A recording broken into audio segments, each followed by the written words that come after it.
Vladimir. I cannot hear you. Pablo, do you hear me? Now I hear you. Yes. Very good, very good. Can we try my lecture because of the videos? Yes. Go. I shall share with you.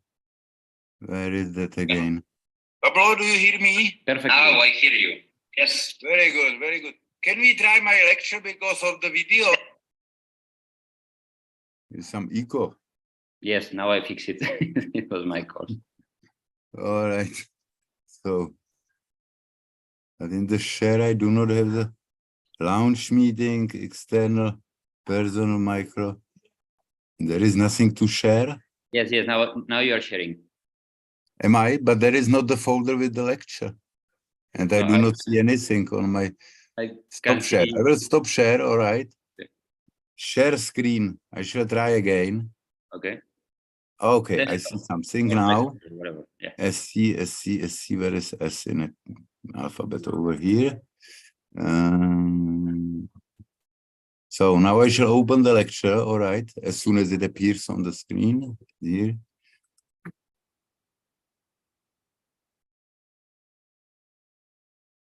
All right, and now I want to share this. How shall I do it, Pablo? No, is it open already in your? It is open on my screen. Okay. It is Okay. open. Okay, so stop sharing. Stop share. Okay. Now share again, and once it gives you options what to share. Hello, Imad. Hi. So once you see the options, This is it. there are many options to share. No. Okay. Do you see the lecture? Yes. Yes. So I shall go to presentation mode because there is a problem. Let's try. I'm trying. Okay. Well, we have fixed 6 problems till now. So don't tell me that the problem is coming. No kidding. Do you see the lecture or not? I do. You do. So let's go to one of the videos just to make sure. Is it moving? Yes, you are placing an electrode. Huh? Very good. It's nice, isn't it? Beautiful. Nice and clean. All right, Pablo, thank you. Because I had a lecture on Sunday and I was never able to open the lecture in this presentation mode. So now finally it works. So I will stop sharing. I will stop sharing now and will wait for the later afternoon. Where do you want me to send the bill to? Bill? My address. Okay, will do. Okay, that's personal. Or probably Imad is with us and he is willing to cover it.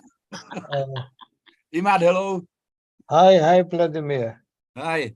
Are you going to Jaipur, Imad, or not? No, I mentioned I will be in Riyadh. Yeah, I knew that, but Eva now balanced the.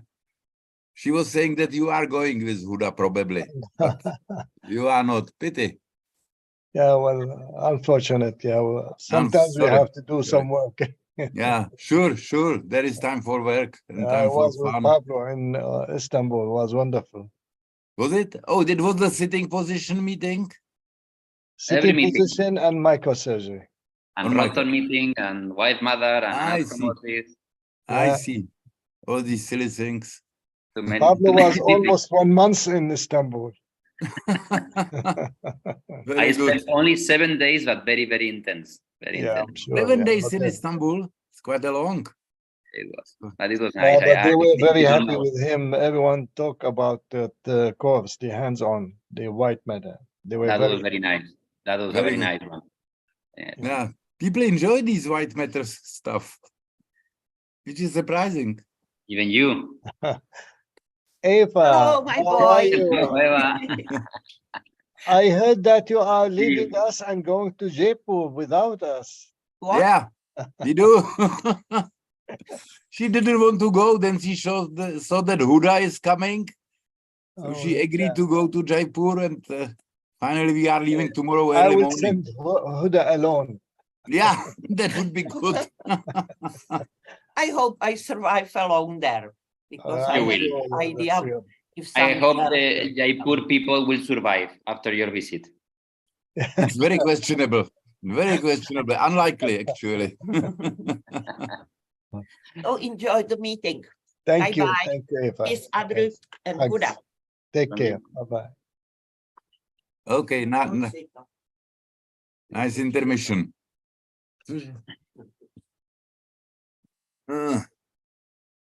So I told these where are guys you? from US that we will start early, 10 minutes to troubleshooting. And Graham is with us. Yeah, And hello.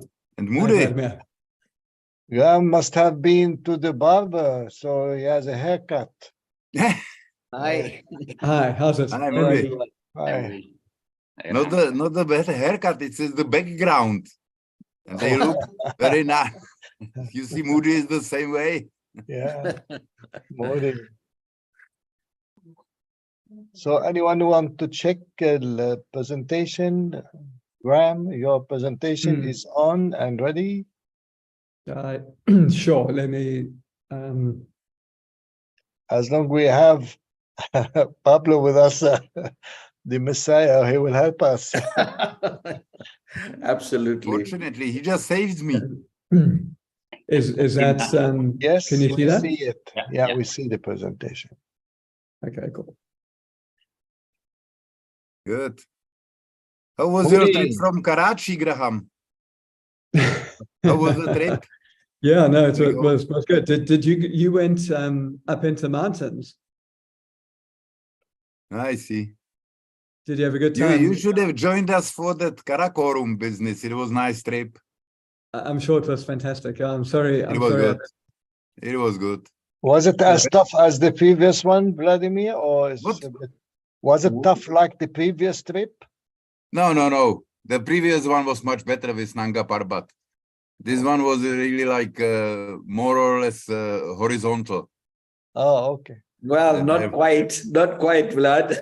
Yeah, I enjoyed that actually. It that wasn't was what quite we did. horizontal, but I have to say, we were impressed with Vlad. You know, some of us who've never smoked in our life were struggling, and he was smoking his way up.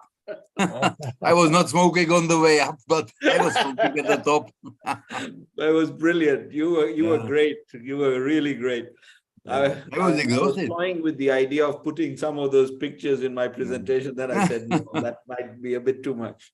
It was actually 600 meters in elevation, which we did. Yeah. So it was not horizontal, Max. Oh, I see. We got there, we saw the mountains, Moody, isn't it? And the best feature there were the apricots, the local ones. And Graham, having been so close and then yet so far. Yeah, Graham, you made a mistake. Time, but I cherish my memories of playing cricket on the beach. That was fantastic. Yeah. Hi, Andre. Hello. Hi, Andreas. You are muted. I see I'm muted. All right. Hi to everyone. How are you? Doing better, actually, yes. Well, okay. Good. Yeah, we changed the medication, and although I'm still on the waiting list for a mitral valve replacement, but We'll let's cross see. the finger for you. Yeah, well, Difficult times. yeah, well, You that look is, well. Hmm? You really look your usual self. yeah. Well, now actually, with the better medication, I have no edemas. I have no shortness of breath, so I feel much better, and therefore I think, well, my goodness, should I really go through that procedure? But I think every patient do that. Hi, Mehmed. Hi, everybody. How are you? Hey, Mehmet. Mehmet, Glad to hello. have you with us. Yeah. Good to see you. Good to Good see to see you you too. too. Is this the bridge from Istanbul, the Great Bridge?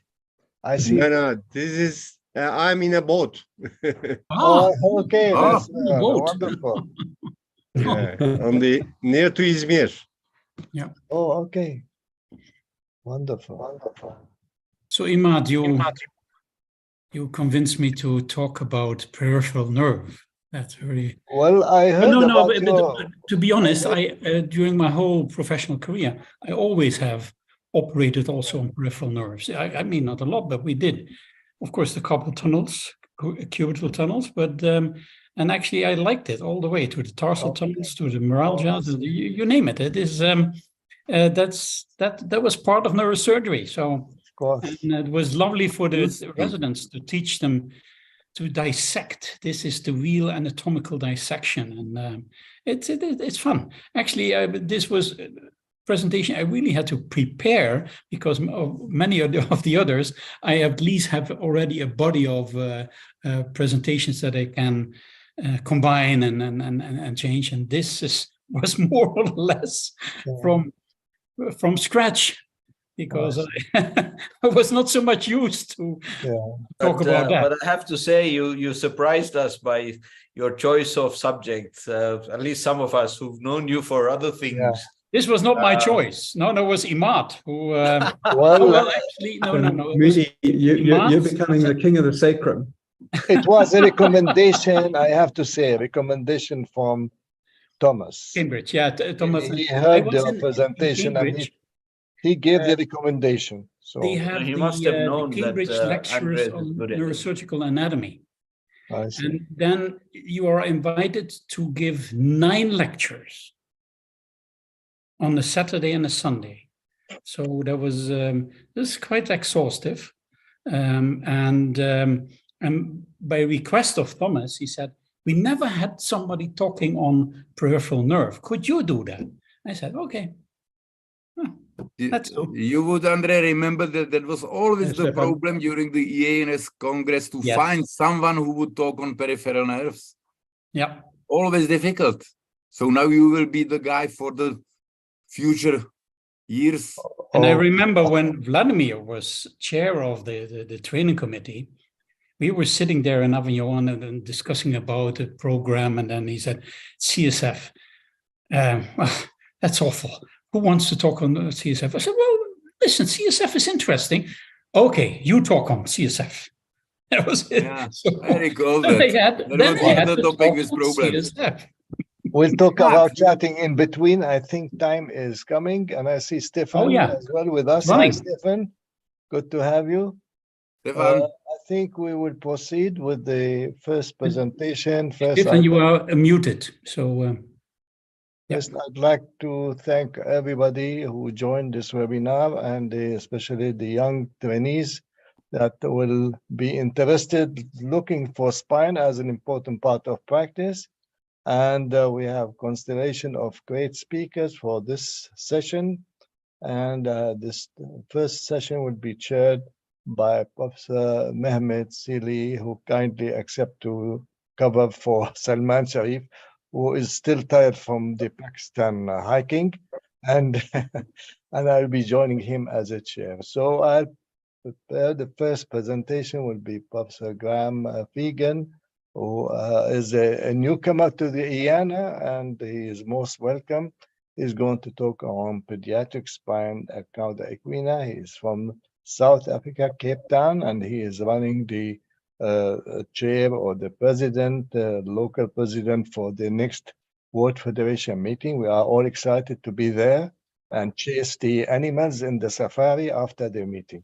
So without further ado, I think, Graham, you go ahead and give your presentation if you can share your, okay. We see your presentations, okay? And the podium is yours. Okay, thank you so much, Imad, and thank you, colleagues. It's a real honor to be part of IANA for the first time. And just to acknowledge my colleague, Nico Enslin, who has helped me put this presentation together. So I was asked to talk about conditions of the pediatric spinal cord, and I must also confess that this is going to be a thinly disguised attempt to encourage any of you who are not yet planning to come to World Congress, So it'll be a talk of 2 parts. I'm going to talk a little bit about how understanding anatomy has helped us to streamline a number of pediatric neurosurgical procedures. And then I'm going to tell you a little bit about Cape Town and the World Congress that's coming up in December. So just for those who weren't at the Roton Society meeting last week, it was really an amazing celebration of the importance of anatomy. And I really enjoyed these 2 quotes that were mentioned a number of times. So Albert Roton's injunction that we study microsurgical anatomy to make what is delicate, fateful, awesome for the patients, more accurate, gentle, and safe. And Pierre Legenius, who's had a big impact on our practice in Cape Town, who said, learn the anatomy. It's the cheapest way of being safe. So no question, understanding anatomy is critical for all of us in neurosurgery. So pediatric neurosurgery, one of the things I always like pointing out is that it's incredibly important to think very carefully, not just about your clinical assessment, but about importance of imaging, and to be very conscious of the role that development plays. And that's obviously highly relevant to anatomy, and that the anatomy in children is very different often from the anatomy in adults. But pediatric neurosurgery is a rapidly growing specialty with a number of new super specialties. Obviously, teamwork is a really important part of what we do, and there's some very interesting technical challenges. And if we think about what's really changed our practice certainly over the course of my career, I think one of the areas that I've really enjoyed is the emergence of interruptive neurophysiology. And when one combines neurophysiology with anatomy, I think you have some really wonderful opportunities to advance not just the safety of what we do, but the effectiveness. So I'm going to focus on a procedure that was developed here in Cape Town, selective dorsal rhizotomy, just to demonstrate how anatomy has really sort of paved the way for that procedure to become accepted pretty much around the world. Photograph my two mentors there, Jonathan Peter and Warwick Peacock. And Warwick is really sort of well known for having been the person who kind of really led the resurgence of rhizotomy as an operation in the 1980s. So here's an illustration from a paper that my colleague Nico Ensign put together a few years ago that really shows the timeline of the evolution of rhizotomy. And what's important is to understand the impact of not just neurophysiology, but different approaches to the surgical exposure and the way in which anatomy is utilized to make this procedure safer. So we're going to start with Uhtred Forster, who was the first person to describe doing rhizotomies in the early 1900s. And in those days, obviously, there wasn't any neurophysiology. The approach that Forster used, which was based very much on the work that Sherrington had done, for which he won the Nobel Prize, was to divide the whole of the dorsal nerve root. And that was pretty effective at reducing spasticity, but it led to a lot of complications. And these patients often had quite significant deafferentation, which led to a lot of post-op complications. One of the other problems was obviously leg weakness, and interestingly, one of Forster's attempts to counter that was to preserve the L4 nerve root to make sure that there wasn't any damage done to knee extension. But rhizotomy kind of fell into abeyance for quite a few decades because of all the complications, and then was kind of rediscovered in the 1960s, initially by Gros in Montpellier, who reintroduced it by sectioning about 80% of the dorsal nerve fascicles. And in order to try and improve the efficacy, introduced interruptive EMG studies. But really it was Fasano work in Italy that really started refining the use of EMG in order to make rhizotomy a much more selective operation. Another really great pioneer in the history of functional neurosurgery, Mark Sindhu, was also involved. And Professor Sindhu, who'd been trained by Gros in Montpellier, is I think, known around the world for introducing dresotomy, primarily for pain. But I think many of you will know that dresotomy can also be used for spasticity. And Professor Sindhu has also applied his mind, as we'll talk in a moment, to selective dorsal rhizotomy. But really, it was Warwick Peacock here in Cape Town who was the person who really put this operation on the map in the 1980s. And essentially what Warwick did, and really the point about highlighting rhizotomy as a specific example in this talk, is he improved the anatomical exposure of the chorda equina by doing a long segment laminectomy from L2 to L5, which exposed all the nerve exit foramina from L2 down to S1, which enabled him to very accurately identify the dorsal nerve root, separate that from the ventral nerve root, and make sure that one wasn't going to cut the ventral root, and also in that way avoid damaging the sacral nerves that supplied the bladder. And Warwick also used the kind of intraoperative EMG techniques developed by Fasano in order to differentiate between the motor and the sensory routes. So this really made the operation a much safer endeavor and really led to its acceptance around the world. This is a very nice paper published from Sick Kids a couple of years that summarizes these different surgical exposures of the chordae equina, ranging from Warwick Peacock's approach in the 1980s, which was a laminectomy. It's just important to note, obviously, 30 years later, that nobody would do a laminectomy anymore. The operation now would be a laminotomy, where you'd replace the bone. But many centers have returned to operating around the chordae equina, as advocated by Taysom Park in St. Louis. And there are a number of different anatomical variations on that theme. And obviously, with modern intraoperative neurophysiology, it's probably a lot safer now than it used to be to operate around the conus. But we still, and many other centers, still prefer exposing the whole chordae equina in order to make the operation as safe as possible. That's just a very simple illustration to show the basic concept that what you're doing is taking each individual nerve roots and dividing them into nerve rootlets, and then stimulating each in turn and dividing those from which you get an abnormal response. Here are a couple of photographs from my colleague Nico Enslin. These were taken from optive videos, so I'm afraid the resolution isn't great. The video is much better, but you can see over here at the nerve exit foramen, it's incredibly obvious where the dorsal nerve root is as opposed to the ventral nerve root. And you can always tell the difference, not just by the relative positions, but by the fact that the ventral root is much pinker and looks quite different. And once again, here you can see the dorsal nerve root lying at the back and the ventral nerve root lying anteriorly. And the key thing here is to protect the ventral nerve roots and not cause any damage to it. Because Warwick started doing these operations in the 1980s, we've had a long time to follow up these patients. And despite this very extensive surgery on the lumbar spine, there's a very low incidence of spinal deformity related to this procedure. And then just to mention, Warwick, I think one of the things that really drove his success and his passion for neurosurgery was a deep love of neuroanatomy, which I think is probably shared by everybody else who's in this fantastic program today. And Warwick, having now retired from pediatric neurosurgery, has continued working full-time well into his 80s, running the surgical science laboratory at UCLA, where he continues to teach all the surgical residents and share his deep love of anatomy.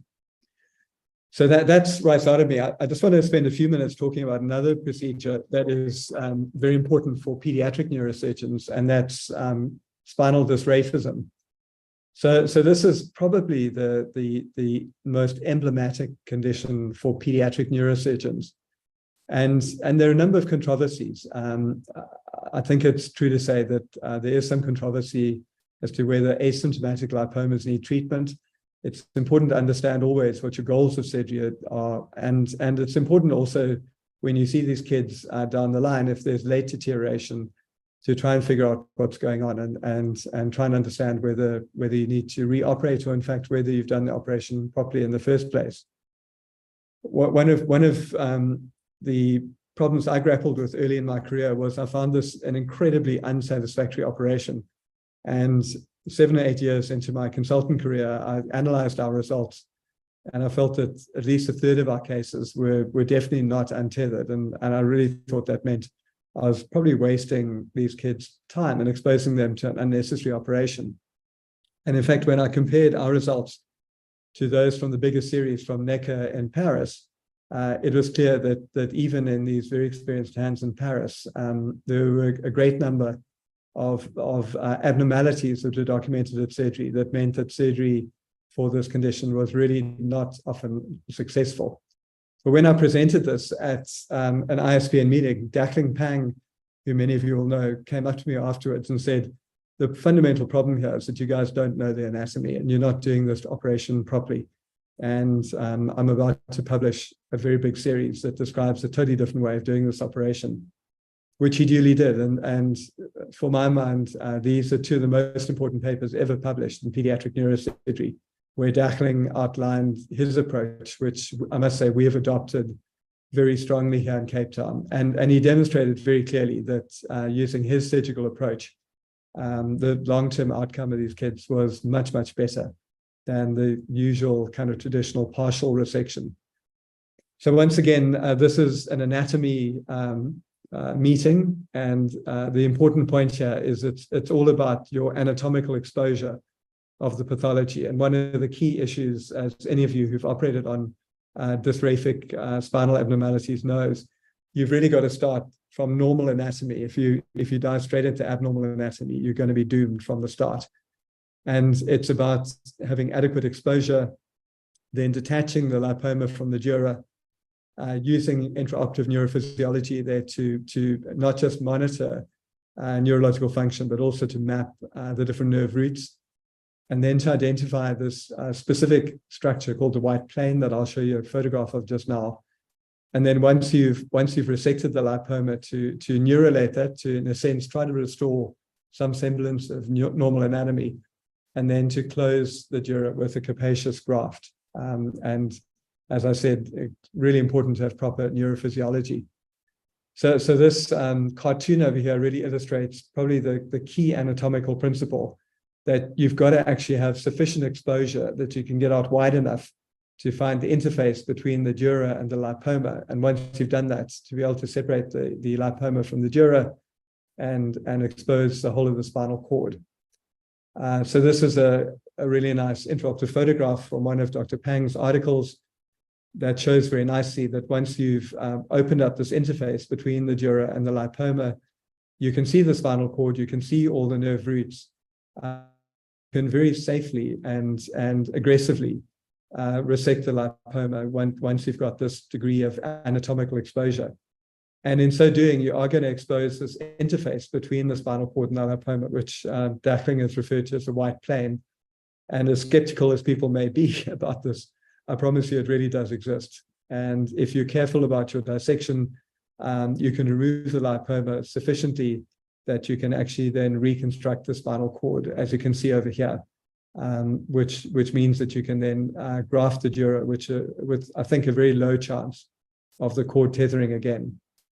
And this is a very nice photograph of that same case once the lipoma has been resected and the spinal cord pier has been reapproximated side to side, giving you a nice appearance of a almost smooth dorsal spinal cord. So here are a couple of post-op images. Here's a little guy referred to as completely normal neurologically, and you certainly don't want to cause any neurological deficit in operating on a normal patient. And as you can see, using this technique, a very extensive resection of the lipoma and the spinal cord lying nice and free here in the thecal sac. Another kid, once again, an extensive lipoma. This kid, in this particular case, has a significant neurological deficit, undergoes surgery without any neurological worsening. And once again, it's very obvious that the cord has been nicely freed here. There's virtually no lipoma, and the cord is lying freely in this nicely CSF-filled space. So I think a nice anatomical result, which hopefully means a very good long-term functional result. So of course, we're always able to go to meetings and talk about our cases, thanks to everybody else that we work with to kind of get the work done. So just to acknowledge all my colleagues here in Cape Town. Cape Town's a cool place. And for those of you who haven't been to Cape Town, just a couple of minutes, if you don't mind, if I may, Professor Kanan, just to let you know about the World Congress that we're going to be hosting here in a couple of months' time. So you can get to Cape Town from pretty much everywhere in the world. The only continent that doesn't yet have direct flights, thanks to COVID, is South America. But next month, there'll be direct flights starting again from Sao Paulo. So you'll be able to fly direct from Sao Paulo to Cape Town for those of you in Brazil. But there are over 20 different international airlines that fly direct to Cape Town. We've got a beautiful venue in the Cape Town International Convention Center, which is near the waterfront, which is just a fantastic tourist attraction, an amazing range of hotels, ranging from luxurious hotels through to incredibly inexpensive accommodation. My colleague Tony Figaci, who's the scientific chair, is going to be releasing the scientific program this week, and I can promise you it's been worth waiting for. It really looks like a fantastic meeting, and I really want to acknowledge all of the WFNS committee chairs, a number of whom are in this symposium, who have done an unbelievable job putting together the program. It looks very, very exciting.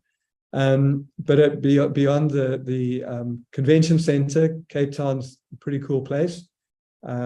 According to a very recent survey, Cape Town is now voted the best city in the world to visit. And South Africa is a very desirable country to visit as well. Lots of attractions, just amazing restaurants, beautiful vineyards, incredible beaches. December, summertime, so there are lots of great things to do in South Africa. And you can also go and visit other parts of the country. A couple of things we're very pleased about in Cape Town that we will share with you. Obviously, the first heart transplant done over 50 years ago, and pioneering work that Alan Cormack did that led to his Nobel Prize for developing the CT scanner. And two of the messages that we want to share with our colleagues in neurosurgery are Archbishop Tutu's message of Ubuntu, which is really about international brotherhood, which I think is really what international meetings are all about. And Nelson Mandela's notion that education is without a doubt the most powerful weapon that we have to change the world. And I really hope you're going to join us in Cape Town to be part of this. For those who maybe want some more information about the meeting, it is still possible to sneak in an abstract for a poster if you haven't yet submitted something. So by all means, please write to me directly, and I will go and grovel to Professor Figaci and see if we can make a plan to have some more posters admitted for the program. And there may be opportunities for further oral presentations. We will have a late breaking abstract window opening very soon.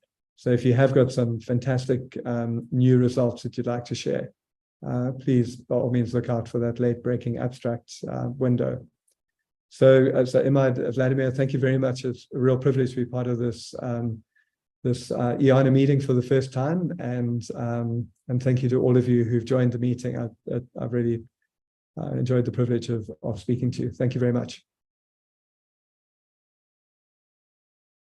Thank you, Graham, for this wonderful presentation. I don't see questions on the chat, but you brought a lot of good memory for me in specific, talking about Pierre Lajoignas, who was a great collaborator. We worked together. He visited my institution on a regular basis. A great guy, a philosopher before he is a doctor, a neurosurgeon. And Dr. Peacock, I was privileged to visit him, but not in Cape Town, in LA, where he was performing the functional hemispherectomy. And the last but not least, of course, Nelson Mandela, the great guy. He was visiting us in our institution. Everybody was standing in row to say hi. The only statement he said, "I have an appeal. I wish I could take all of you to help my country to Cape Town." A great guy, no doubt. So, Imad, you're very welcome to, it might be a few years later, but you're welcome to take up that request now. You're always welcome here. Thank you very much. And then we'll move to the next speakers. Another achiever, Salman Sharif. Professor Salman Sharif has been running the spine meeting for the World Federation for a couple of years. He's amazing with his webinar. We cannot compete with him. That's why we have him on the IANA with us. And he is going to talk about approaches to craniocervical junction, anatomy, and approaches. Salman? I saw his face and I see the presentation. Are you with us? I don't know. He's muted. Salman, you are muted. I don't see his picture. Not his video anymore, but he is also. Hi, Imad. Hi, yeah. I'm hearing you. Yeah, Salman, you are on. We just made the introduction for you. Can you hear me? Are you on a boat as well, or you are on hiking? Because we cannot hear you.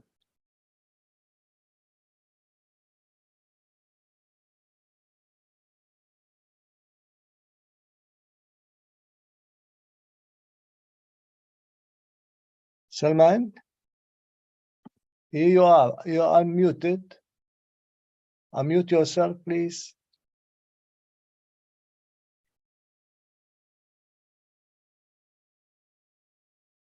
Salman, we are going to give you 1 more minute, then I think we'll move to the next speaker if you need some time to fix your presentation.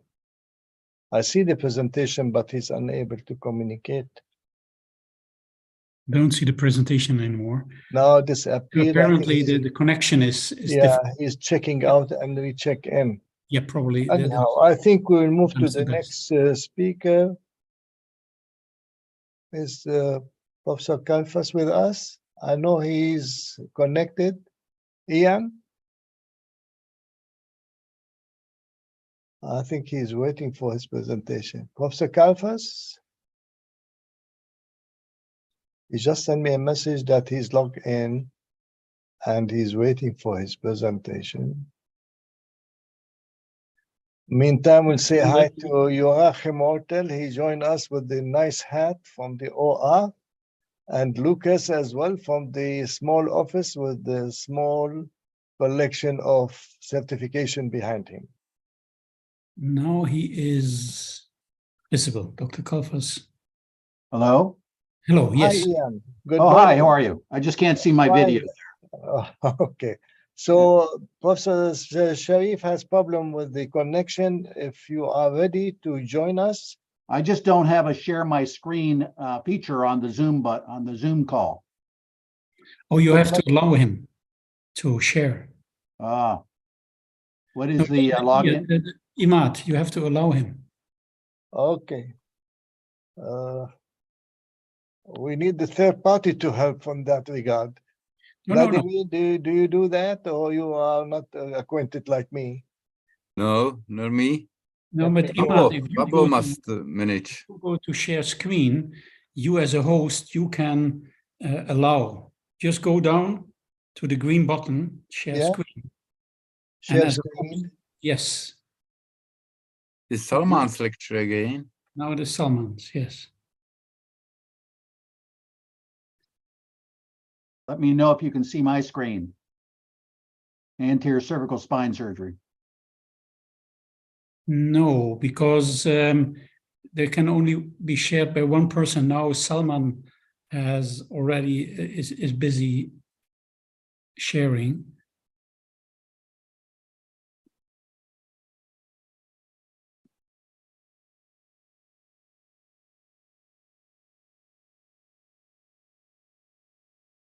Imad, what about going forward to Mehmet and let these two get well connected? Let me see. Salman Sharif has started screen sharing. Let's see what he is. Yes. He's trying to share his screen. Can you hear Okay, me? we have Salman. Salman, go ahead with your. Okay, can you hear me? Okay, sorry guys, it's mishap. Anyway, so let's start. Anatomy and approaches to CV junction. And concentrate more from the aspect of young trainees, how to do this and what are the problems that we are associated with it. So a 27-year-old road traffic accident at the age of 15, 12 years ago, had type 2 odontoid fracture and quadriparesis. We don't have his old records. He was managed conservatively at that time, improved neurologically over time, and started walking. Salman, Sorry, can you hear me? Yes, now they are. Yeah. Yep. So he presented to ER with history of road traffic accident again. And he collided his head with the dashboard. His power was 5 in all key muscles. However, on the left side, the power was reduced and left lower limb was 0/5. Trauma workup was the usual trauma workup was done. Rigid collar applied, MRI and CT was done. So this was the CT, sagittal reconstruction, which clearly shows that there is a non-union at dense type 2 fracture. And obviously because of that, this X-ray was unusually performed a week before the accident when he was complaining of some neck pain, and it shows that it's unstable at that level. And this was his MRI when he presented us, and this is axial images showing a little bit of contusion there, although over time it developed. So this was a non-union type 2 fracture. So he had a C1 lateral mass and C2 translaminar screws, and they were joined together. He was discharged home, and slowly he's continuing to improve. So this is his X-ray post-op. So this, basically for young people to know type 1, type 2, and type 3. And we consider type 2 and 3 as unstable. And some of the type 2 can be treated conservatively, but majority would require fusion in type 3. So anatomy, we don't see junction nerves and vessels. Bones, obviously, bone, atlas or C1. So you've got an atlas has an anterior arch, posterior arch, lateral mass, whereas the axis I'll show just now. Occipital bone comprises of a squamous part at the posterior part of the foramen, and the basal part, which is anterior to the foramen of Macklem, condyles on both sides. The thickest part of the bone that is there is easier for us to do when we are doing C-junction fusions.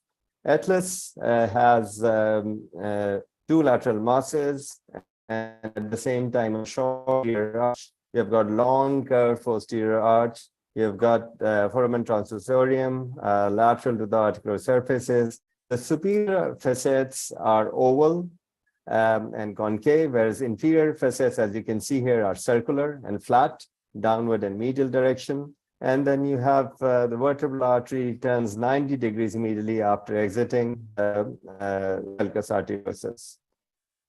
If you look at the same anatomy shown in anterior and oblique view, you can see much clearer here. Whereas axis, dense or deltoid process, and has got pars next to it. You've got a large lamina, as you can see here.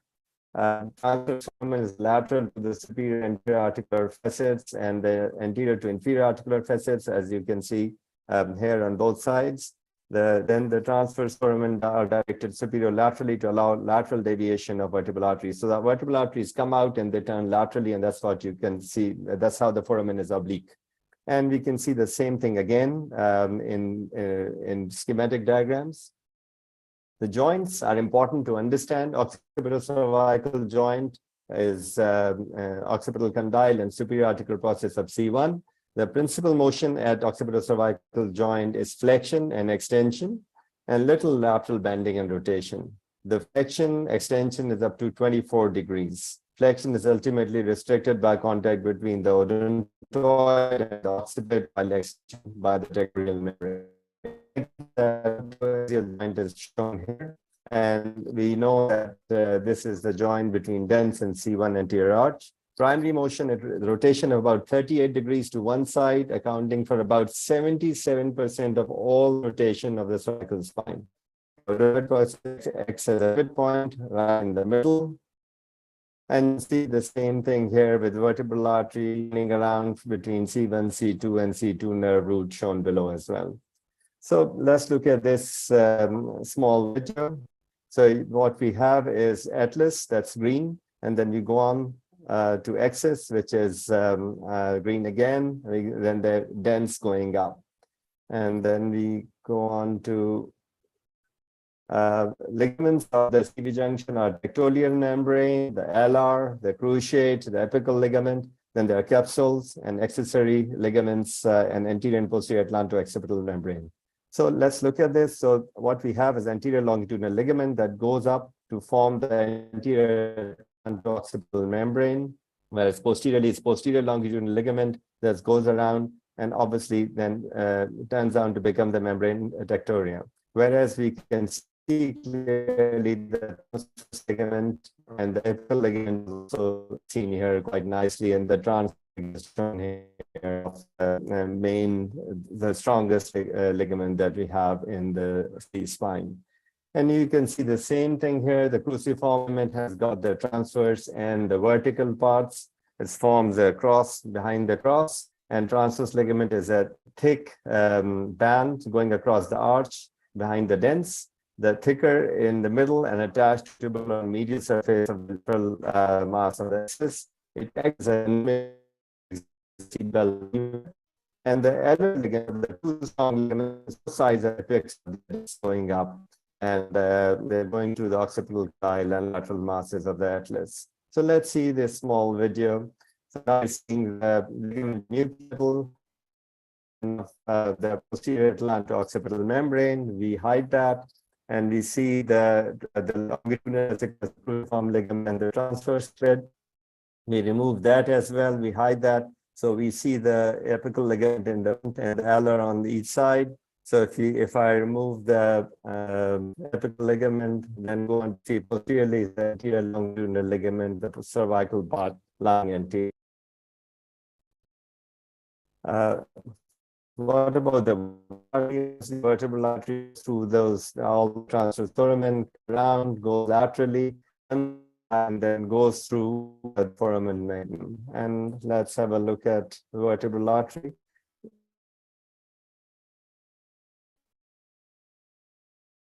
At 7, from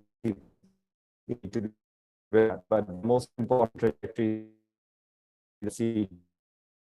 Sometimes can have a lower down here, and you can pull and you're of this.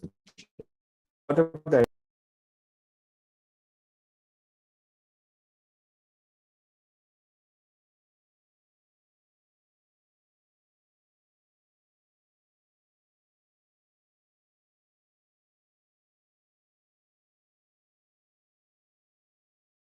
Salman, unfortunately, we cannot hear you very well, and there is an echo and there is problem with the transmission. And now we don't see your presentation.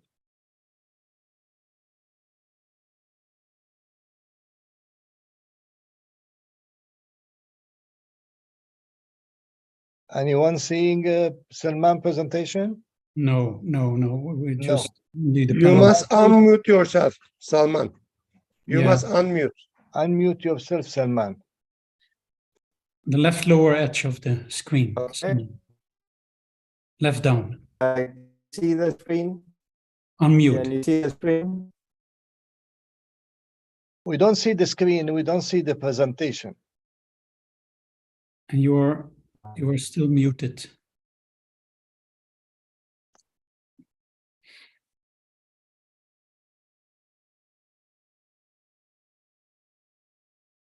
Salman, I think we will give you another trial after. Let's move with the program because you are frustrated yourself. You are not seeing your presentation and we cannot hear you well. I think we'll just move to Professor Ian Kalfas. Ian, are you still with us? So we'll. Imad, you should ask Ian to become panelist because otherwise he cannot share. He's a participant, but he's not a panelist. So invite him. It works with Vladimir. He checked his presentation, and the same with Graham. And everyone is privileged to access once he shared the screen. He is privileged. But let me see. I have here Ramesh kindly join us. Ramesh, can you unmute yourself? I see him in the list of participants, and not panelists. Okay. Ramesh? I have now allowed him to speak, and now you see his name. But that means that Ian is. Imad, are you still struggling to? Yeah, we need now Professor Ian Kalfas from Cleveland Clinic. He is the head of spine, your surgical spine. He is in now. And he is going to share his presentation. Ian, if you hear me, can you try to reshare your presentation? Yeah, I don't have a share my screen button on the Zoom link. That's Oh, I see. Ian, you are Yes. participant. No, you are not seen as panelist, and only panelists have that button. Yeah, I don't, Have you logged in as panelist? I did not log in. I just opened up the Zoom link. No, you have in your email an invite to be Sent be as yesterday. panelist. I just received it about half an hour before the start. Okay, I did not receive that. I had a reminder Yeah. for the Zoom session in 1 hour, but did not receive Exactly, any and then password. it came an invite as panelist later on. Andre, Yeah. Mr. Ramesh here. I can see Ian on the attendee list, but I'm not a host. But Imad, can you see Ian on the attendee list and then convert Ian to the panelist? Then he can share. Or you can make me a host. Yeah, how can I make you a host? So if you click on my name, then you have options to make me a host. Exactly, that would be great, Ramesh. Yeah. Well, I can find your name as a listing.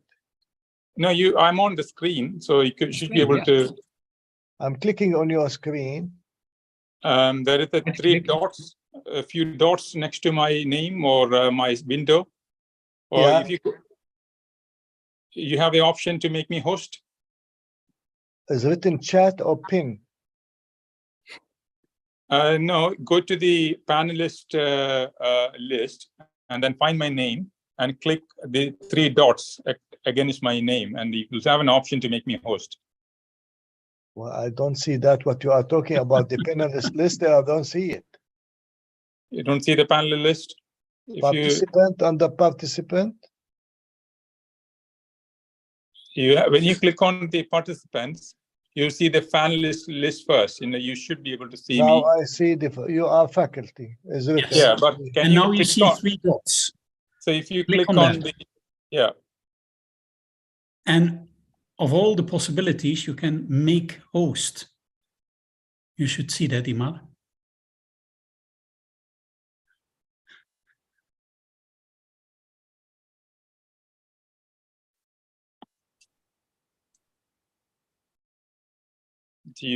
Move the cursor to his name, faculty, and then you see either mute or you see 3 little dots, and you go to these dots. You click on that.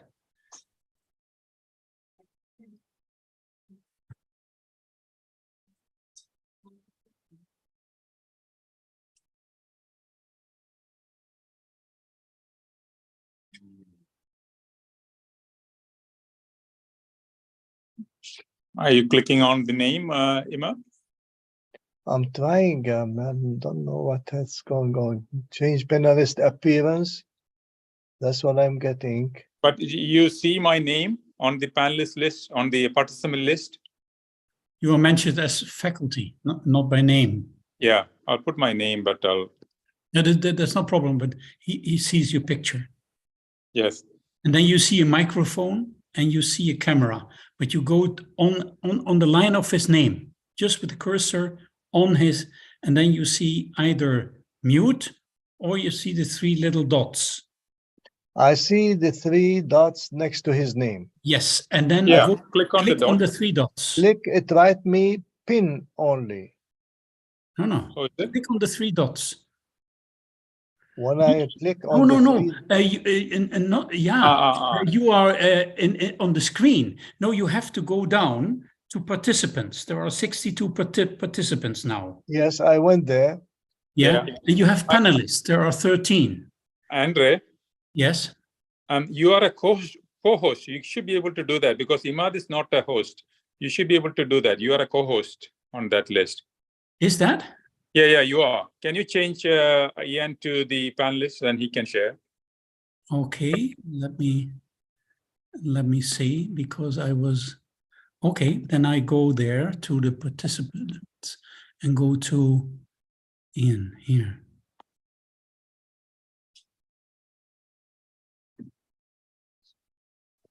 So we go down, that I see him again. Let's see here. Yes, promote to panelist. I have clicked now on his name to promote as panelist. So Ian, you probably will see now an invite to become panelist. Ramesh, I see you're a panelist as well. Yeah, I am on the now you panelist. are there. You are Yeah. muted, Ian. You are now muted, but you're now a panelist. Yes, Ian is on the You- panel. And should be now able you to can share. see the green button of Can sharing you hear me screen. now? Yes. Yes. All right. And now you should see the green button to share the screen. Share the screen, okay. Let me, Yeah, it takes a few seconds usually. there's my video, okay. No, we don't see it actually. It will Just come We, shortly, perhaps. we see you on the video now, Yes, Ian. okay, Very good. good. That's great. Very good. And now Now- my screen, share. Yeah. Yeah, there it comes. Perfect. Here you are. There it is. All right, Okay. thanks, Andrea. All right. And the screen is yours. Perfect. What screen are you seeing right now? The I'm title? seeing the slide, but anti-Semitic also- spine surgery. Yes, Okay. but also the next slide we Already already I see. Okay, well, you have a preview of what's to come on the next slide. Yeah, okay. Okay. Perfect. Well, thank you. I want to thank Ahmad for inviting me. He's asked me to speak about anterior cervical spine surgery, particularly the anatomy, the specific surgical techniques, and the avoidance of the range of complications that we can get with this particular problem. So a lot of complex anatomy in the anterior cervical region. I've listed the pertinent anatomic structures that we all deal with as we try to establish a surgical corridor down to the anterior cervical spine, specifically the individual strap muscles, the vascular anatomy I'll review. The esophagus obviously is something we want to recognize fairly early in our dissection. The recurrent laryngeal comes into play. We never really see it, but it's there. We need to know where it is and in order to try to avoid injury and damage to that. Obviously, the various structures of the spinal column, and then finally the individual spinal cord and the related nerve roots. So the individual strap muscles, there's multitude of strap muscles. These are the pertinent muscles that we deal with in developing a surgical trajectory down to the anterior cervical spine. The platysma is obviously the first layer that we go through. We want to identify the sternocleidomastoid muscle because that marks the lateral boundary of our surgical trajectory. The omohyoid muscle is an important landmark because that frequently is in direct alignment with the C6, 7, and the C5, 6 disc as we are trying to take care of those particular problems. The angle that is formed by the omohyoid and the sternocleidomastoid muscle as we are developing that plane typically is a good landmark for the C5, 6 disc space. And then finally, the longus colli muscles, which are important muscles on the surface of the spinal column. And they serve as a foothold for the retractor blades that we will eventually place. So the vascular anatomy, obviously, this is certainly anatomy that we need to understand and try to avoid as best as possible. The carotid artery is typically going to be lateral to our trajectory. The vertebral artery, hopefully we never see, but certainly comes into play, and particularly when there is an anatomic variant of the vertebral artery, can definitely cause problems intraoperatively if that isn't recognized early on. The jugular vein typically is not something that comes into play, but again, runs in parallel to the carotid artery. And then finally, both the superior and inferior thyroid arteries are crossing arteries that may come into play as we develop the plane down to the anterior cervical spine. And certainly trying to spare both of these arteries is critical, particularly in trying to avoid the complications of dysphagia and dysphonia postoperatively. Looking first at the vertebral artery anatomy, they come off the subclavian arteries.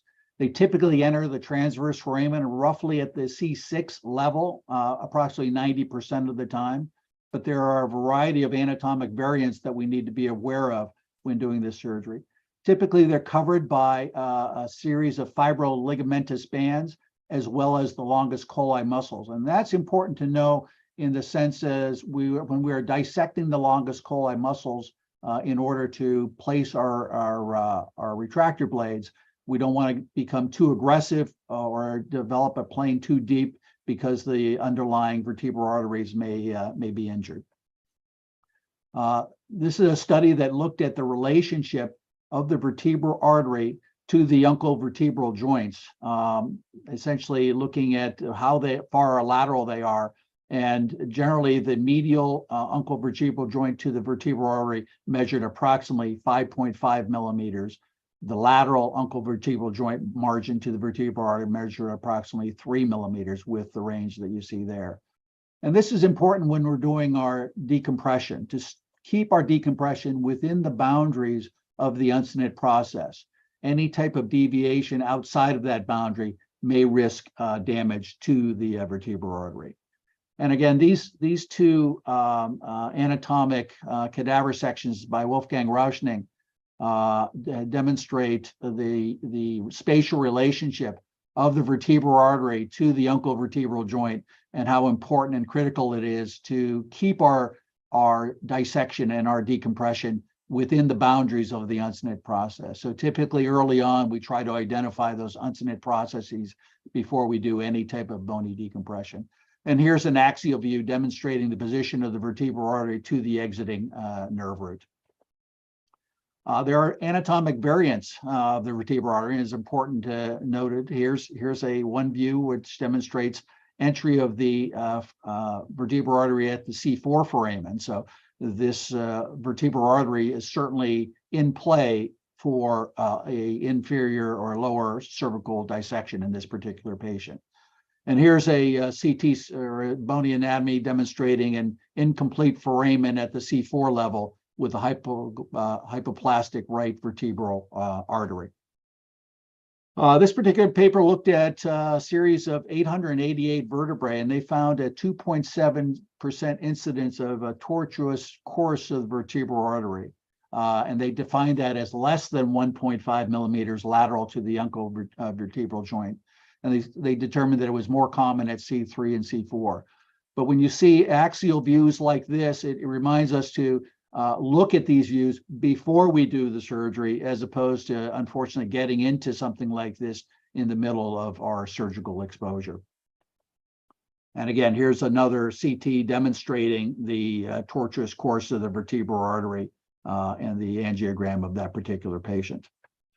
The recurrent laryngeal nerve is a critical structure. Again, we never really see it during our exposure of anterior cervical surgery, but we need to know where it is in order to avoid dysphonia postoperatively. Typically, they arise from the vagus nerve bilaterally.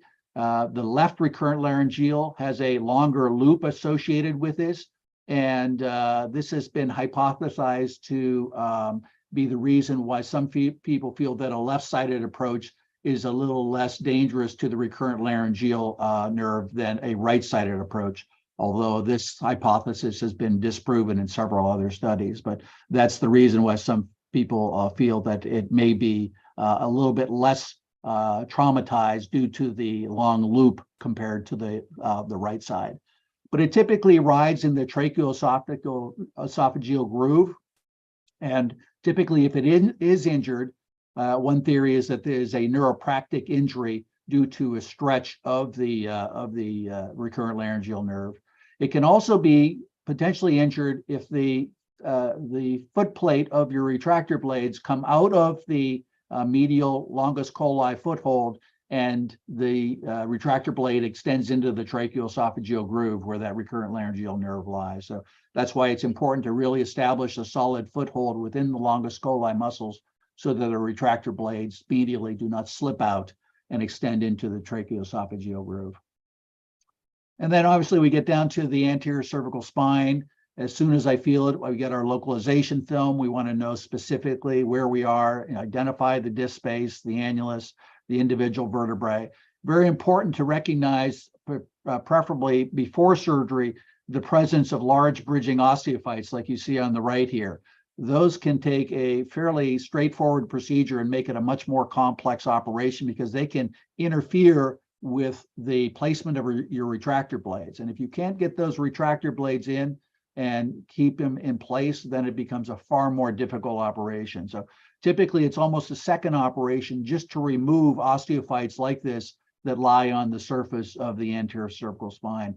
And I really take a lot of time and effort to get these osteophytes really cleaned down to the level of the existing vertebrae to allow for proper seating of the retractor blades prior to proceeding.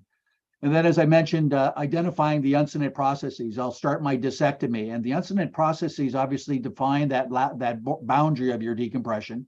They keep you away from the vertebral artery, but they also help to center your approach. You know that where the center of your decompression is if you've identified both uncinate processes early in the dissection.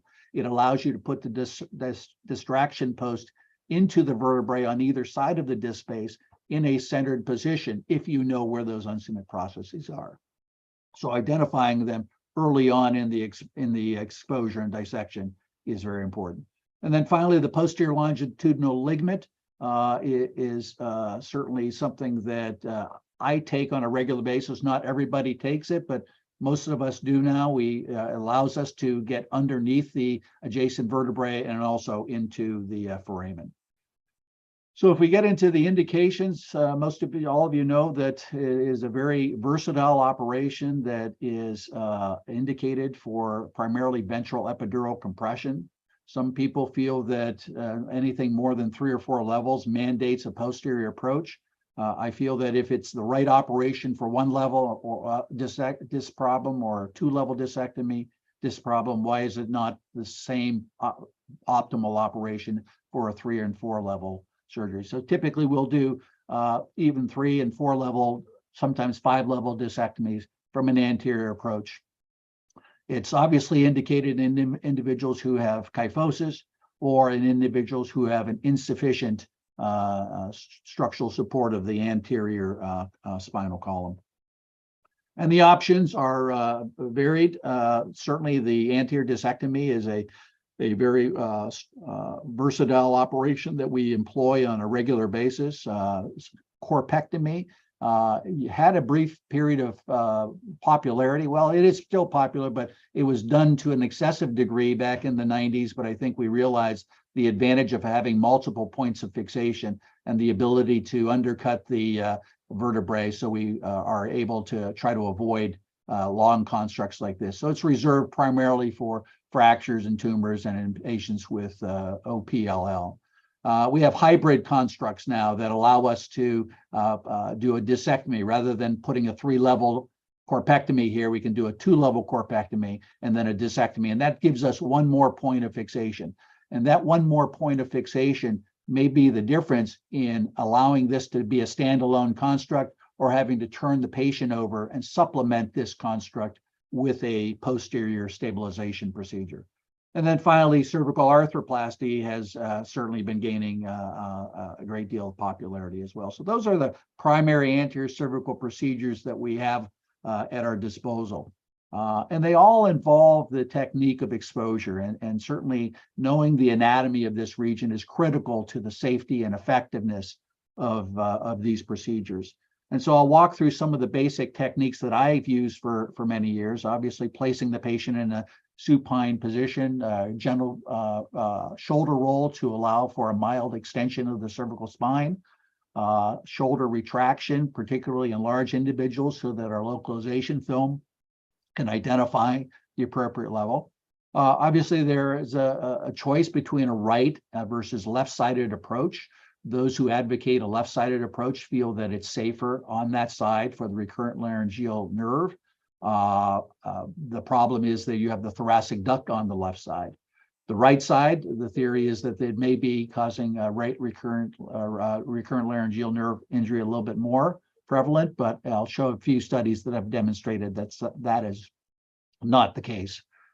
Transverse incision versus oblique incision. I've gone to doing a transverse incision for even 4-level anterior discectomies. I think certainly when you see a thyroidectomy incision, which may be six inches long, you can barely see it. It's a very cosmetic incision for the patients, as opposed to the oblique incision along the medial border of the sternocleidomastoid. So I've done transverse incisions where I can reach from the bottom of C2 to the top of T1. So as long as you make the incision long enough, you do a generous tissue release and get your retractors appropriately positioned, you have full range of almost the entire cervical spine through a transverse incision. And then there's the concept of perioperative steroids. I've been using this for many years, and I'll review some literature that demonstrates that this may be very helpful in reducing one of the more common complications of anterior cervical surgery, which is dysphagia. So again, my approach is a generous incision length. I think too many people try to make a minimal approach, and they try to do a small incision. Regardless of the size of the incision, a year from now, you're going to barely be able to see that incision. So I take the approach that I'm going to do a generous incision, which allows me to do a generous and wide tissue release. Most of the morbidity from anterior cervical surgery is going to be from the soft tissue structures, dysphagia, dysphonia. And I think by allowing for limited retraction that is brought about by generous tissue release and long incision, I think we can reduce the potential and the possibility of those soft tissue injuries. I want to locate that carotid artery early in my dissection. So as soon as I find the sternocleidomastoid muscle medial border, I'm feeling for the carotid pulse so that I know that where my trajectory and my corridor is going to be. I want that corridor to be just medial to the carotid artery, because that will then keep me away from the esophagus, which is further medial to my corridor. And then I want to, as I said, do a wide tissue release. So I'll take a lot of time just to release all the tissues, doing more spreading with the Metzenbaum scissors as opposed to cutting. And this allows for that plane to be very nicely demonstrated as we approach it. We want to identify the longest coli muscles very early in our approach. So I'll dissect down with my finger to the anterior cervical spine, identify the longest coli muscles, and start to develop the plane between the longest coli muscle and the vertebrae. Obviously, I don't want to go too deep because I may injure the vertebral artery, and I don't want to go too lateral to the longest coli muscles. This may injure the sympathetic chain and cause a postoperative Horner syndrome. As I mentioned, I want to remove all these bridging osteophytes, because these bridging osteophytes sometimes extend laterally underneath the longest coli muscle, and they may prevent you from adequately getting the teeth of the blades underneath the longest coli muscle. So with handheld retractors by your assistant, it may be critical to I dissect those osteophytes off and remove them so that you can develop a clean plane underneath the longest coli muscles for the retractor blades. And we want to, during that whole procedure, as I have the retraction on, as soon as the retractors are clicked, every 10, 15, or 20 minutes, we release the retractor blades to allow for some breathing room for those soft tissues that are being retracted. Again, with the longest coli muscle, we want to avoid deep dissection of those muscles because of potential injury to the vertebral artery, and we want to avoid lateral dissection due to the sympathetic chain and the potential for a Horner syndrome. And then our decompression, we start with a discectomy. We identify the uncinate processes very early on. As I mentioned before, this has several advantages. It centers our approach, it defines our margins of decompression, and it helps to localize the vertebral artery, preferably if there are not any anatomic variants. And then it all allows us then to center our distraction posts. And I'll frequently put the distraction posts so they are convergent at the top, so that as you distract them, this induces a small amount of lordosis into that particular disc space.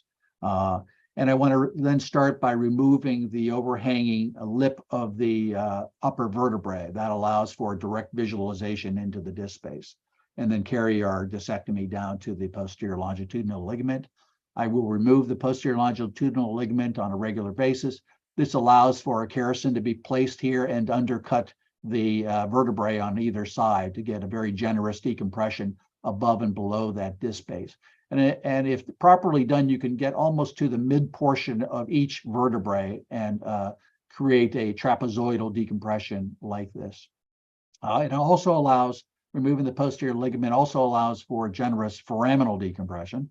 And then when we are doing our decompression, we want to achieve an adequate width. And this is typically runs from pedicle to pedicle, which roughly is about 15 to 18 millimeters. When I'm doing a corpectomy, I'll place a cottonoid patty into the corpectomy site, as you see here.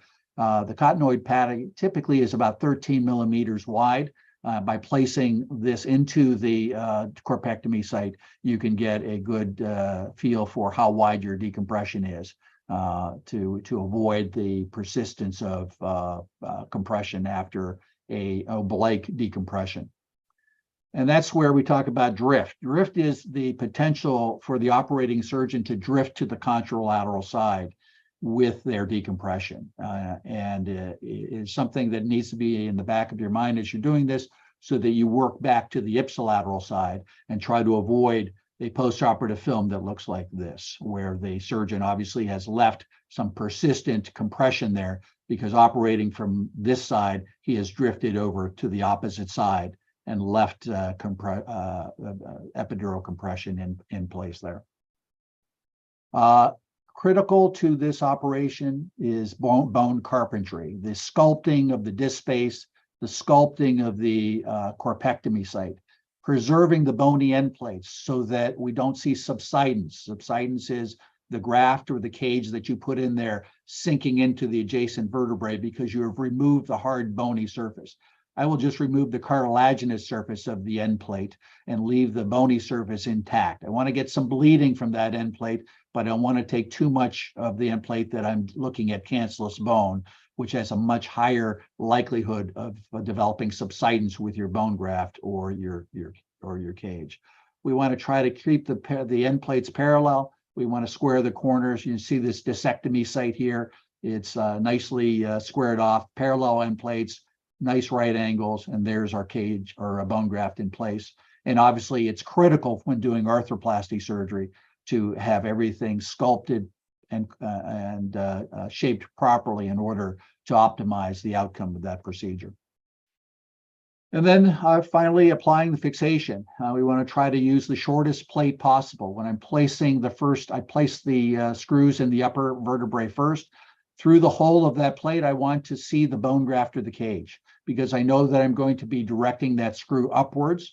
And I know that if I can see the hole, if I can see the cage or the plate through the cage or the graft through the hole in the plate, that it should be short enough that I will hopefully avoid something like this, where you have the next vertebrae now developing some bony osteophytes over the top of that plate. We want to make sure that we center the plate. And the concern there is if you get off center because you have not removed the osteophytes or you have not identified the center of your spinal column, you may get a drift off to the side, and you can see how dangerous that can be with this screw very close to the vertebral artery.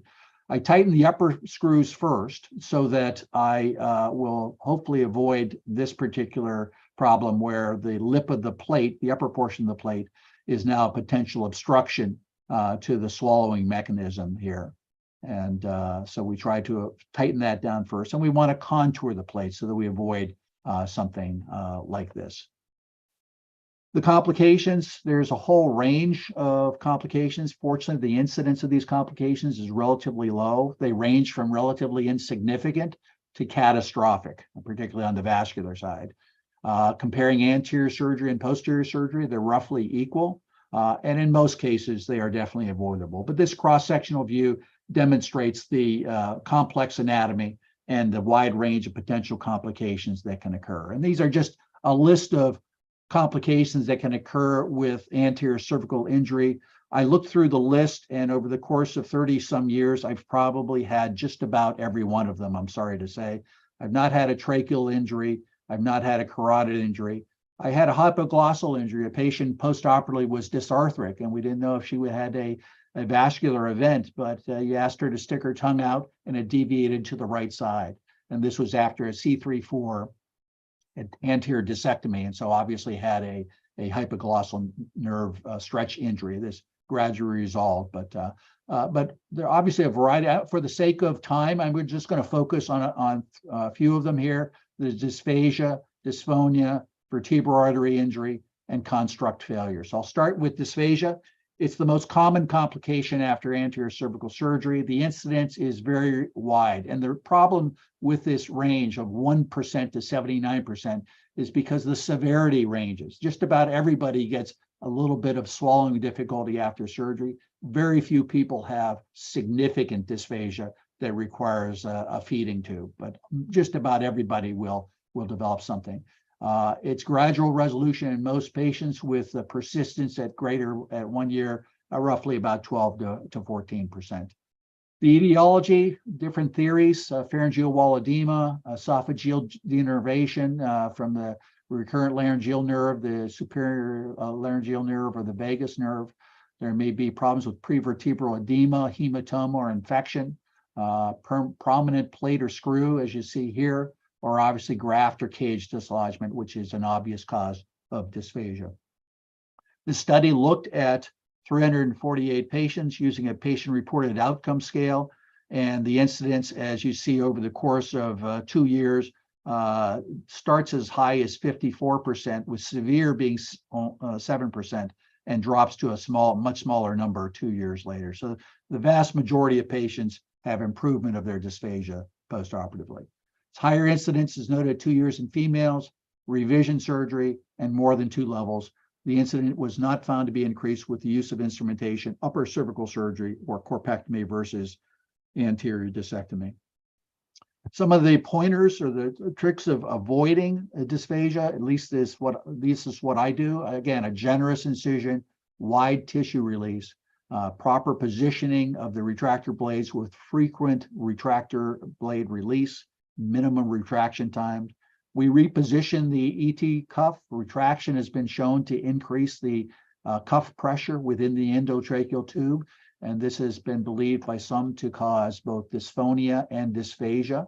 So after the retractor blade is positioned, the anesthesiologist or anesthetist is instructed to relieve the pressure or deflate the cuff and then reinflate it to just seal pressure.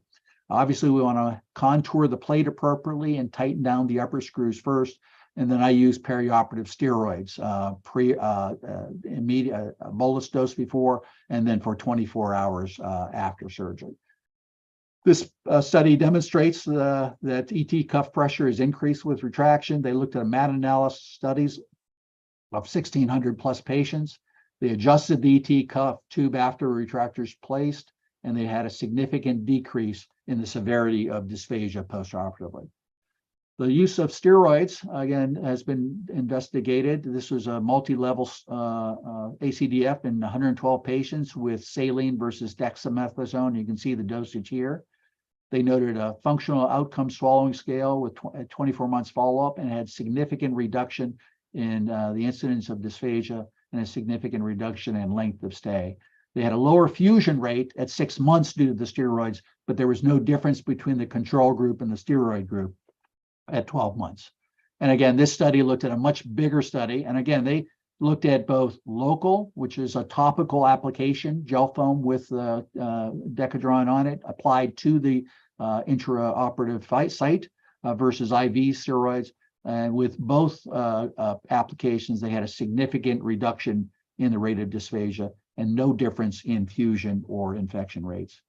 Dysphonia results from injury of the recurrent laryngeal nerve. It can cause vocal cord paresis or paralysis. The symptoms you see there are hoarseness, vocal fatigue, a weak cough, dysphagia.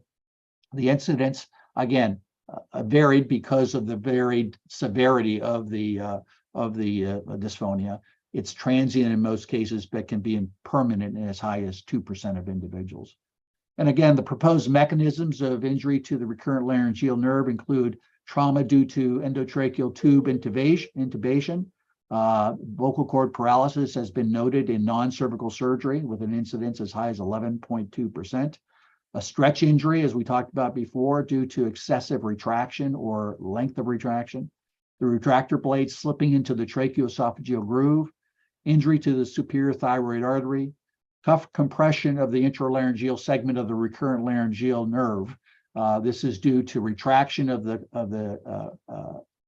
trachea. The cuff rides up into the intralaryngeal portion and may injure the segment of the recurrent laryngeal nerve within the larynx.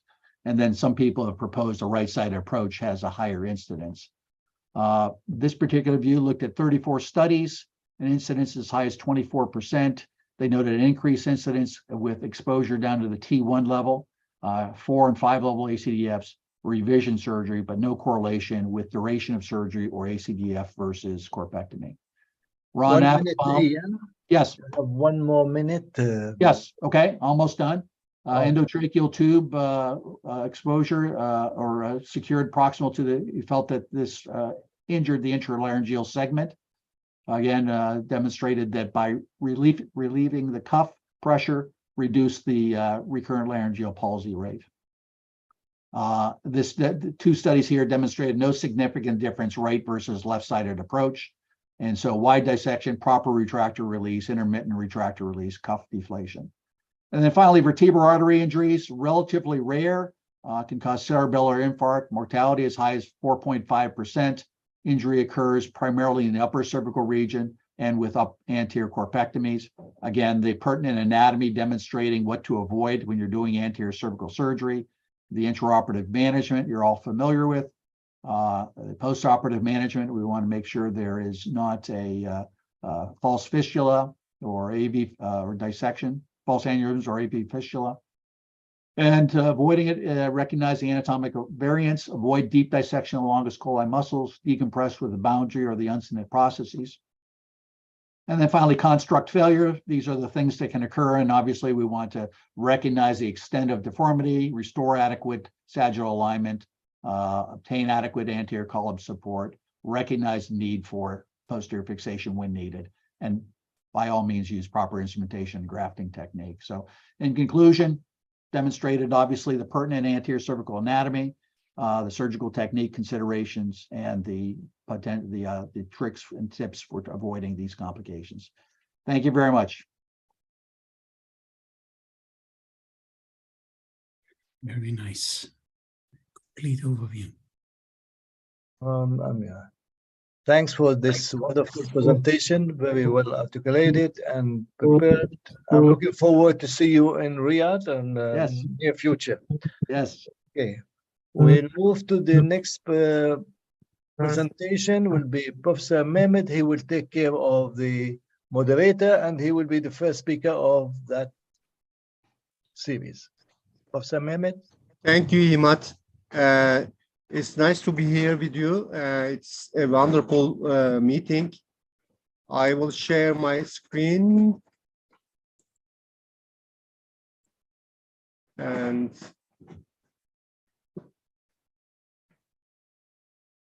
do you see my screen now? Yes. Okay. The anatomy of the thoracic region is somewhat different from other regions of the spine. As you know, the largest lamina is T11, and the T12 superior facet is near to coronal plane. However, inferior facet is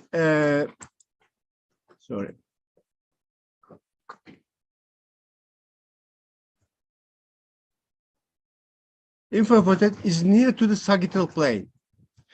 And the transverse process of the lower thoracic vertebra are very rudimentary, but the pedicles are thicker. And there are 2 joints here. One is the joint with the rib and transverse process, costotransversal joint. The other one is the joint with the vertebral body, so-called costovertebral joint. And this joint, costovertebral joint, mostly covers the disc space, the posterior part of the disc space. If you look at from the side, you can see it this way. The joint, costovertebral joint, may have 2 parts, one in the upper vertebra, one in the lower vertebra, like you see here. And this is the costovertebral joint. This is the costotransversal joint. And the artery and vein is just below the ribs. This segment, so intercostal artery goes as the segmental artery comes from the aorta, and covering the heads of the ribs is a sympathetic chain. This is a thoracic ganglion. As you may know, some surgeons do some thoracoscopic sympathectomies to treat palmar hyperhidrosis. And covering all these is the parietal pleura. You can see those structures well without opening the pleura. What about the approaches? There are multiple approaches. If you look at from posterior, laminectomy is one approach. The transpedicular approach and the transfacet approach are all posterior approaches. Laminectomy is not appropriate, especially in the midline disc herniations, and it should better be used in the spinal canal stenosis. Transpedicular approach is a good indication for laterally located soft disc herniations, and the same is true for pedicle sparing transfacet approach. I will give you some details later. Posterolateral approaches are two kinds. One is the costal transversectomy, commonly used in post disease, and in 1960s and 70s, it was a very popular approach for vertebral tuberculosis. Lateral extracavitary approach is a somewhat better option to see the ventral part of the spinal cord, but it is a very morbid surgery. For the anterolateral, thoracotomy and anterolateral approach is proper for this space from T3 to L1. Pleura is opened and costovertebral joint attacking the disc space is removed. In small cases like a one-level disc herniation, you can make this with a retropleural thoracotomy. And if it is on the upper thoracic region, scapula may prevent you to open that space, and lateral parascapular extrapleural approach may be used. Another option is a thoracoscopic approach. In fact, most spine surgeons are not very familiar with this, and then they get the help of thoracic surgeons. Transsternal approach may be used for the pathologies between T2 to T5, but my talk will not cover the approaches for cervicothoracic region. If we make a summary, we can tell there are mainly 4 types of surgical approach. One is the posterolateral transpedicular. The other one is the costal transversectomy, removing the transverse process with a small part of the rib. And the posterolateral extracavitary, removing a large part of the rib. You can even not touch the transverse process. But to do that, as an extracavitary approach, you must remove at least 2 ribs. It may be better to remove 3 ribs, and then you can see more lateral. You can have more lateral view of the pathology. But anterolateral transthoracic approach is more proper to see the ventral part of the spinal cord. This is the transpedicular approach. It was first introduced in 1978 by Patterson. After exposure of the facet, the pedicle caudal to the disc is drilled under a microscope, and then the facet may also be drilled if necessary, and it may give similar success rates like transthoracic and extrapleural approaches, but it's better not to use this technique for the midline calcified discs.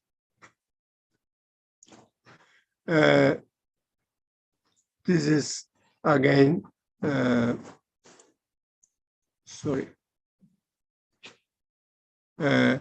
how we can make it a few millimeters, 2 to 3 millimeter space, make us work in there, and we can easily remove the laterally situated disc herniations. What about medial facet approach? This time, a midline 5 centimeter incision is done, a unilateral muscle retraction, and 5 millimeter lateral to the disc space is a working area. If necessary, 1 to 2 millimeter additional facet joint removal may be done. This is the facet joint removed, and then underneath, this is the root, and this is the disc space. What about costotransversectomy? It provides approach in the lateral part of the canal and anterolateral body, the compression of the pathological or traumatic bone fragments, biopsy, sometimes sympathectomy, spine tumor resections, infections, and soft paracentral discs are indications for this approach. But for many years, I don't like to use this approach for heart disc herniations. But it's good for Pott's disease and for some tumors. Lateral, your incision line may be midline, or a concave incision like this, or an incision T-shaped incision with one transverse incision on the rib that you intend to remove.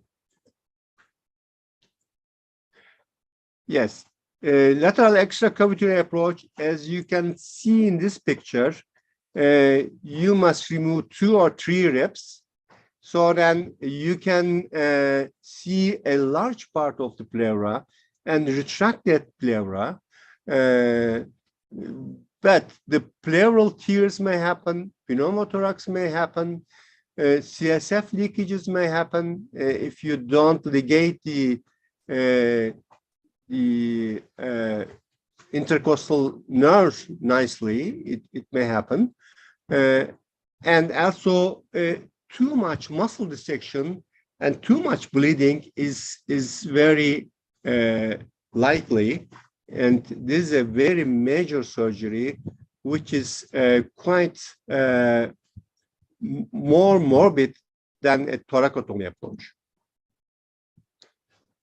Now you can see in this axial views, the rib is dissected superior sulu 8 to 10 centimeters lateral, and then the rib you intend to remove is larger than the costotransversectomy. 12th rib is excised in lesions at L1 and L2, and you can also cut a part of the diaphragm. It may be done with a prone position or ipsilateral, from ipsilateral side, or in a lateral position, lateral decubitus position. Here are some pictures depicting this. Segmental artery is ligated in multiple levels, also intercostal nerves. You can sacrifice in the thoracic levels nicely. Complications are similar to costotransversectomy, but the disadvantage is the ventrolateral instrumentation may be hard to apply. What about thoracotomy? Actually, In the past, we used to do many thoracotomies for anterior pathologies by opening the pleura, and at the end of surgery, we were placing a chest tube. What you have to do is to, if it is a disc herniation, you must try to remove one of the rib heads, and after removing the rib head, you will see nicely the posterior part of the disc space. You then create a cavity there, as you can see in this picture, and then you push the posterior longitudinal ligament to that cavity ventrally, and also the hard disc formation ventrally away from the dura. Extrapleural approach is another option, very nice option. If it is a one-level disc herniation only, you must remove the rib head again, create a cavity, and then place push the disc herniation inside that cavity. If the cavity is large, you created, then you should better place a graft over there. If you are doing a corpectomy, you must place a graft or cage, vertebral body cage there. This is how it is done extrapleurally. I have mentioned thoracoscopic approach. In this approach, there are at least 4 entry sites. One or two of them should better retract the lung. Unilateral intubation may be done to deflate one of the lung, and one suction, one instrument tip, and one coagulation tip are entered inside those entry points. I will present a few cases. One is that this case, there was both a thoracic disc herniation and spine stenosis at the back. And there is a T2 hyperintensity here, you can see. And to deal with such a pathology, I plan to make a posterior decompression, then anterior discectomy. This is the postoperative films of the same patient. Somebody may criticize that I haven't done a posterior fixation at the end because there was a mild kyphosis. But if kyphosis increases, I plan to make a posterior fixation, and the patient has got a good benefit from paraparesis. It improved, and no kyphosis developed by the time. Another pathology is multi-level thoracic spinal stenosis. This is also a common problem we see together with the lumbar spine stenosis. We must be aware of that pathology, that it may be together with other stenosis in the lumbar or even cervical spine. Our indications must be first decompress the thoracic level, then lumbar level. Yes. These are the postoperative films of the same patient. Complications of thoracic spine surgeries are neurologic complications. If for a ventral pathology you are doing a laminectomy, the risk of neurologic complications increases. After posterior or transthoracic approach, it's about 2%. However, with laminectomy, there are reports exceeding the neurologic complications exceeding 40%. Wrong level surgery may be a problem. we must be very aware of counting the level, the proper level. Insufficient decompression is also possible. Instability can happen. CSF fistula, it is quite difficult to manage if it happens after thoracotomy, because it will be a CSF pleural effusion. Lung complications are common in case of you open the pleura. Infection and intercostal neuralgia are the complications. In conclusion, there are multiple approaches to thoracic spine. Thoracic midline herniations are frequent and often calcified, and the laminectomy and lateral approaches are not appropriate, and thoracotomy and anterior decompression is safer. Retropleural dissection is possible. For thoracic lateral herniations, however, especially soft disc herniations, you can remove them with a transpedicular or pedicle sparing transfacet approach.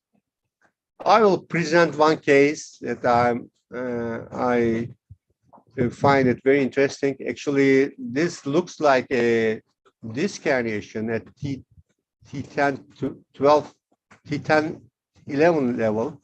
But I assumed it may be a calcified disc. So I wanted a CT scan. In the CT scans, it is not a disc herniation, it is a OPLL. It's also common in thoracic spine as it is in the cervical spine. We must be aware of that, and such a calcified mass, the better approach is an anterior thoracotomy approach. Thank you for listening. Thank you, Mehmet. I think you are the moderator, so you can introduce next speaker, Professor Kevin Foley, who kindly accept the invitation. Yeah. Now, okay. Now the speaker after me is the Dr. Kevin Foley. He's very famous with the minimally invasive tube-guided surgeries, and then he will tell us the outpatient minimally invasive TLIF. Dr. Foley. Good morning, and thank you very much for the invitation. Can everybody hear me okay? Are you able to hear me? The transmission is not very can well. Can you share the screen? Yes. Green button at the bottom.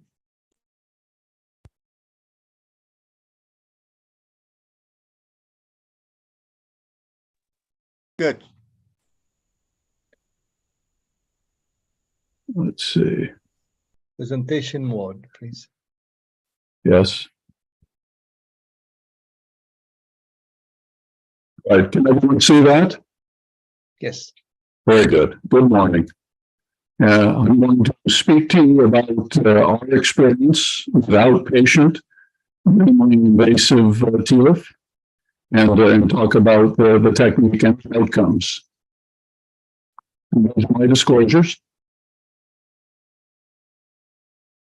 So the objective is to describe our experience at Simsworthy Clinic and the University of Tennessee with the minimally invasive TLIF operation, and to provide patient-reported outcome measures from our registry data to look more specifically at how these patients fare.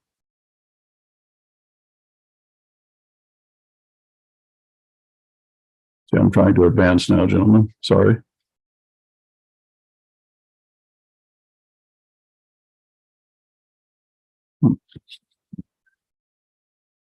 Okay. Don't know why the slides don't want to advance.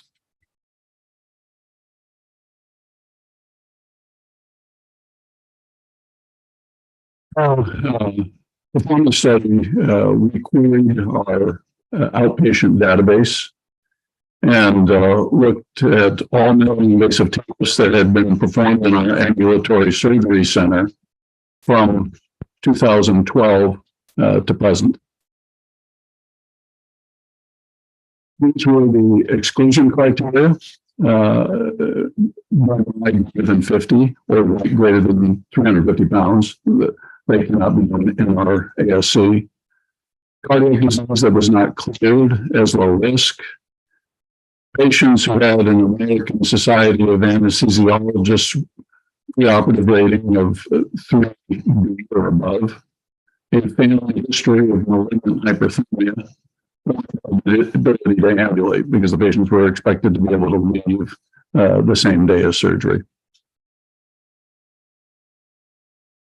We identified 315 outpatient invasive TLIFs in our registry, and of these, 130 had complete outcome data. The age of the patients ranged from 20 to 72 years old, with a 53 and a half, a fair balance between men and women. The majority of the patients were ASA grade 2, with some ASA 3 patients and some ASA 1 patients. The length of surgery was slightly under 3 hours. The blood loss was 50 cc's. So I'll briefly review the technique for minimally invasive TLIF and a little bit of the pertinent anatomy. Of course, it's an oblique approach to the lumbar spine.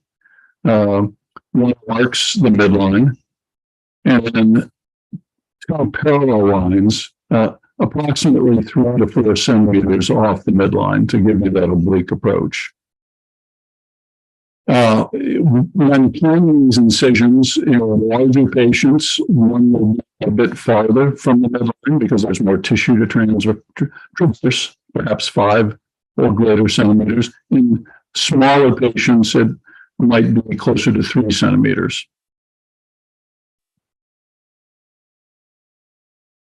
Each of those needles are inserted to find the center point of the incisions to be made. And I like to see in such a position that an imaginary line extended from the needle tip bisects the disc space that you are approaching. And then a 2.5 centimeter or 1 inch incision is made at that point, one on either side of the midline. So there are the small incisions after the needles have been withdrawn.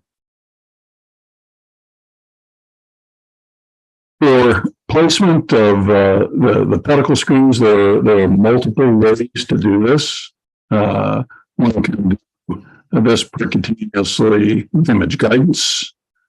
Some surgeons choose to use robots for this task.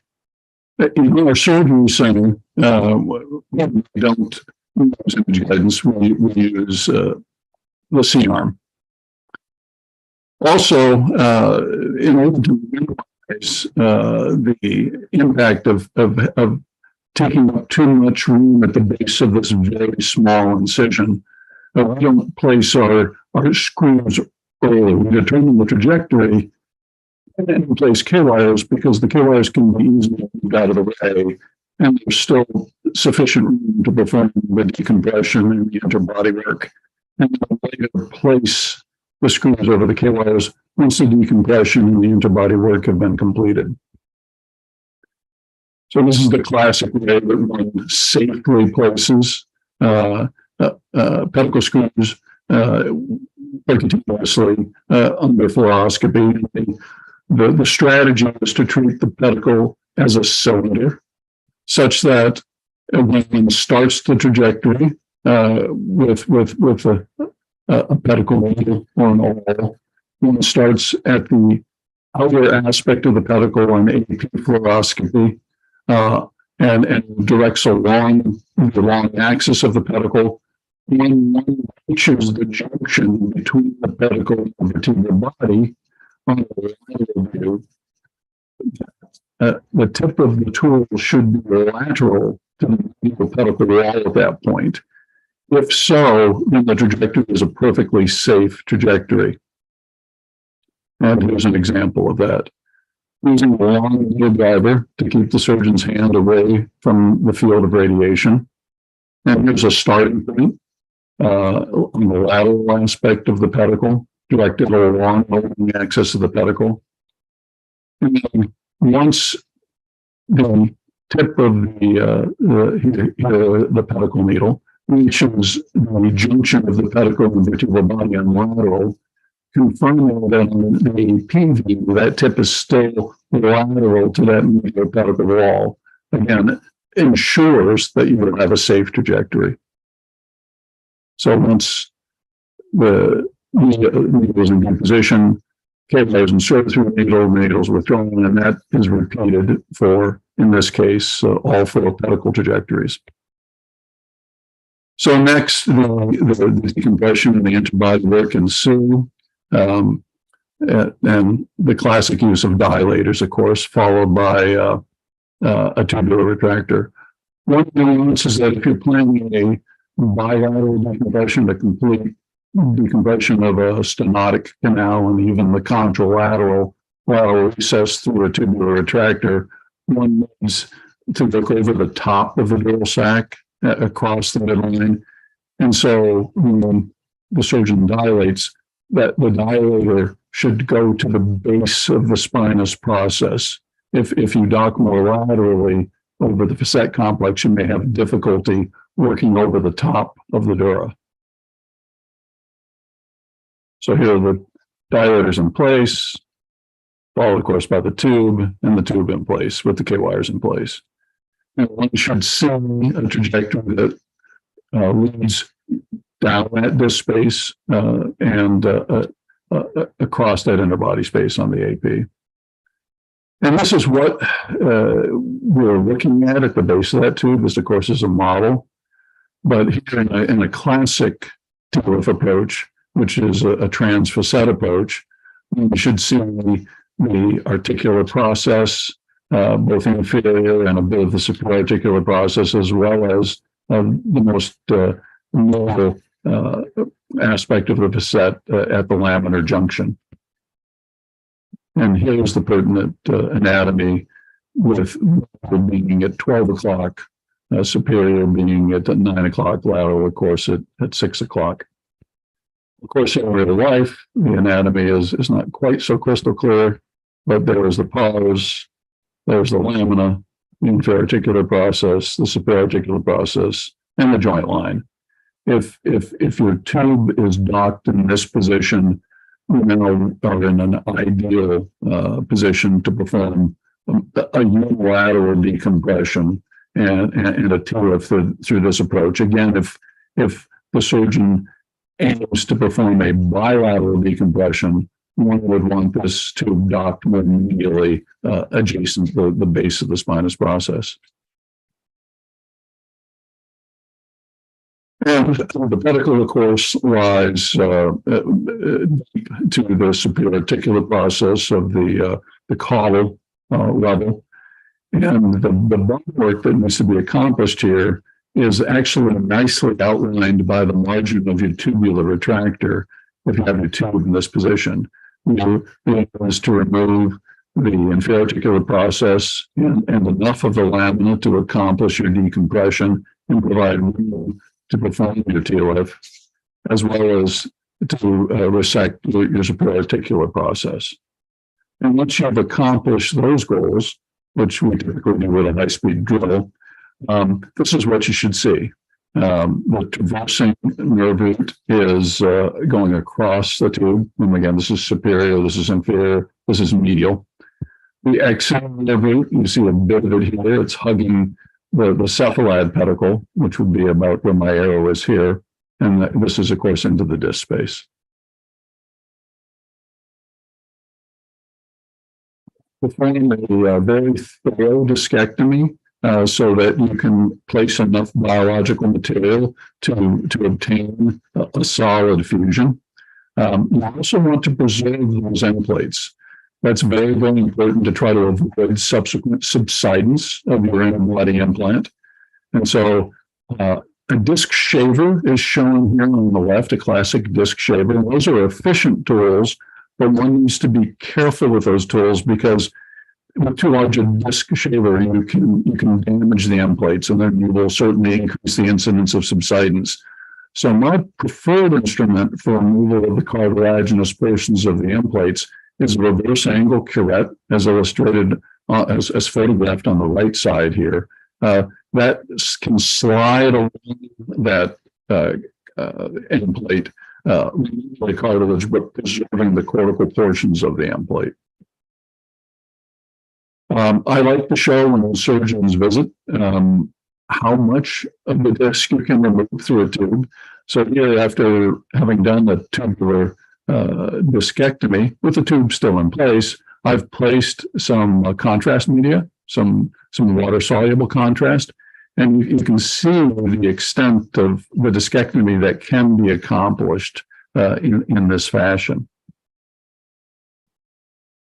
So back to the case I was showing. This is a patient, classic spondylolisthesis, disc space collapse here. There's some foraminal stenosis also encroaching upon the exiting route, as well as the stenosis encroaching upon the traversing route. And so one needs to decompress these neural structures, restore interbody and foraminal height, restore some lordosis. So I like to use in these cases a small osteotome to enter the disc, and then rotate that osteotome to start restoring height. And then sequentially larger interbody distractors, and eventually we can restore quite a bit of interbody and foraminal height, again, as long as you're paying attention to and respecting those end plates. So once you have adequate height restored and you're happy with the restored lordosis, you want to lock all of that in position, because of course you need to get your interbody distractor out of the way so you can go ahead and do your interbody work. So at this point, I will typically place the contralateral screw and rod construct. We've already placed the K-wires at the beginning of the case, and so now we simply need to dilate over these K-wires and then tap and run screws with extenders down through those K-wires, and that's why you've got the contralateral 2.5 centimeter incision. So once you put your screw rod construct contralaterally and lock it down like that, you can remove the interbody distractor now through the tube and maintain that restored interbody and foraminal height, maintain that lordosis, because you have the contralateral screw rod construct in place. And so we've gone from what you see on the left to what you see on the right. And you can see we've restored the disc and foraminal height. We've absolutely restored adequate lordosis here with this technique. Now you're going to perform the fusion and place your interbody implant. And it becomes a much easier task at this point because you've created all this room. And so your biologic material of choice, we all know there are a variety of things that can be used here. I use a fairly inexpensive solution. When I'm doing the drilling in the tube is a very nice bone dust collecting tool. Normally, if you're in an open wound using a high-speed drill, you're just propelling the little particles, but you're spraying it all over your wound. It can be really hard to collect. In a tube, the little particles bounce off the sidewalls of the tube and they collect down at the base. And so I simply use a large pituitary rongeur and I collect all of the bone dust. It's good autograft bone. I will mix that with cancellous allograft bone chips. They are very inexpensive, widely available. And I soak those bone chips in bone marrow aspirate, which I obtain early on when I'm placing my pedicle needle to access the pedicle for placement of the K-wires. Before placing the K-wires, simply aspirate from the vertebral body a bone marrow that I can mix with the cancellous allograft.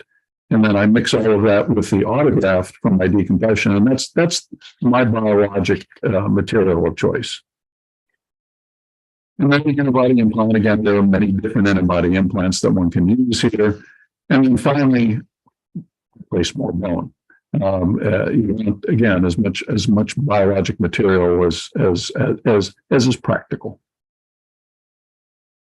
then the tube comes out and the ipsilateral screw rod construct goes in. And then one of the nice aspects of tube surgery, as those of you who do it know, is that it respects the anatomy quite nicely. We've worked in an interfascicular plane. And so as you withdraw your tube, your dead space disappears. Your paraspinous muscles come back into position. They're pink and healthy. And actually, one of the other attributes of tubes is they evenly distribute the pressure around the apparatus, unlike blades, for example, which concentrate the pressure. So that there's less ischemia in those paraspinous muscles following tubular retraction. So this is what we've accomplished, the before and the after, so to speak. And then cosmetically, very nice for patients. You can see one of the little 1-inch incisions here, one of the little 1-inch incisions here.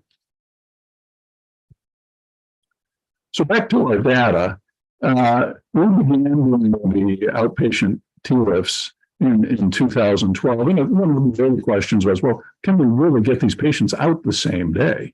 And our surgery center requires that patients who are operated there leave the day of surgery. And in fact, if they stay too long, at least in the U.S. system, it is one of the things that can get your center disqualified from the certification. So you must be diligent about truly doing these as outpatients.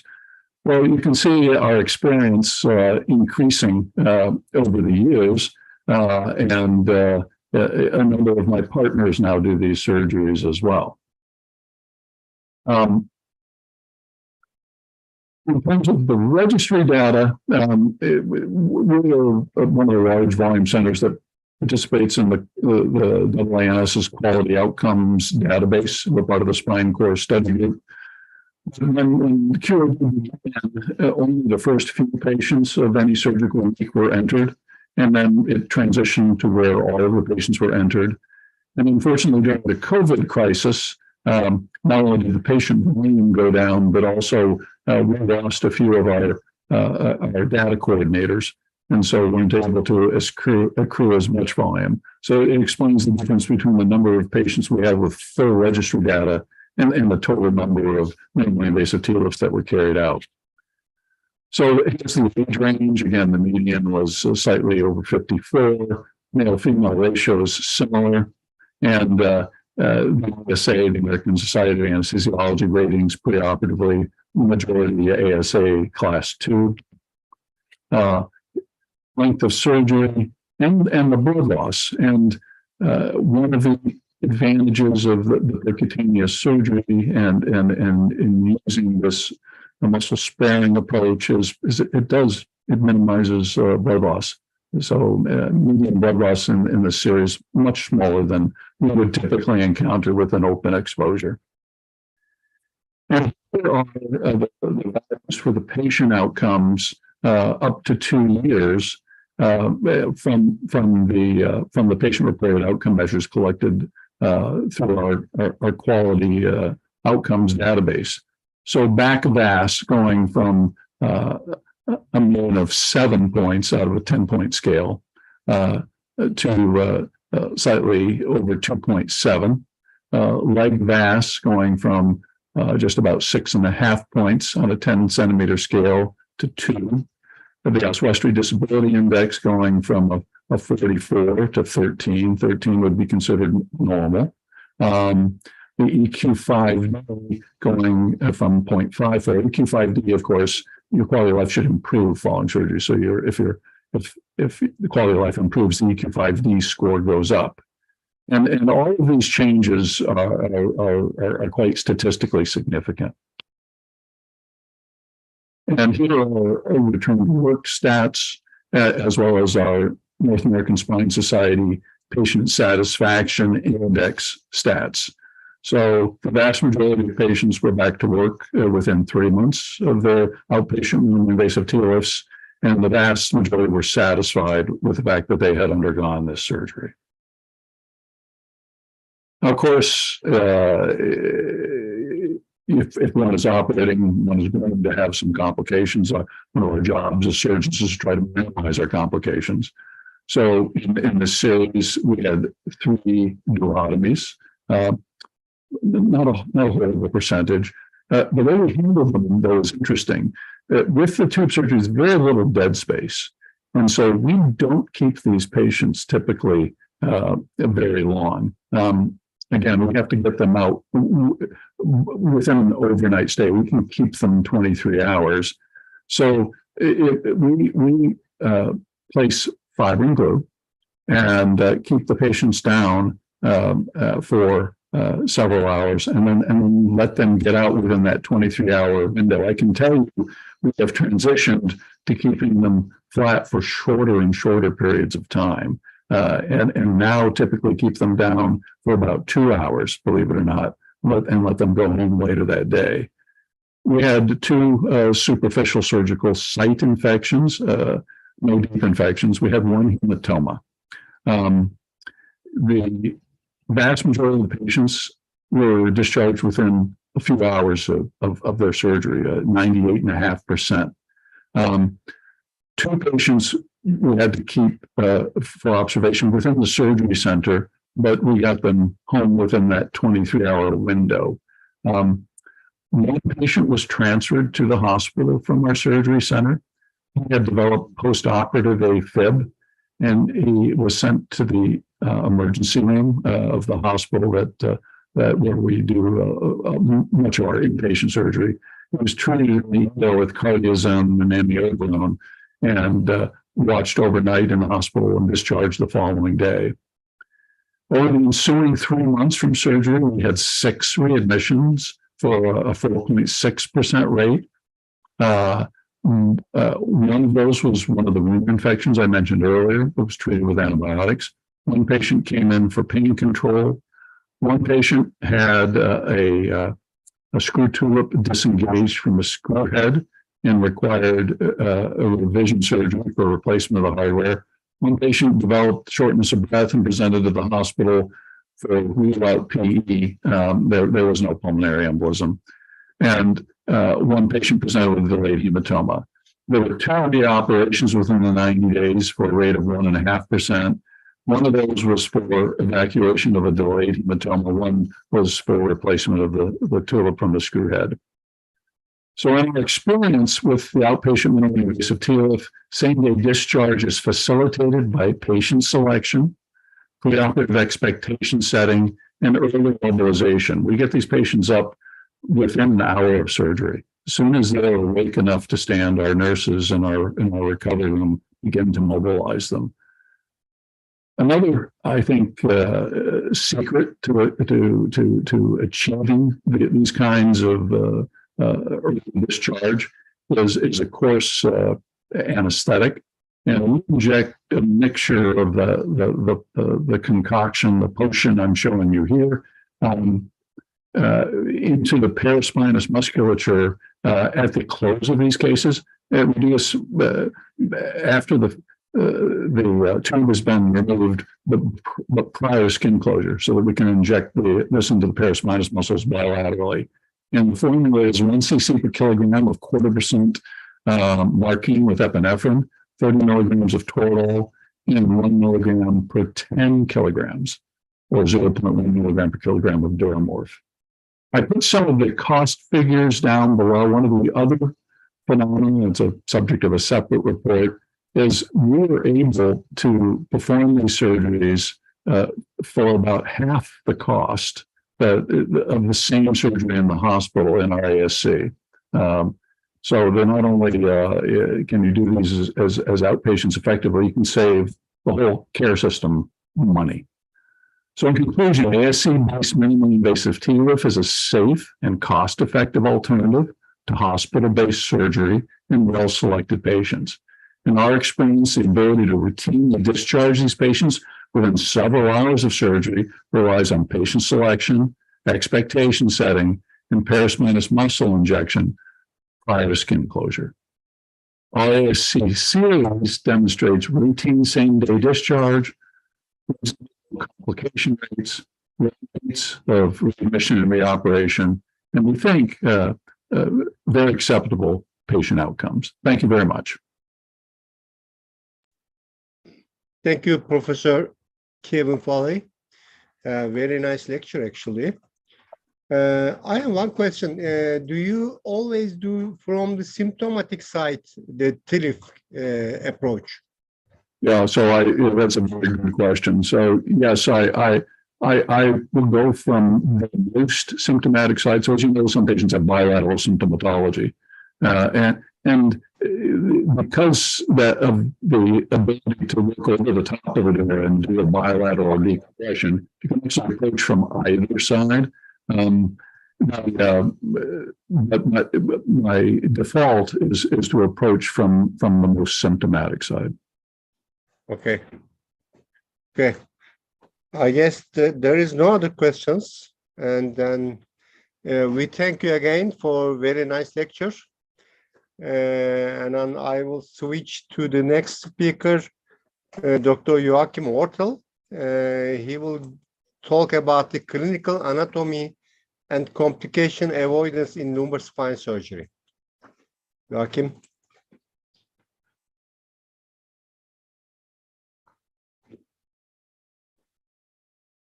Do you see my screen? Yes, yes. Okay, audio is fine. Perfect. Yeah, it's a pleasure to be part of this webinar. And yeah, it has been very interesting so far. And I will share with you now my ideas about transferring the lumbar spine anatomy to the surgical theater. These are my disclosures unrelated to this webinar, I think. This is where I'm from. So Southwest Germany, this is the map of Europe.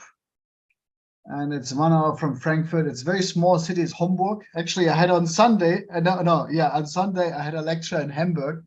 And they all thought I'm from that city. So it's a very small city, Southwest Germany. Yeah, it's a small university. This is our university campus and our hospital. Used to be famous for some spine procedures, and Kasper used to work here. I will not go into detail. So now, what is about the lumbar spine anatomy? The anatomy is quite important for the surgical approach. Actually, the anatomy determines most of the surgical procedures and approaches. So for the lumbar spine, I think we have to look at the big facets. We have to look at the transverse forceps and the pedicle. So it's a different issue than in the cervical and the thoracic spine. Also, we have to consider the role of the ligaments and the disc space and the joints. So we will try to preserve all the important structures, have an access to the lesion, so like a lumbar disc prolapse, with preservation of most of the surrounding structures. For the lumbar spine, we basically do all the procedures from posterior, and this is possible because we have no spinal cord. So that's a good and important issue. And the idea of the lumbar spine surgery is because of this different from the thoracic and the cervical. And now you see here two important issues. This is just a standard drawing of the anatomy, and one important issue, in my opinion, is that the exiting nerve root travels from medial to lateral and from cranial to coronal. Then we have a space here, the Cummings triangle. I will not go too much into detail, where actually there's usually no nerve root, and we have access to the disc.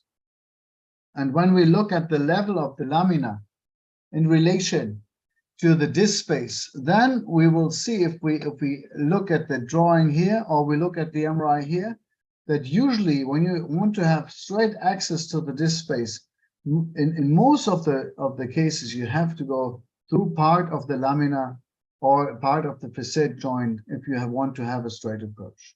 So that means when we do an interlaminar fenestration for a discectomy, usually we open up an area but which is not the ideal trajectory to get access to our target area of the surgical procedure.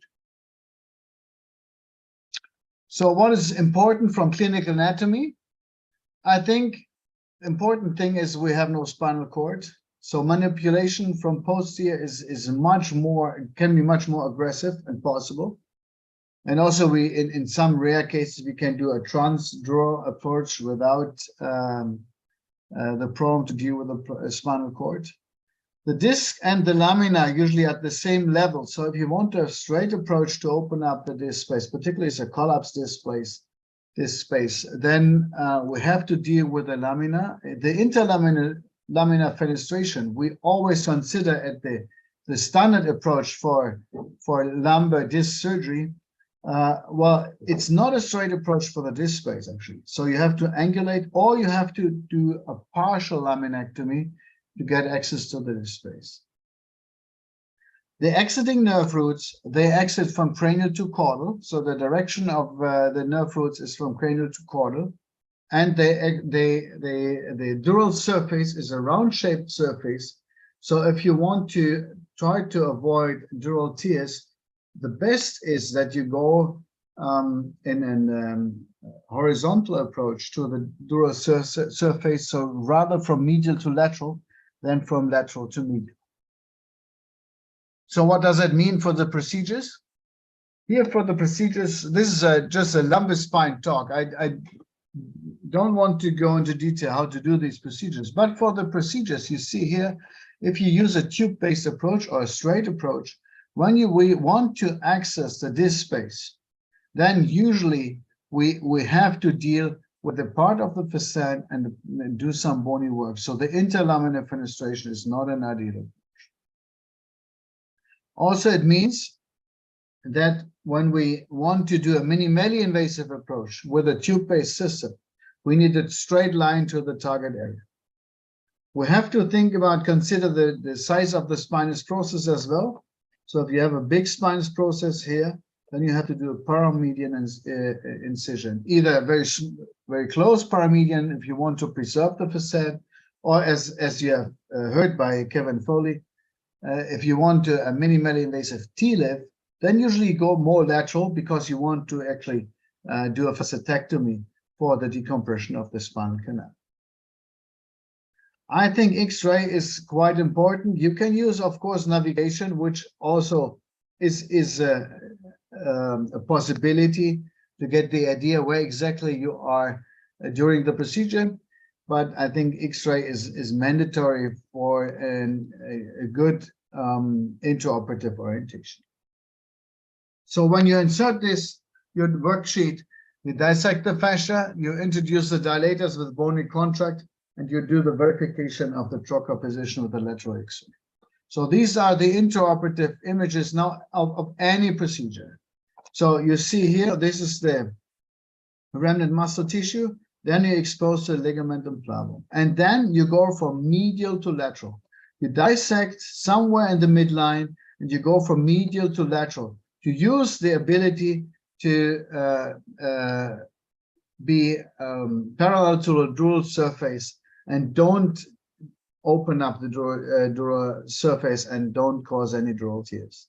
I think it's much more difficult to have a dural tear in a case where you actually have a parallel approach to the dural surface than in any other case. There's another aspect to go a medial approach. When you open up the spinal canal in the midline, usually there you have some remnant space and some fat tissue. So even if in the most severe spinal canal stenosis, you should always open up in the midline and go from medial to lateral, because there's usually some interspinous fat tissue and subspace left.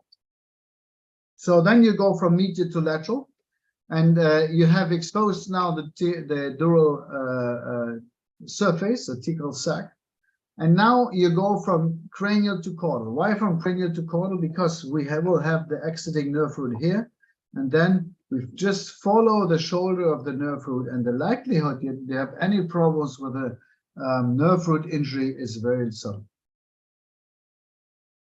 Once you have identified actually the nerve root, and you have followed the nerve root caudal, then you can mobilize the nerve root here, and you can mobilize the disc prolapse. So here you see, in my opinion, a typical ideal approach for the lumbar spine. You come from medial to lateral, you come from cranial to caudal, and then you expose the junction of the exiting nerve root and the thecal sac. And with this technique from cranial to caudal, from medial to lateral, you will expose all the important structures, and the likelihood that you do an injury to the nerve root or the thecal sac is very low. This is exactly the opposite if you come from lateral to medial, and if you start too far caudal, for example.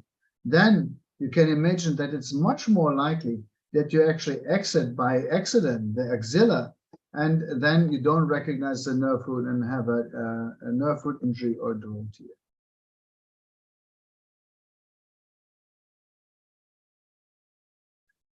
So for the fenestration, interlaminar, I think it's the standard approach. It's not really the ideal approach to get access to the disc space and the disc area. So usually either you have to do some more opening, or you get an angulated approach for the disc space. The ideal approach for the disc space is probably within the lamina, in not in all, but in many situations.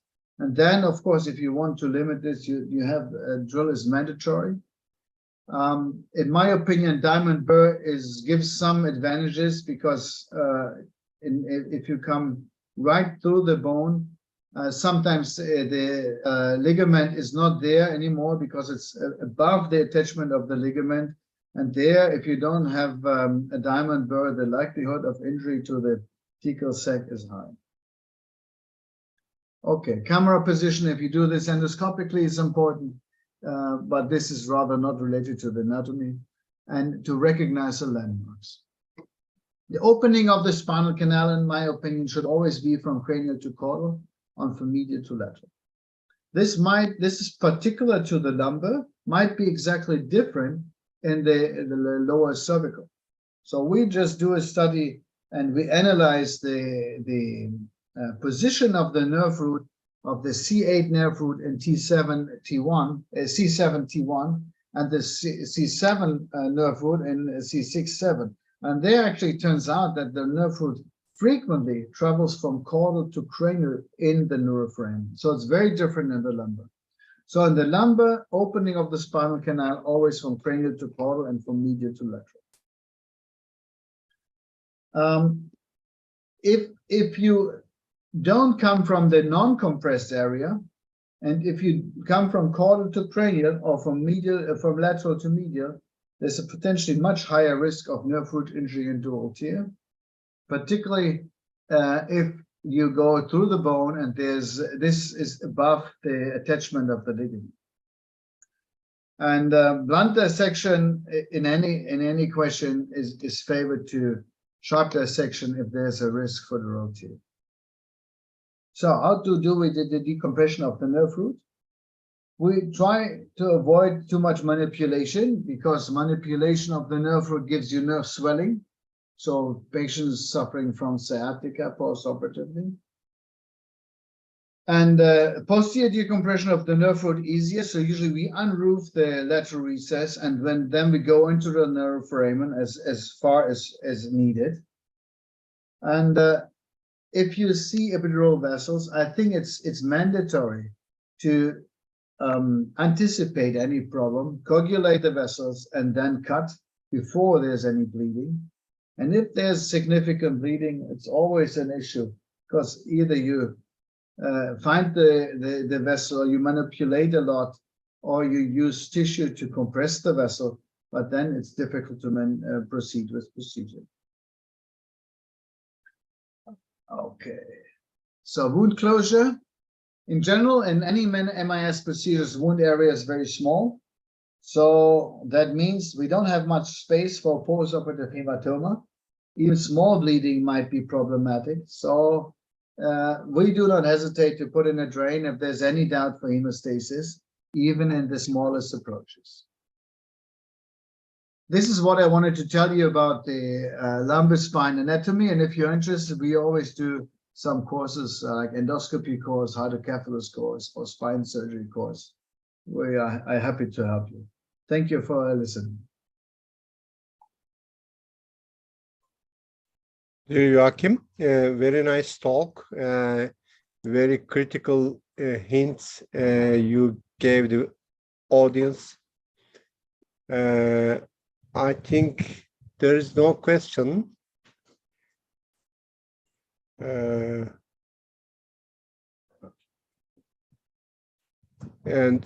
Dr. Imad, we can start the new session, I think. Yeah, I think the second session will be moderated by my colleague, Professor Vladimir Benish, and with him, Professor Lucas Vasulik from Belgrade. Vladimir, it's all yours. Okay, thank you, Imad. I think that we are running a little late, so I would like to ask all the lecturers to keep on time, and we shall immediately start with the second lecture. Jose, the floor is yours with CC Junction, your favorite, share and I screen. believe that it will be Are great. you hearing me? Share the Are you screen. hearing me? We hear you well. Share screen? Yeah? No? No? No? No? One moment.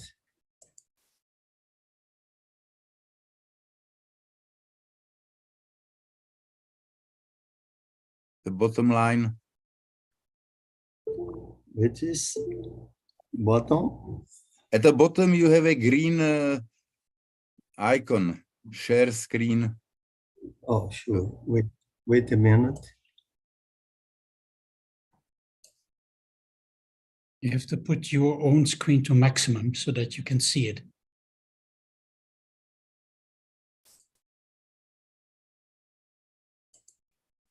Yes. It's okay? Now it Okay, starts. Jose. And go to presentation mode.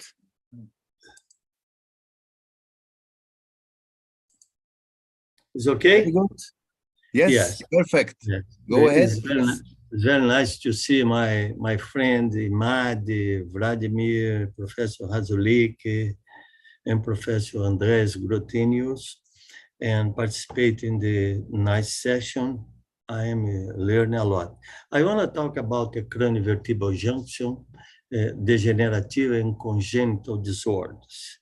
I would like to say my big experience or relative experience in craniovertebral junction is a tumor, is a foramen magnum tumor, but until 2005, I have a lot of congenital malformation, including bone abnormalities, mainly basilar invagination, platybasia, and odontoid ossum.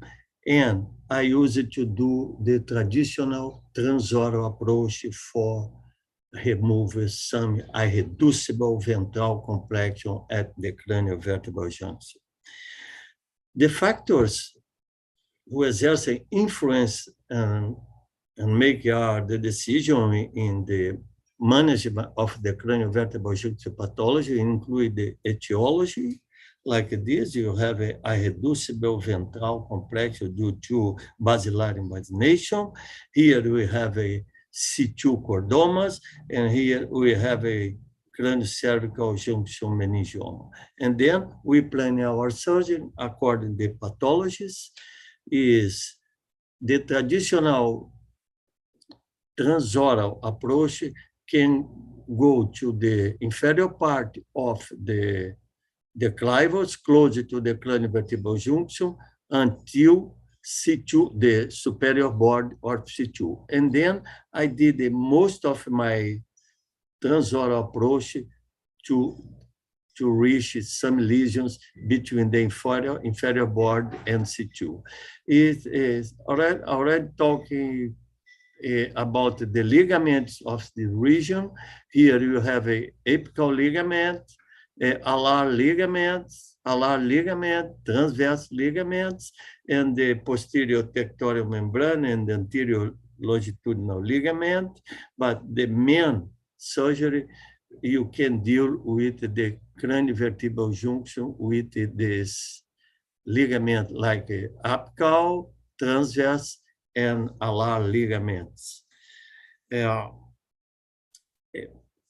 The main indication of the transoral approach include the extradural ventral complexion, irreducible, and lesion placed and midline.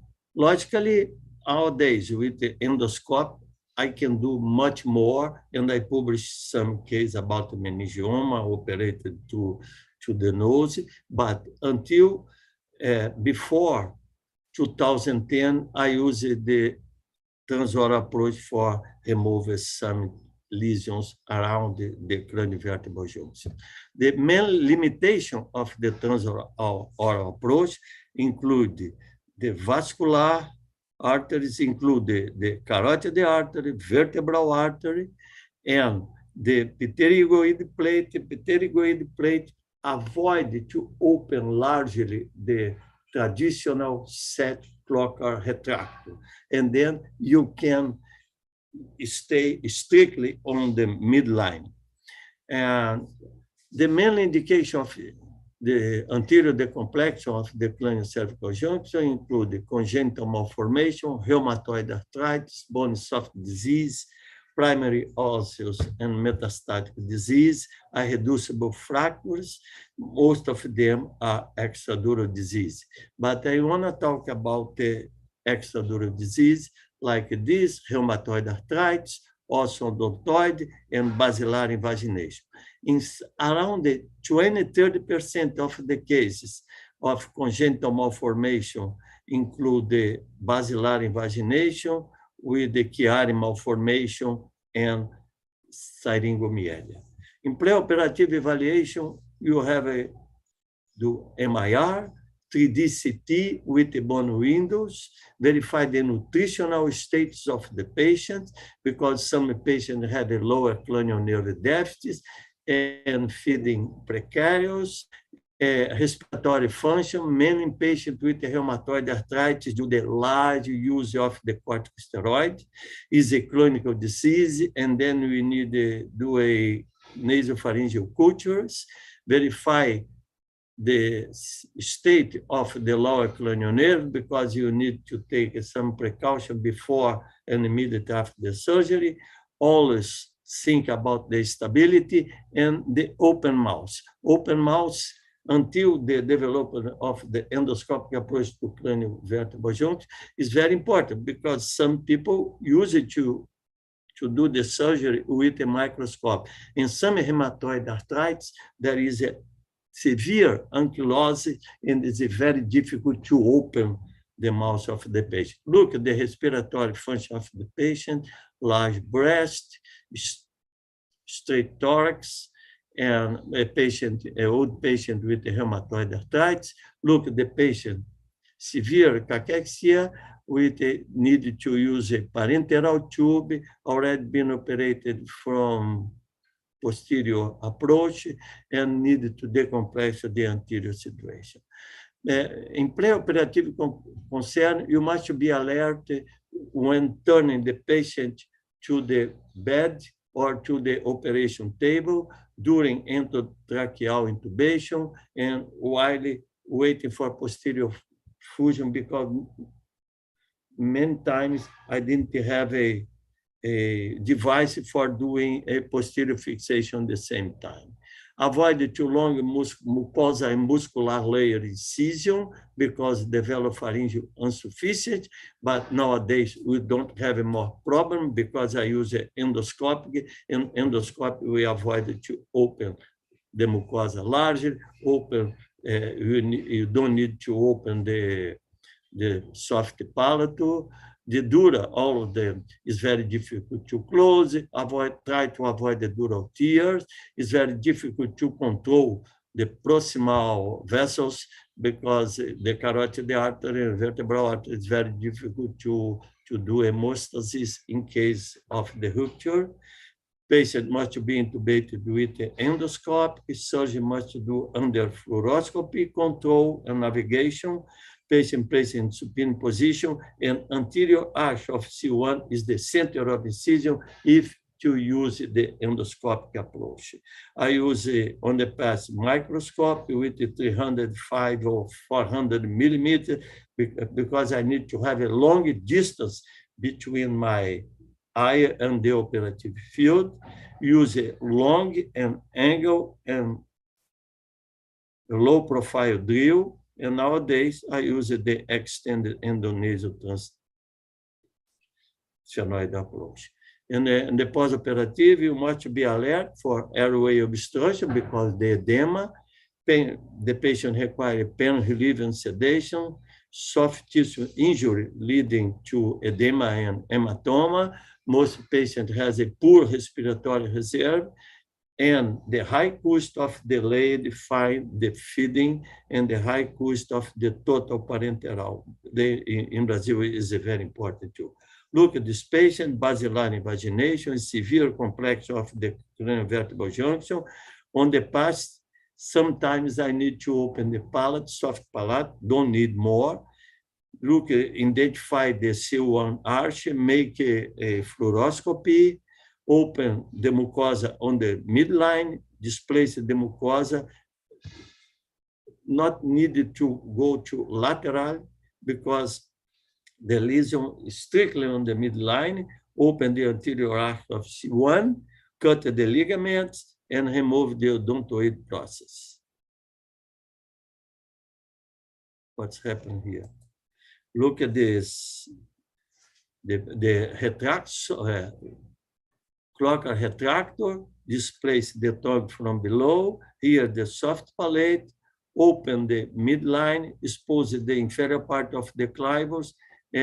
Sometimes is a block of bone between the C1 and the clivus, and drilling inside the odontoid process. I drill inside the odontoid process, remove all the bone until to find the posterior cortical bone and displace it and dissect from the deeper plane, included the soft tissue, the fat, mainly what's happening in rheumatoid arthritis. Look, after surgery, on the past I need the surgery required craniocervical fixation is not so good for the patient because the patient has a incredible restricted movement of the head.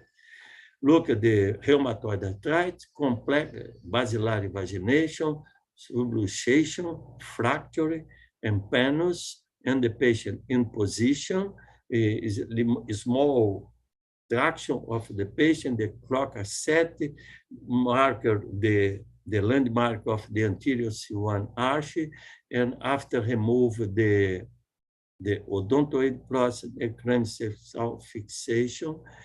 Sometimes I want to show here. Look at the odontoid process, a old video, and I used to drill inside. To drill inside the odontoid process is much more safe. And nowadays, with the development of the new device, it's much more easy to treat mainly the rheumatoid arthritis and trauma. For transoral approach or for some lesions together the craniocervical junction, I prefer to do an anterior decompression if the lesion is irreducible.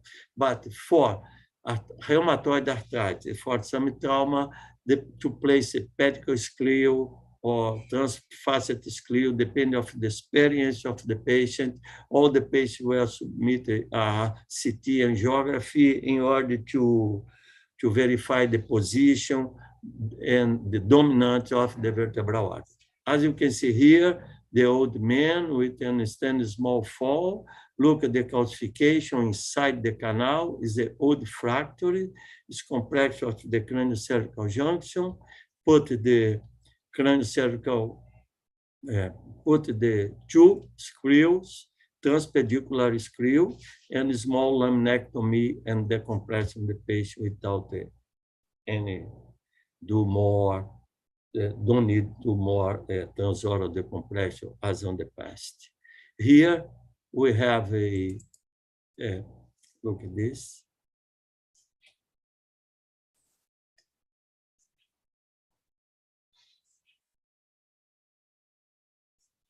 One moment, please. I need to. Heterodontoid pseudotumor Is a endoscopic neonasal approach to heterodontoid pseudotumors. In this video, we report a case of The patient is a tetraparetic treated patient. with an endoscope young- and a nasal approach and its technical nuances. A 51-year-old man was admitted with a long-lasting history of progressive spasm. We have some other noise there, Jose. Can someone stop that? Heterodontoid pseudotumor is a Yes. non-plastic mass. Is okay? at the vertebral No, there still is some other voice junction. talking. In Yes. this video, And we I do not know how to get rid of that. treated Andre?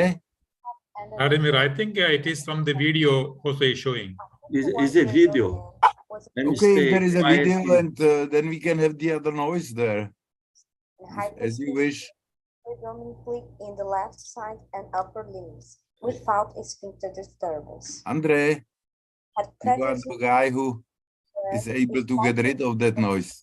arc of C1 and incomplete Oh, decompression. Ramesh, are you there? Yeah, I'm here, Vladimir, but that audio is from Jose's file. It is coming from that video he's showing. Oh, it's from the video of Yeah. Jose, but video is not playing. I think it'll show soon. Jose, go ahead, please. No, ahead, please. Oh, Magnet, yeah. resonance, Did you see imaging, this image? a Is tumorous the lesion, Yes, posterior everything's all right. process of the axis, heterodontoid cyst? extruding Did you through the see that? transverse ligament and compressing Yes. the support. Heterodontoid. Turn off the video sounds. Turn it off because it's noisy. Oh, sure. I try to.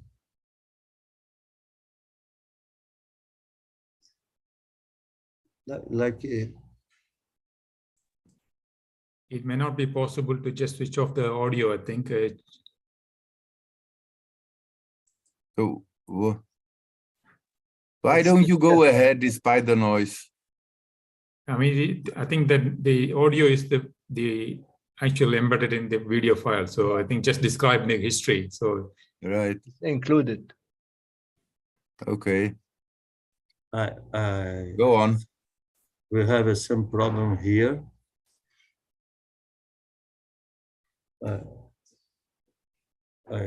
I don't know what's happened here. we could see it. So maybe redo it, replay it. We can see it.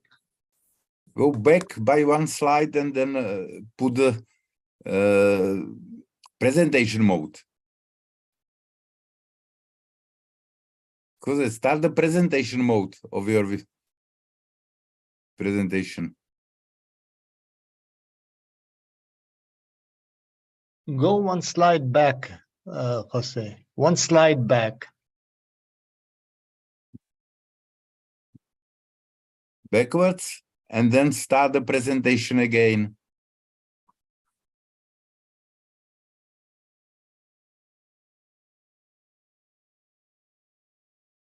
I think Jose turned off the audio now, so we cannot hear him as well. So maybe we cannot hear you. So maybe put back on your audio.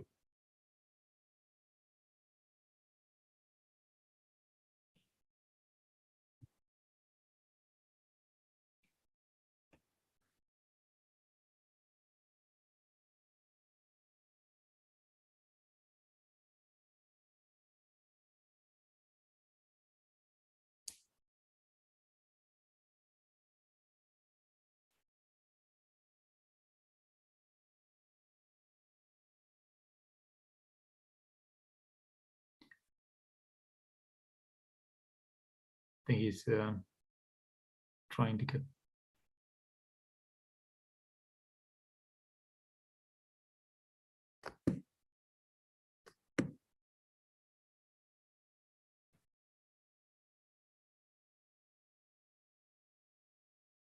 Can you unmute? I think you're muted now. You're muted. Jose, you are muted. It's on the phone to somebody.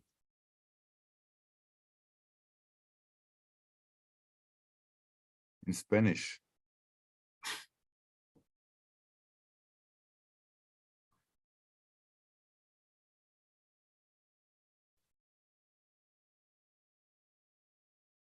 Could you unmute, Jose? So then we can.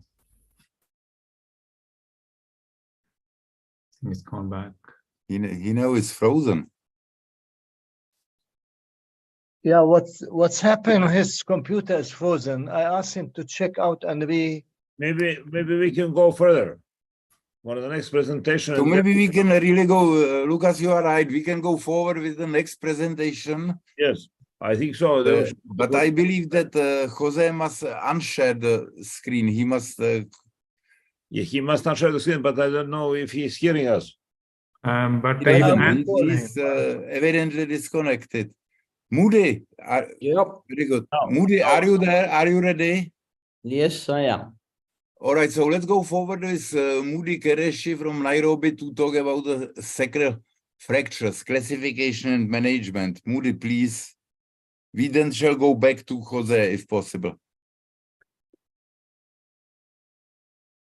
Do you see my slides? Perfect. Everything's all right. Go ahead. Okay. It's a pleasure to meet everyone, see everyone, and really it's been a wonderful learning experience. You'll be wondering, why is Moody talking about sacral fractures? I'm talking about sacral fractures because a lot of my colleagues send over these fractures to me and I don't have an idea of what to do with them. And I decided that I would do some research and learn about them. And that led me to make a presentation. And I thought I would share that with people who are in my situation. So I hope this will offer an opportunity for all of us to learn about sacral fractures, how they got to be classified, and how and what is the current management. So the anatomy, let's go through the osteology of the sacrum. We all know that it is formed by the 5 sacral vertebrae which become fused. It articulates with the 5th lumbar vertebrae proximally, the coccyx distally, the ilium laterally at the sacroiliac joint, and has 4 foramina through which the sacral nerves exit. The neural structures which are associated with the sacrum are the L5 nerve root, which runs on top of the sacral ala. The S1 to S4 nerve roots are transmitted through the sacral foramina. The S1 and S2 nerve roots carry a higher rate of injury, and the lower sacral nerve roots, S2 to 5, are involved in the function of the anal sphincter, the bulbocavernosus reflex, and the perianal sensation. It's important to note that unilateral preservation of nerves is apparently adequate for bowel and bladder control. The epidemiology of sacral fractures, should be suspected in somewhere about 1/3 to 40% of pelvic ring injuries. It has a bimodal distribution. In younger adults, it is due to high energy trauma. In the elderly, it's usually a low energy fall. In 25%, a quarter of the patients, there is associated neurological injury. And when the pelvic ring or sacrum is involved in trauma, 75% of patients are neurologically intact, and 50% have injuries, 50% neurological injury occurs in the patients who've had a pelvic ring injury. Classification of these, there have been many classifications that have been proposed for sacral fractures, but none are comprehensive or universally accepted. I think that's something to bear in mind. The existing sacral injury classifications are based on either fracture morphology or the concerned or inferred mechanism of injury. Therefore, because of the existing systems are very broad and simplistic, the more commonly used one is the Dennis classification, and I'll try and use that to describe the various fractures that happen to the sacrum. So it's currently the most commonly used sacral classification, that is the Dennis classification. There are others which are exceedingly specific. so that they can only be applied to a very select type of sacral fracture. There is the Isler classification, which is only relevant for a vertical fracture through the foramen, for example. There is the Roy-Camille with further modifications proposed by Strange, Wongson, and Lebec. There is, in an effort to develop a classification that will be able to obtain global acceptance, a very detailed AO classification has been developed. But for the purpose of this presentation, we should use the common one, which is the Dennis classification. This is a classification based on a three-dimensional volume rendered computed tomographic image, as you see on the right. Zone 1 is fractures that are lateral to the foramina. Zone 2 are fractures which are through the foramina. Zone 3 are fractures that are medial to the foramina. And there is further classification of zone 1. This is zone 1, that is fracture, as I said, lateral to the foramina, most commonly occurring in 50% of the cases. Nerve injury, usually the L5 nerve root gets injured in zone 1 and it occurs in about 5% of cases. Zone 2, as I said, are fractures through the foramina themselves, as we see here. They can be stable or unstable. Zone 2 fractures with the shear component is unstable. Such fractures have a high risk of non-union and a poor functional outcome. Zone 3 fractures, as seen in this image, are medial to the foramina and go into the spinal canal. These ones understandably have the highest neural fallout rate. In about 60% of patients will have a neural fallout, and is the most commonly common fracture associated with bowel, bladder, and sexual dysfunction. Zone 3 fractures are further classified into subtypes, as shown here. Type 1 is a kyphotic angulation without any translation of the vertebrae.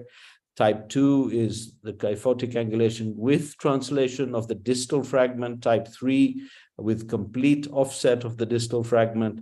Type 4 comminuted S1 fragment. And then these are sometimes morphologically described as H, U, lambda, or T-shaped fractures. Transverse sacral fractures is another type, and this is the one that has the high nerve dysfunction fallout rate. As you can see, there is a transverse fracture through the sacrum, which leads to that fallout. This is an example of the U-type sacral fracture resulting from axial loading. Represents a spinopelvic dissociation. Again, because of the nature and extent of injury, has a high incidence of neurological complications. So we'll go through the clinical presentation. Most commonly, a history of a motor vehicle accident or fall from a height, repetitive stress. In the osteoporotic adult, it will be an insufficiency fracture, and the patient comes in complaining of peripelvic pain. On examination, there is evidence of soft tissue trauma around the pelvis, and this should raise the suspicion of pelvic or sacral fractures. On palpating, testing the pelvic ring stability by internally and externally rotating the iliac wings. We shall describe the Faber test and the Ginsland's test, we'll describe briefly in the next slides. There is evidence of subcutaneous fluid mass. This is the Morel-Levally lesion, and in females, it is important to carry out a vaginal examination to exclude an open injury. This is the flexion, abduction, external rotation, the so-called Faber test. It is performed with the patient in the supine position. One leg is flexed at the knee, externally rotated and abducted. Downward pressure on the flexed knee and on the contralateral anterior superior iliac spine towards the floor provokes pain at the site of the fracture. The Ginsland's test is performed with the patient supine. One leg is maximally flexed maximally at the knee and the hip. The contralateral is extended beyond the table to promote extension at the hip. Downward pressure on both the knees towards the floor provokes pain at the site of the fracture.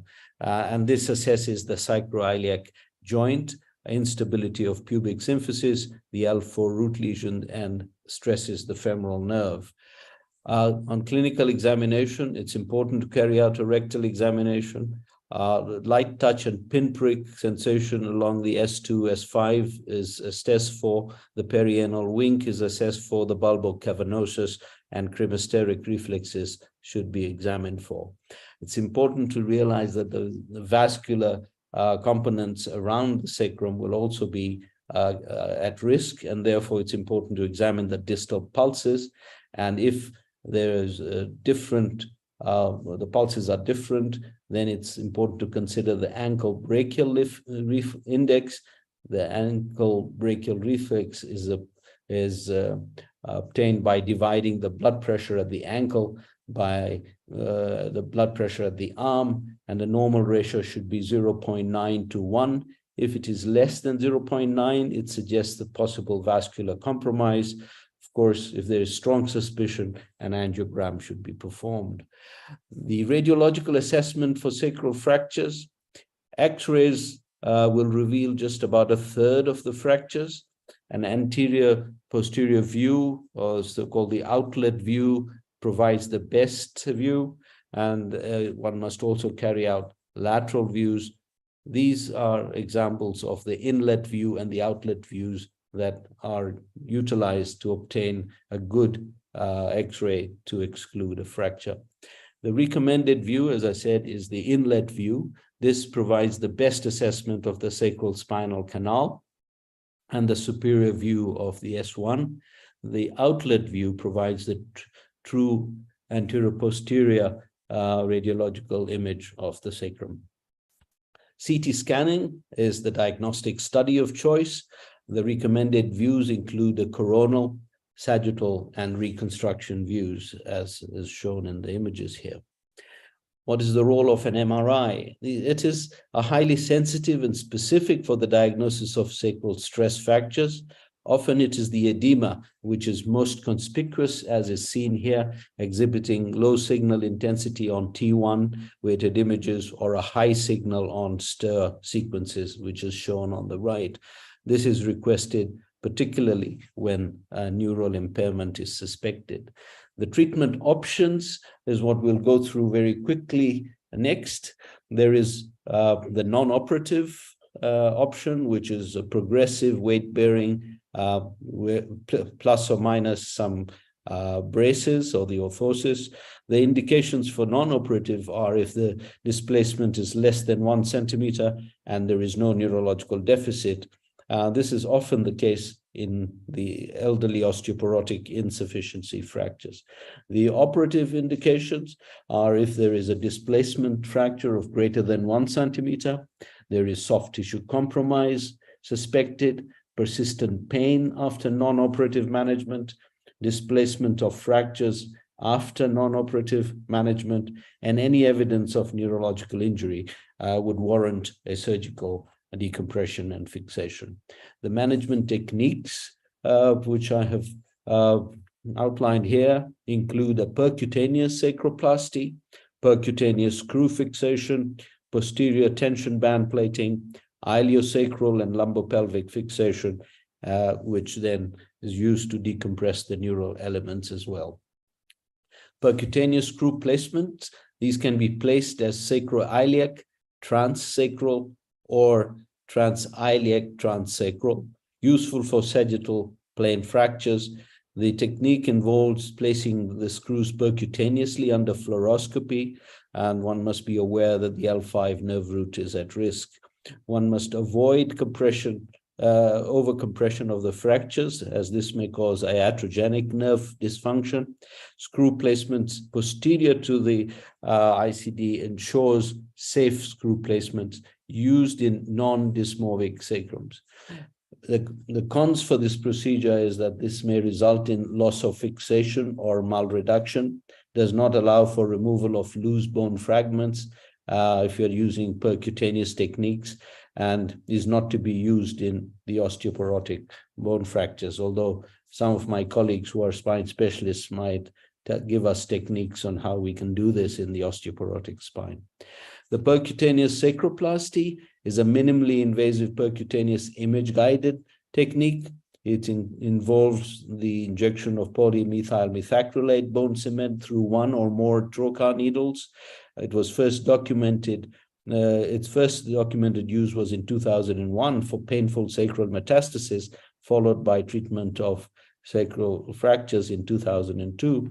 Image guidance is operator dependent. It uses a combination of fluoroscopy, so-called fan beam CT and cone beam CT, which I think a radiologist will be able to enlighten us more. The two main needle approaches are posterior and long axis. This is an example of the posterior percutaneous sacroplasty, the posterior approach. Now, this is an anterior oblique AP view with L5S1, and the red line, the sacroiliac in the blue line, aligned with the detectors. The needle within the left S1 wing is advanced, shown in this green circle, and the target of S1 needle tip at the intersection of the lines is shown here in this particular. So this is percutaneous sacroplasty. The long axis percutaneous approach was described by Binari et al. In 2006. It uses a single needle per treatment. According to Benagi, it has a better cement distribution and decreased risk of anterior cortex violation. The single needle lateral sacroplasty is described here. The sacroplasty is emerging as a useful tool for the treatment of sacral fractures, either due to osteoporosis or cancer.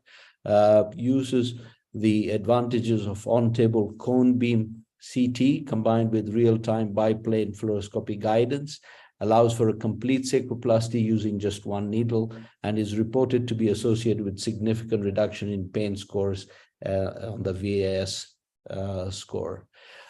This is an example of the single needle lateral sacroplasty technique, an AP fluoroscopy image showing the 11-gauge needle inserted via the left sacral ala in a transiliac approach. The posterior anterior fluoroscopy is done. The lateral fluoroscopic image shows the same needle inserted into S1, positioned within the intramedullary cavity between the anterior and posterior cortices. That's an osteophyte anterior to the anterior margin of the sacrum, but that's basically showing how the technique is done.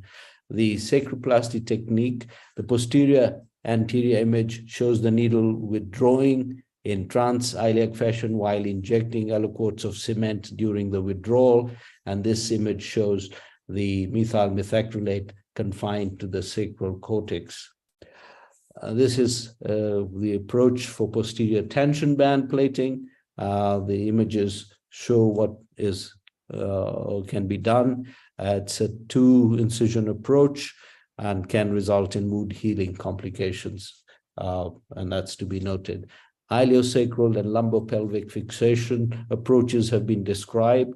The pros for this are it has the greatest stiffness when used for an unstable sacral spine, but it's obviously quite an invasive procedure.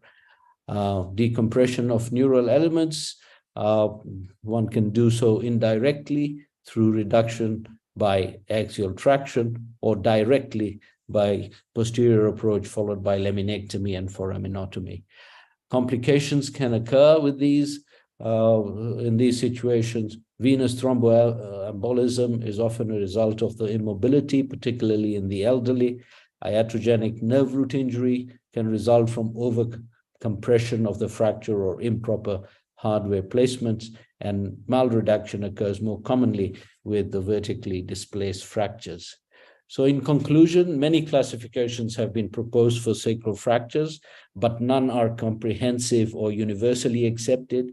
In an effort to develop a classification that will be able to obtain global acceptance, AO classification has been proposed They are common sacral fractures are common pelvic injuries that are underdiagnosed, and one must be aware that quite a lot of these may go undiagnosed and often associated with neurological compromise.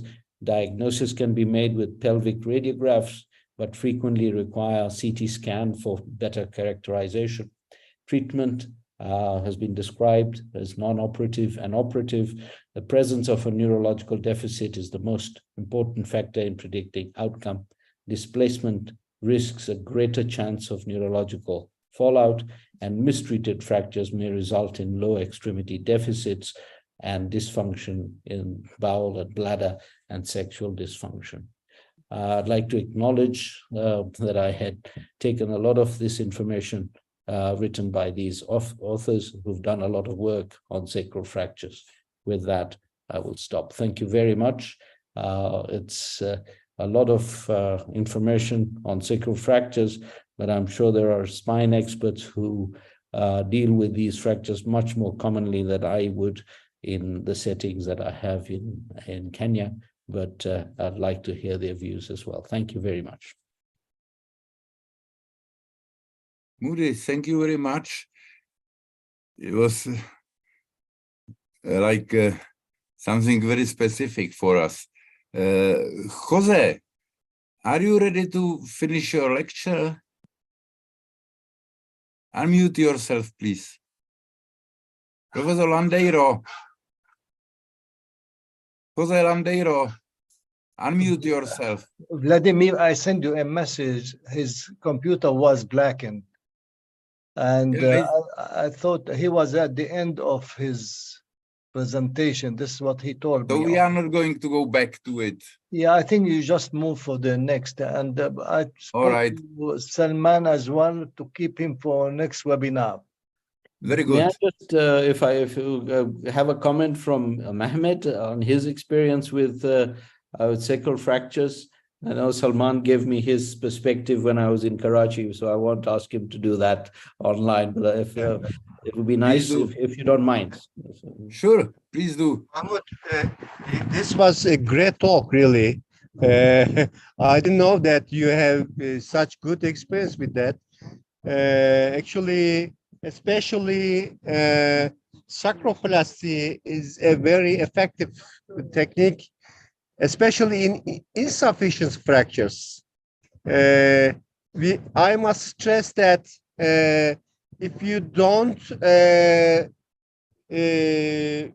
suspect a sacral insufficiency fracture in a patient after a long fixation, especially, who have persistent pain on the pelvic area or sacral area, you will then miss it easily.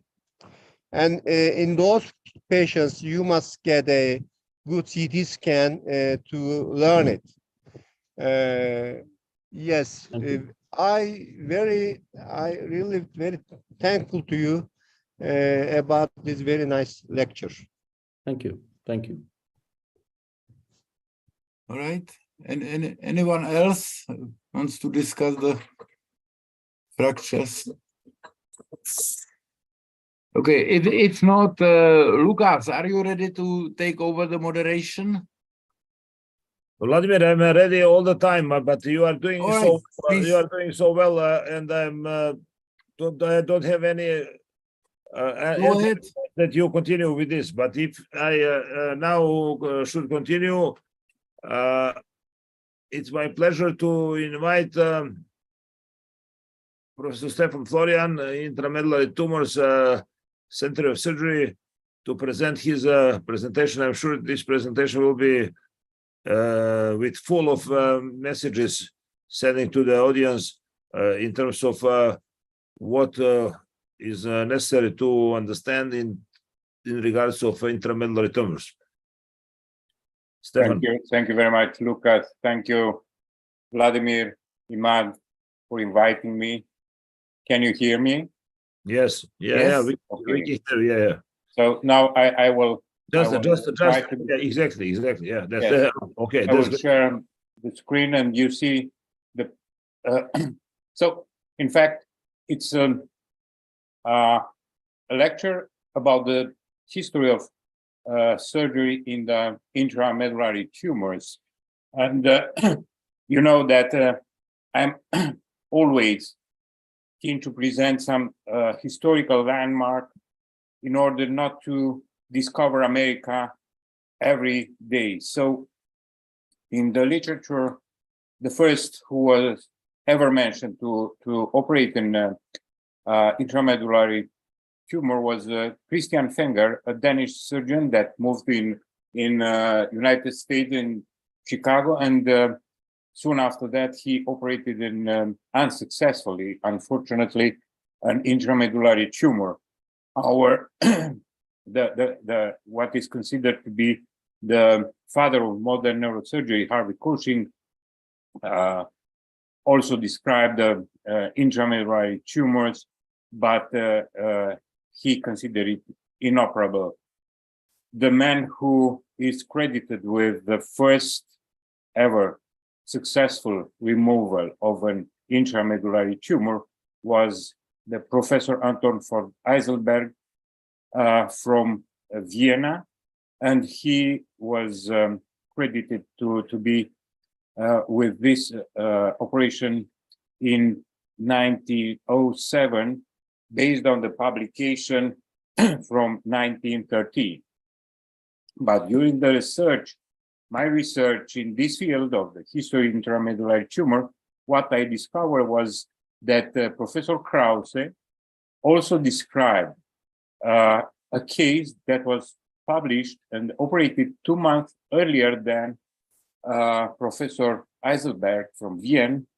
And in fact, it was an intramedullary, soft intramedullary tumor that later on was proved to be tuberculoma. But what I consider the technique was the same, and you can see also his drawings from the intraoperative. He clearly described an intramedullary tumor that after that was tuberculoma, but the technique was as for an intramedullary tumor, and the result was very good, as it was presented in the brain and spinal cord surgery published in 2012. So 1 year earlier than. And Professor Charles Ehrberg is considered nowadays, and it was considered the father of the spine surgery, also lived in United States. And in order to improve the confusion regarding the pioneers of this procedure, he also mentioned Professor Röpke from Germany being one of the first who described an operated intramedullary tumor. Unfortunately, I was not able to find any reference on this surgeon from Germany. He also mentioned that Professor Krause was, along with him, the few surgeons who described localized cyst, intramedullary cyst operated. So Professor Ellsberg was the one who introduced the technique of extrusion. So in cases in which he was unable to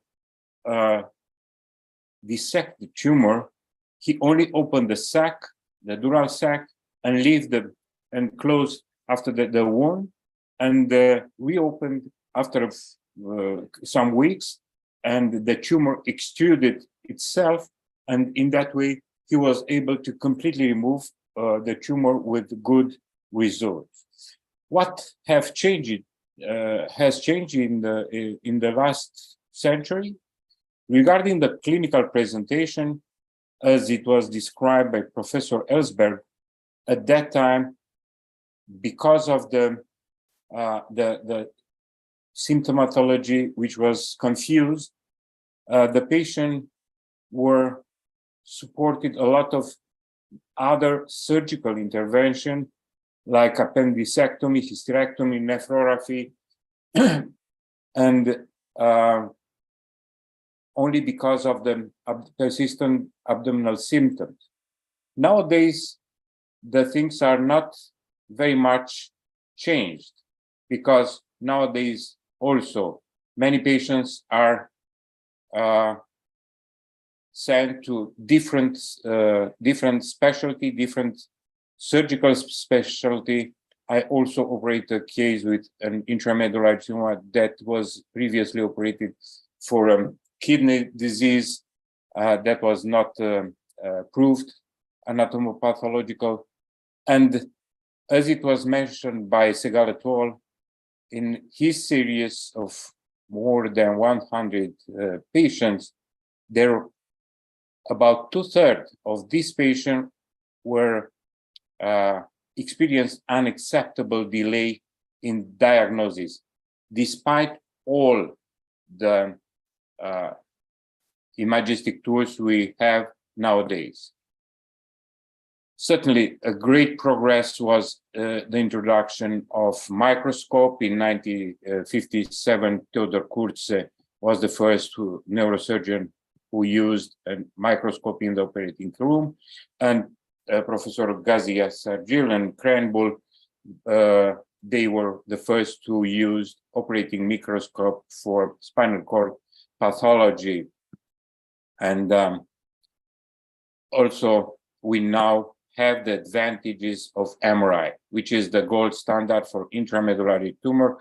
For those who are interested in differential diagnostic of different lesions, intramedullary lesions, I recommend this article of Ottenhausen and Tolias, intradural spinal tumors in adults, and upgrade and the management and outcome in neurosurgery review.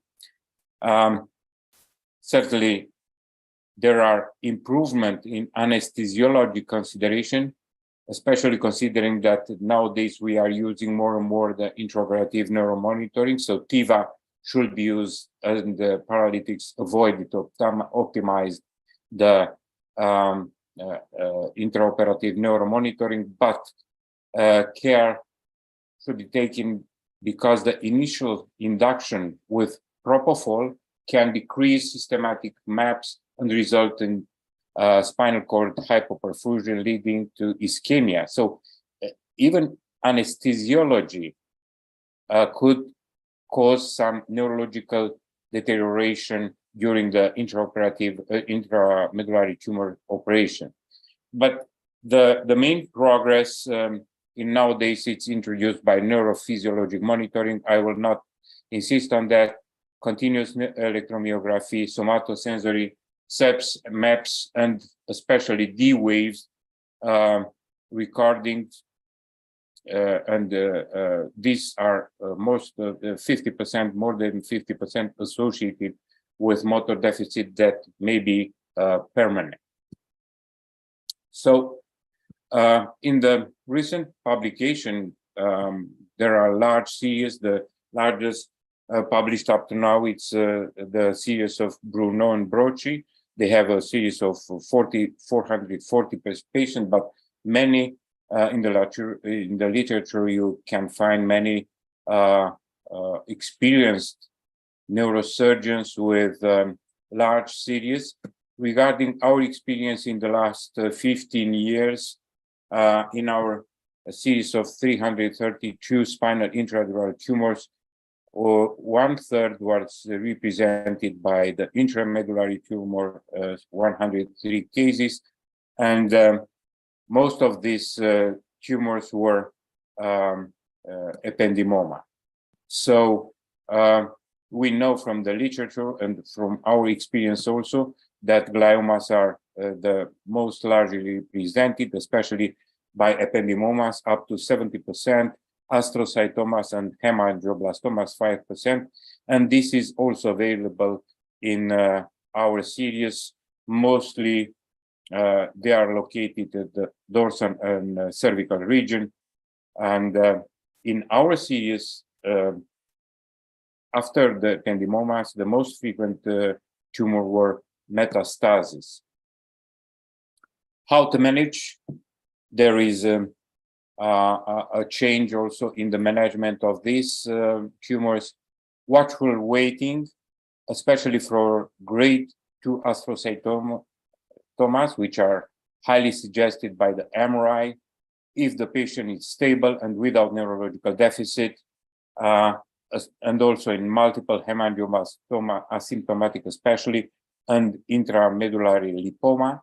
The medical treatment, steroids, and we are using, and it's recommendable to use it in the perioperative period in rapid neurological decline and during the radiotherapy. What are the surgical indications, surgical treatment indication? Usually, in general, all symptomatic lesions, but aggressiveness of the resection highly depends on the ability to find and maintain a surgical plane. The intraoperative neuromonitoring gives you a lot of information when to progress or not, but usually we are adhering to the sentence of Hussein that mentioned that when there is a persistent reduction of sinus, a case-by-case decision must be made on whether to proceed with the resection or to perform a wake-up test based on the degree of the sinus loss, volume of remaining tumor, and tumor pathology. There are certainly absolute contraindication, and we are considering that the complete neurological deficit over 24 hours with a high suspicion of malignant lesion, it's only a relative contraindication. So regarding the surgical treatment, after the laminotomy, laminoplasty, whatever method we are using, in the last years, we are more and more using laminotomy, not only for children, but also for adults. We are opening the dura mater under the magnification, midline durotomy longer enough to have both limits of the tumor on the direct vision. And the dural edges are suspended laterally. And you see from this drawing, original drawing from Ellsberg treaty, the things are looking quite similar after more than 1 century later. And he also advised that when the dura is incised, the attempt should be made to leave the arachnoid sac unopened. And this recommendation is also made by Bruno and Brocci 100 years later. So how to perform the myelotomy? You can see here, we are incising the dura, protecting the arachnoid and the medulla, and then we sharply dissect the arachnoid with the diamond and the seizure. How can we identify the midline? Usually, and that in the midline sulcus converge the vessels. And regarding the large veins, we tried, as you can see here, always to dissect them from the pia and then to mobilize them, and only then to open the posterior midline sulcus to create a plane in between the two columns, and then to anchor them at the edges of the pia in order to maintain the opening of the dura. And once we identified the lesion, we can progressively remove with different instruments. You will see we are also using the CUSA in large tumors. And then we try to approximate the arachnoid. It seems that it prevent the scars between the dura mater and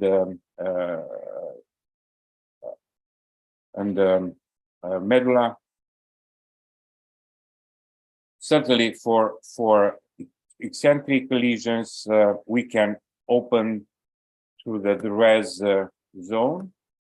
So the most frequent, as I mentioned, it's the ependymomas. This is a case, one of the largest cervical ependymomas that I operate. And you can see the same technique. We open protecting the spinal cord. Then we try to identify the midline with blunt and sharp dissection. We avoid to interfere with large vessels, and in this particular case, I rather prefer to make 2 openings above and below the vessels, and then identifying the surgical plane. Usually, it's possible in ependymomas with progressive debulking and mobilization of the tumor. We can completely remove even this. You see here, and in the midline, we preserve that large vessel that transfers the median sulcus, and the inferior part was also completely removed. And at the end, this is another case. This is a particular case with a metastatic ependymoma in the inferior lumbar sac, and this is a rare case of anaplastic ependymoma. I operated 3 times. Regarding the astrocytoma, these are most of them low grades, less aggressive than the brain tumors, so we can manage with watchful waiting and follow up with imagistic these cases. But in the symptomatics, we tried to have at least the biopsy, the diagnosis, and to made an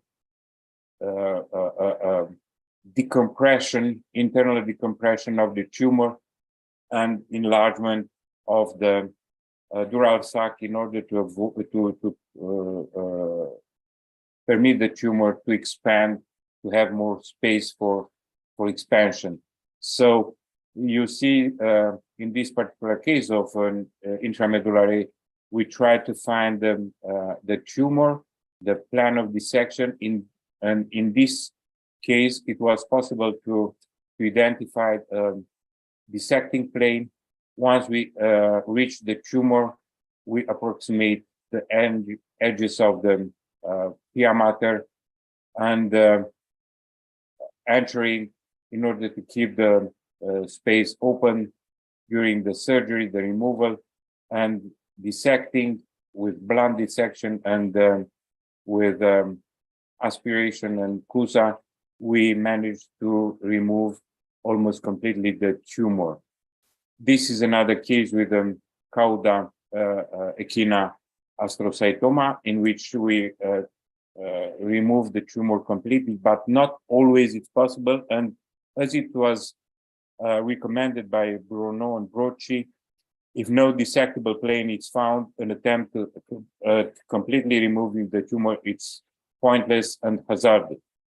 And according to Hussein, most astrocytoma are simply biopsied nowadays, although tumor debulking using an inside-out technique can be used for accomplish a safe maximal reduction.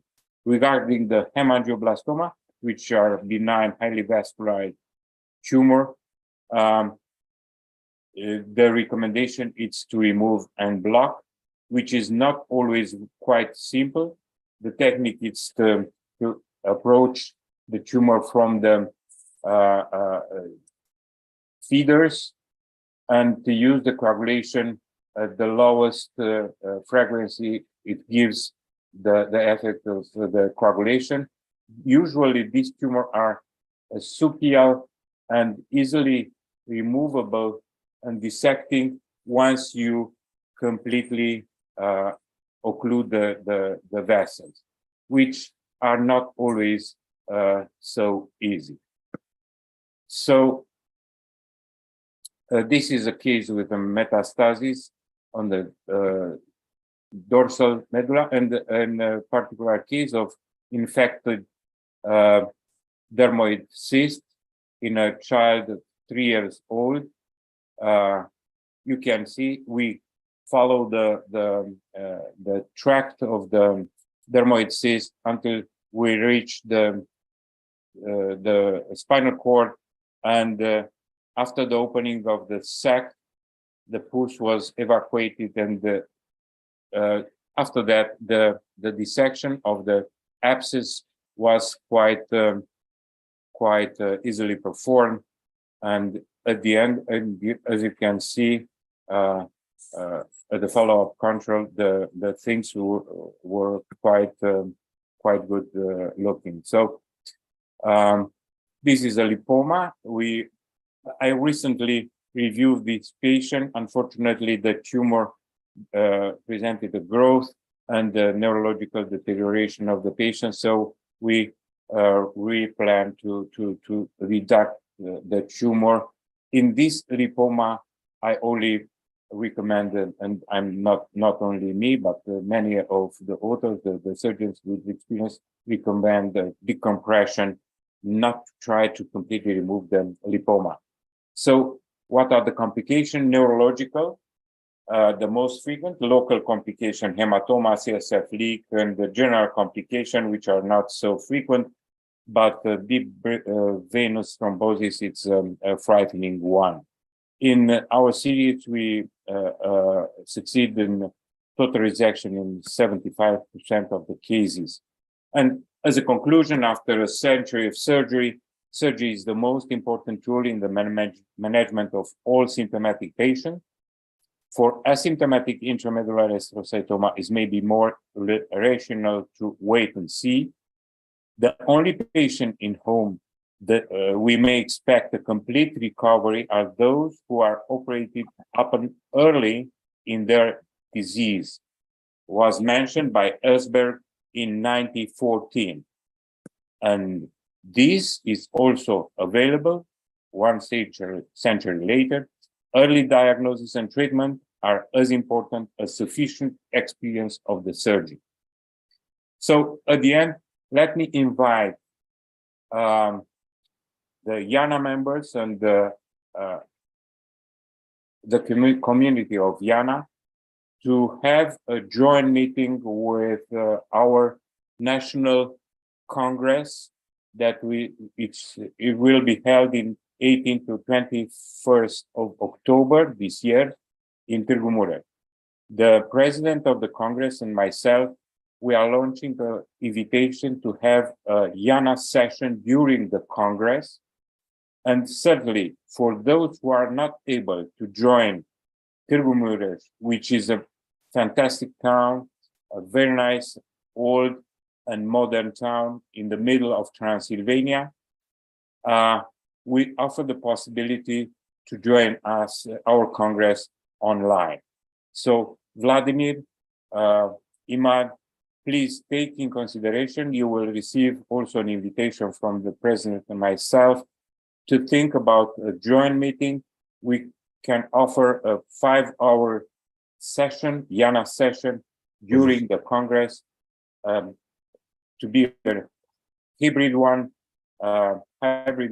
to have those which are able to reach Târgu Mureș. We are gladly waiting you, but for those which are not able, we are offering the possibility for online presentation. And thank you again for inviting me, and I hope to see you all in Târgu Mureș. Thank you. Thank you. Thank you, Stefan, for this excellent presentation. I understood that there is a IANA meeting already scheduled for Romanian Neurosurgical Congress Domeniul Society of Neurosurgery Congress in Târgu Mureș, anyhow, online or in person. But wonderful presentation, and what to say? If anybody would like to say something or make some kind of comment or discussion or whatever, we can do it now or later. Much better now, if it's possible. No, now it's okay. So if it is somebody is like So, to yes, Vladimir, Kenan, please take in consideration this invitation for a joint meeting during the Congress. Oh, certainly, Stefan. If there is an online possibility, then certainly we shall organize a session for you. There was a trouble with getting people on the spot. You know, we were in contact in the past about this, and let's say that travel difficulties to Târgu Mureș there are many flights to Cluj from Europe, and from Cluj it's only 100 kilometers, and we are transferring all the invited speakers to Târgu Mureș, which is 1.5 hours of by car, by Mercedes. Yeah. Stefan, let me discuss this along with Imad, and we definitely will be back to you, and we definitely will organize something by IANA, because we really like all this, and you will know that we both are somehow synchronized, talking about the very similar topics, and being like brothers. So I definitely will visit my brother in... I'm the younger one. You are not the older, I'm the younger. You are the younger one, of course. And I always learn from you. Yeah, you are junior. I envy you. There is one question. Yes. Andrea. Yeah, very briefly. Stefan, beautiful lecture as always. But I missed a little bit the role of interoperative monitoring. I did not insist on that because I know. Because many of those patients with intramedullary tumors already have disturbance. So it is very difficult to even see what it is. But personally, I think it is even dangerous in some part, because false positive signs can lead to not removing an ependymoma completely, although it would be possible. I have experienced that myself several times, and I was reluctant, and sometimes you have to go back in and say that. So this is, but you know that intraoperative neuromonitoring is also medico-legally becoming more and more and more involved in neurosurgery. But we know the drawbacks. Yes, and that's why I mentioned that sentence of Hussein. At the beginning of our experience with neuromonitoring, I stopped many times during the surgery, and but nowadays also our neurophysiologist, which is now very experienced, he knows when to stop me and when not. Mm-hmm. And I'm convinced that in many benign ependymomas or hemangioblastoma, you should remove the tumor. The patient will recover in time, for sure. I have to concur and agree with Stefan. What we have practiced in the past, and I always was caught in this situation where there are false positive phenomena that abandon the procedure and we left something behind. Now, the big question today, will you let somebody operate on you without a monitoring? Nobody would accept it. And we should teach the young generation, they should always have a team with the neurophysiologist, because there is a learning curve, and without doing this one, it will be a trouble. It's better to leave something than to damage something.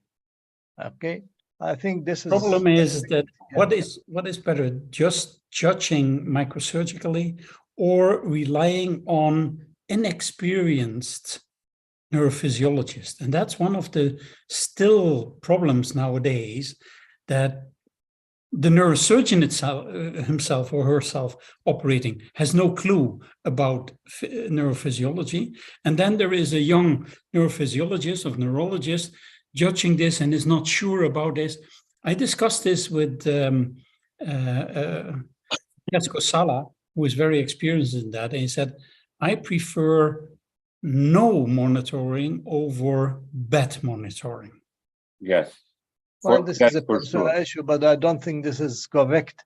But medical told you, legally, this it is is not very correct. difficult to defend nowadays. And we should not defend it. We should No. not. We should train people to do a good Exactly. neurophysiology. I think it is all a matter of proper training, not only of the physiologist, but also the neurosurgeon should know what those people are looking at.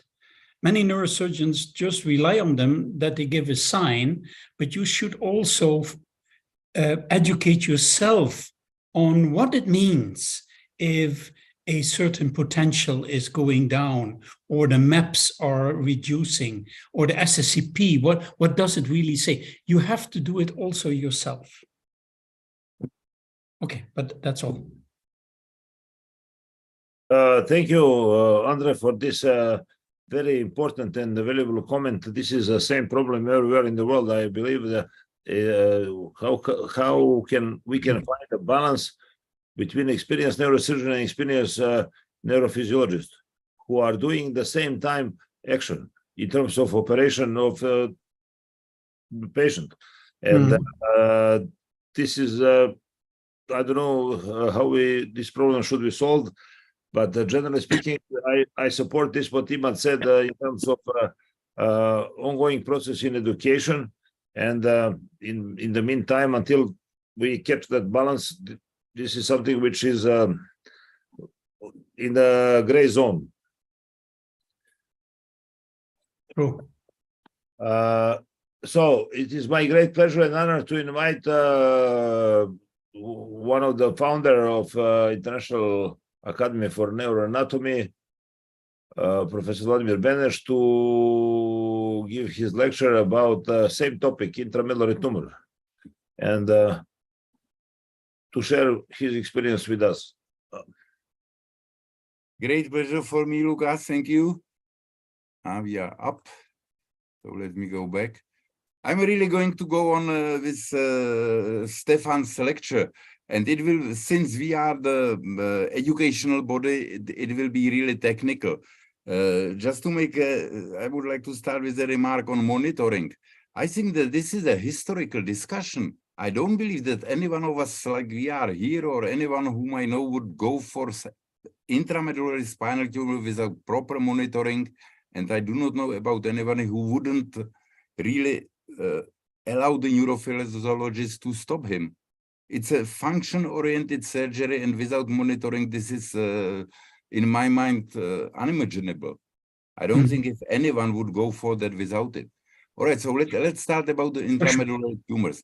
Here is a series over the past 15 years. It's not really recent, but the aim is to show that there are 4 diagnoses which are dominant: ependymomas, gliomas, hemangioblastomas, and since the cavernomas do behave like the tumors and all the techniques are same, I have included them here. And really, these 4 diagnoses make for more than 50% of all intramedullary tumors, probably up to 70%. How I do it? Cervical up to lower thoracic, I do with the patient in a prone position from the same position as for posterior fossa.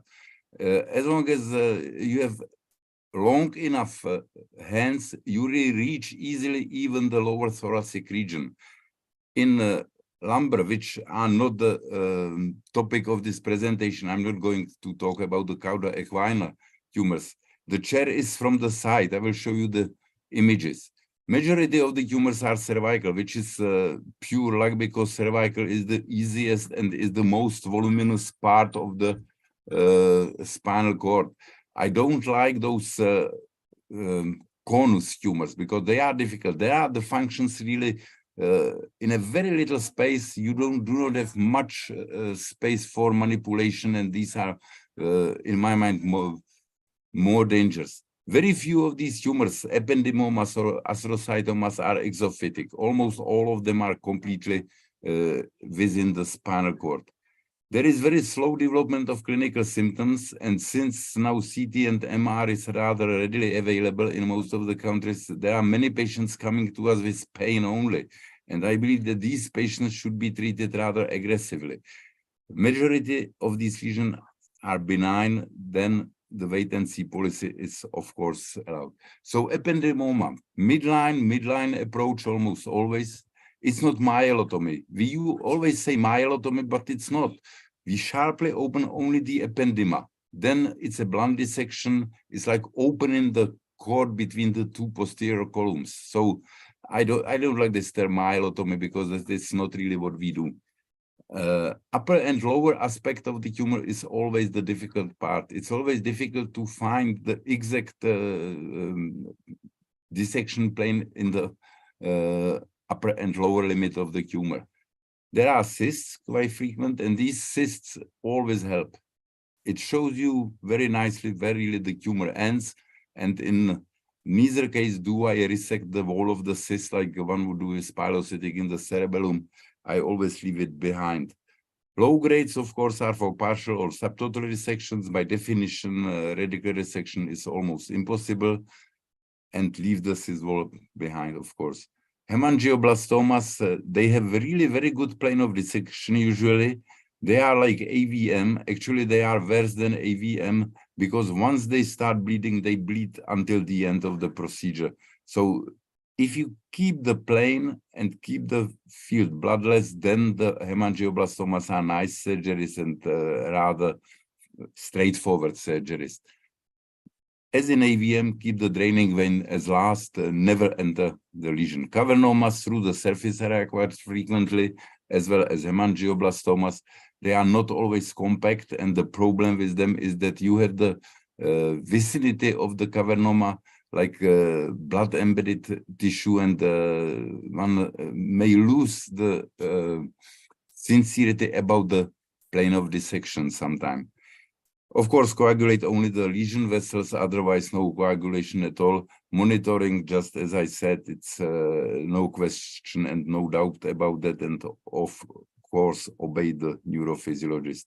In certain cases, we use intraoperative MR, and there was one case where it really helped because we overlooked a piece of cavernoma which was on the site of a lesion. So this is the surgical position. This is the higher cervical cord, very easy, very straightforward, and you look in the long axis of the spinal cord, which is always helpful going from up and down. This is our fully grown scrub nerves, and you see that when you really just incline your torso a little forward, you reach the lower thoracic region without any difficulties. And this is the position when you go from the side. You may incline the table towards yourself, which really helps, and you again have a rather straight line of vision without any problem. Recently, the exoscope really helps because with the exoscope, you have much more movement and much more possibilities to see the spinal cord properly. So I really like to use exoscope for these regions lately. Always laminotomy. In the past, we did laminectomies. Nowadays, we always perform laminotomy, always one above and one below the lesion. Urotomy in the midline. In most of the cases, very, very rarely we go straight to the lesion, which is on the side. After the dura opening, we insert the monitoring electrode subdurally on both sides of the approach. Then we dissect the arachnoid membrane, which we keep open with little hemoclips between the arachnoid and the dura to keep it clean. We do not close the arachnoid, that I must say, for what Stefan has shown. It's excellent, but we do not do it. So define the lesion extent, define the midline. Those are the entering vessels, and usually one vein on the dorsal surface of the spinal cord to help you try to enter the tumor or enter the spinal cord at the top of the tumor, in the middle of the tumor. Cut the ependyma and open the cord, not the myelotomy, but open the cord, split the two posterior columns. Ependyma, dural stitches, again, to keep the cord opened. I will show you in the videos very soon bloodless field is a must. It really must be really bloodless field. You cannot get into the pool of blood. It's not really allowed in spinal cord. Find somewhere the tumor cord plane and follow this plane on both sides anteriorly and to the upper and lower extent of the tumor. Resect the tumor, obey the electrophysiology. I rarely use SCUSA or rarely decompress the tumor. The tumors are mostly soft, so I like to keep them in one piece. Suture the ependyma. That's what we suture. We do not suture the arachnoid, but we suture the ependyma. So let's start with the ependymomas. So this is, well, it works. So open dura, starting with the monitoring devices, then opening the arachnoid again in the midline, releasing the little trabecules between the spinal cord and the inner layer of the arachnoid, and keep the arachnoid opened with little mini clips. And in this case, you very well can define the midline because you see the sulcus, you see the entering vessels. I never hesitate to coagulate these vessels which are traversing the midline, and I never saw any sequelae of this. And now is the only time to use the sharp instrument on the spinal cord. It is to open the dorsal ependyma in the midline with a knife or with a needle, whatever anyone likes to open it. Again, it's only the very surface of the ependyma, and then the blunt dissection ensues. I'll go forward. Here it's another ependyma. This ependymoma is not in the midline, it's in the left column. We are again in the spinal cord, in the cervical cord looking downwards. You just need to follow the midline, find a good plane of dissection between the cord and the tumor. And once you get that, you just go up and down, opening the cord above the tumor. The stitches between the ependyma and the dura opens the cord.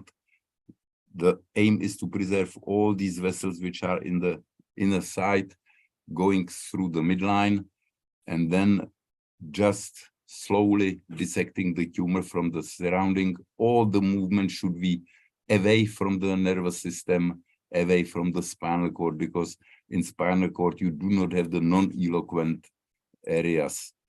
Another case, at the beginning, find the plane of dissection, which is here, and then follow this plane of dissection all around the tumor on the opposite side anteriorly and to the upper and lower limits of the tumor. Here we are in the anterior part, cutting the ependyma anteriorly.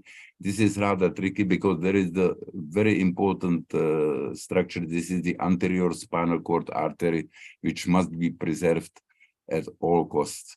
Another ependymoma, and you again see that the approach is the midline, but the midline shifts to the left, and you see the tumor only on the right side. These traversing vessels should be preserved, if possible. Not always is this possible, but they should be preserved. And now slowly dissecting the tumor from the surrounding spinal cord, usually getting the tumor away from the spinal cord, not vice versa, spinal cord from the tumor, and then finding the plane of dissection and going from the upper limit to the lower limit of the tumor, slowly dissecting it away and removing it, in my case, without any decompression in one piece. You see that the field is bloodless, that you really keep the plane of dissection, and really everything's pretty clean. The tumor has been big. This is before and after the surgery. Another one was partly exophytic, partly intramedullary. Huge one, again, the cervical cord. This is the exophytic part, another exophytic part of the tumor. Here's the midline, and there still is some other tumor. This is sometimes it's helpful to use the scissors to cut the little strands which are between the tumor and the spinal cord, and slowly pushing the tumor away from the spinal cord, and continue on both sides, and all the time keeping an eye on your electrophysiologist, whether he's being nervous or not, whether he's telling you something or not. This is a rare ependymoma which is exophytic, but by definition, these are intra-axial tumors. So this was the intra-axial part from the side. Of course, this tumor is attacked directly. Another one looking like that with the small intra-axial portion. What about the astrocytomas or low-grade gliomas? The approach is the same, again, whenever possible, through the midline. And despite this being rather large tumors, you always find some parts of the tumor where there is a good plane of dissection. Once you find it's difficult, then it's better to leave the piece of the tumor behind. And of course, by definition, you never are truly radical. And you see that here there is a plane of dissection, which is fine. Again, keeping those traversing vessels from one side of the cord to the other in the midline. And then at the end, when there are some remnants within the spinal cord tissue, it's always better to be on the modest side and don't try to resect everything which is in your line of vision and which you believe is a tumor or you are not sure, just leave it behind. And this is the ependema suture after the surgery. It's a running 8-0 suture which closes the spinal cord. This is the high grade. Unfortunately, this video doesn't work, but there is only partial resection, and I don't like to do high grades in the spinal cord because it really doesn't bring much to the patient, and you always leave major part of the tumor behind. This is an extra-axial or partly extra-axial low-grade glioma. This is the remnant after the surgery, and the remnant remains stable. Now it's probably 15 years after the surgery. Hemangioblastomas, as I said, like AVMs. Let's go for it. You see the large draining vein.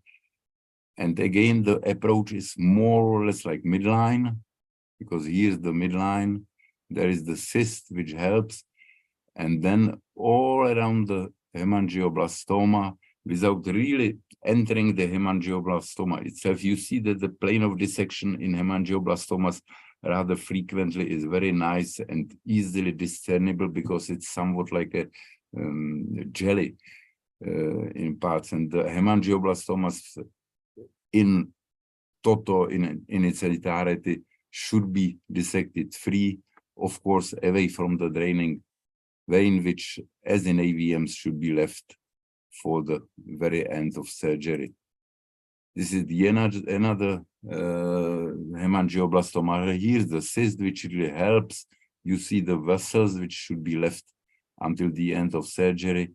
And again, the trick is at the beginning to find the plane of dissection and then follow this plane of dissection very carefully and very slowly all around the lesion, then cutting the draining vein as last. Another one, this is in anterior quadrant of the cord, and this is something Brochi has learned me, that you can rotate the cord with a stitch attached to the cut dentate ligament, and by this stitch you rotate the cord and you really get the anterior portion of the cord towards your vision. You see the lesion here, which is really very anteriorly. There's a large artery running across it, draining vein, and this is at the end of surgery, and you see that the stitch really keeps this directly in your line of vision, like it would have been dorsal lesion. Here was some trouble with the last draining veins because it really looked like AVM, and if you keep it until the very end, you do not run into trouble, but we all have probably some experience with cutting this vein too early in the brain or in the posterior fossa, and then the hemangioblastoma bleeds like a regular AVM, which is unpleasant. This is a large one in the CC region. It's actually upper cervical cord. Again, these draining veins usually go upwards. This is after surgery. All these tiny vessels are preserved, and this was a nice case. The guy was a husband of a lady neurologist, and she used him for her thesis in a way. So he was useful twice as a good patient and as a subject of scientific work. That's how the life is. Cavernomas, they are nice and they are really very rewarding. Again, the same thing with the dentate ligament being rotated. You see that the lesion is anteriorly. Here is the same DVA we see in the brainstem cavernomas. So again, preserve it and going all around, cutting the ependyma on the surface a little more on the side of the lesion, not on the side of the spinal cord, and slowly dissecting the cavernoma on all sides. And now there is the problem I have spoken about, that the embedded tissue on the margins of cavernoma somehow tempts you to resect it as well. Here you need to leave it really behind, and better to keep something which looks not normal, but it's not cavernoma, but those that hemoglobin embedded tissue in the vicinity. Here's a nice boy, he's 17 years, and he was asymptomatic, having only pain after physical exercise. And I can tell you that I was scared by this patient, but he was a representative in junior ice hockey in this country, and it's one of the most popular sports, and the parents who bred him for that insisted on surgery. So I did first surgery from far lateral approach. You see the cavernoma, but whenever I touched the cavernoma, the MEPs went down, the SEPs deteriorated, so I really ran away. But the parents then insisted again, so ultimately I have, it doesn't work where it does, approached the cavernoma through the midline. You see that all these tiny vessels are preserved. It's rather deep, considering it's within the spinal cord, more on the anterior side, but actually then the resection was rather easy and straightforward. Here we are after surgery. We nearly have two cords split in two. This is the cavity after that, and the boy is asymptomatic, and he can earn to the parents some money with his ice hockey professional career. Another one, again, approach through the midline. Again, there is this embedded tissue on the borders of the cavernoma. So again, the surgery shouldn't be too aggressive, and you really should resect only parts which are true cavernoma, not all the vicinity. This is a series only up to 2011, but it's not important. What's important is this figure, that in all surgeries we have in neurosurgeries, the intraspinal tumors, intramedullary tumors are very intriguing. Those are rare lesions, and you really need an expertise to operate them safely. And they shouldn't be operated in all places. I believe that these tumors should be concentrated into one or two institutions where there is a good electrophysiology, where there is an experienced neurosurgeon, because if you do it once in 3 years, it's really challenge, and in challenge you have inherent risk, which is carried by the patient. If you have at least 10 of them per year, which I was lucky to have, then it's more or less more routine and obviously more safer, volume-dependent outcome. Here you see that the figures on radiculate is exactly the same as Stefan has shown you. Some 70% radical resection, some another 10% of subtotal resection. The rest is for partial resection. Biopsy is rare, but still there is a place for biopsy. And this is probably the important slide for general, thinking that the patient leaves the hospital or 1 year after the surgery is the same as he was when he came in. That is why I indicate for surgery even the asymptomatic patients. You see, half of our patients were McCormick 1. 1 year after surgery, half of our patients are McCormick 1. 15% were bedridden, 15% are bedridden a year after. The only changes are between the grade 3 and 2, which is improvement for the patients. Few of them gets from McCormick 2 to grade 1, but usually the changes are only between the grade and 2. So the later the patient is operated, the worse, the more difficult, the more severe the deficit, the less chance of improving the patients. So the patient after the surgery should be in the same neurological condition as he was before. Minor post-surgical deficits, they will usually improve, and those are usually related to the dorsal columns. It's some dorsal columns symptomatology. The lower the etage, the more difficult the resection, because the spinal cord gets smaller and the functions are more dense, especially in the conus. This is very prominent, and the conus tumors are really the difficult ones. Surgery is directed by function. It's really directed by the electrophysiologist. Whenever he becomes nervous, we stop for a while, we increase the blood pressure, we wait if the potentials improve. If they don't, we even leave for half an hour and wait for some stabilization. And we really, in certain cases, very few stop and come in a week or two. Surgery in these cases is very rewarding because we are dealing mostly with benign lesions, and the treatment is really you heal the patient. He's without any problems and difficulties after the surgeries. So thank you very much for listening to me, and I hope that I've shown you some interesting cases. Thanks. Impressive cases, I have to say, really. Yeah. Thank you, Vladimir, for this outstanding presentation. Any comment, question? I only can agree with the fact that not everyone should operate on this. This is typically in neurosurgery, we deal with rare diseases, except lumbar and cervical disc herniations. Everything else is more or less rare, but these are exceptionally rare. And I know in Denmark, it is concentrated in one location. In our country, it is done in only 2 facilities. So I think that is very important, because then the whole team is concentrated on that. And the initial discussion was often that the neurosurgeon said, oh, but I like that surgery. And then we always said, it is not about you liking surgery. It's about the patient needing a good surgery. That it's all about.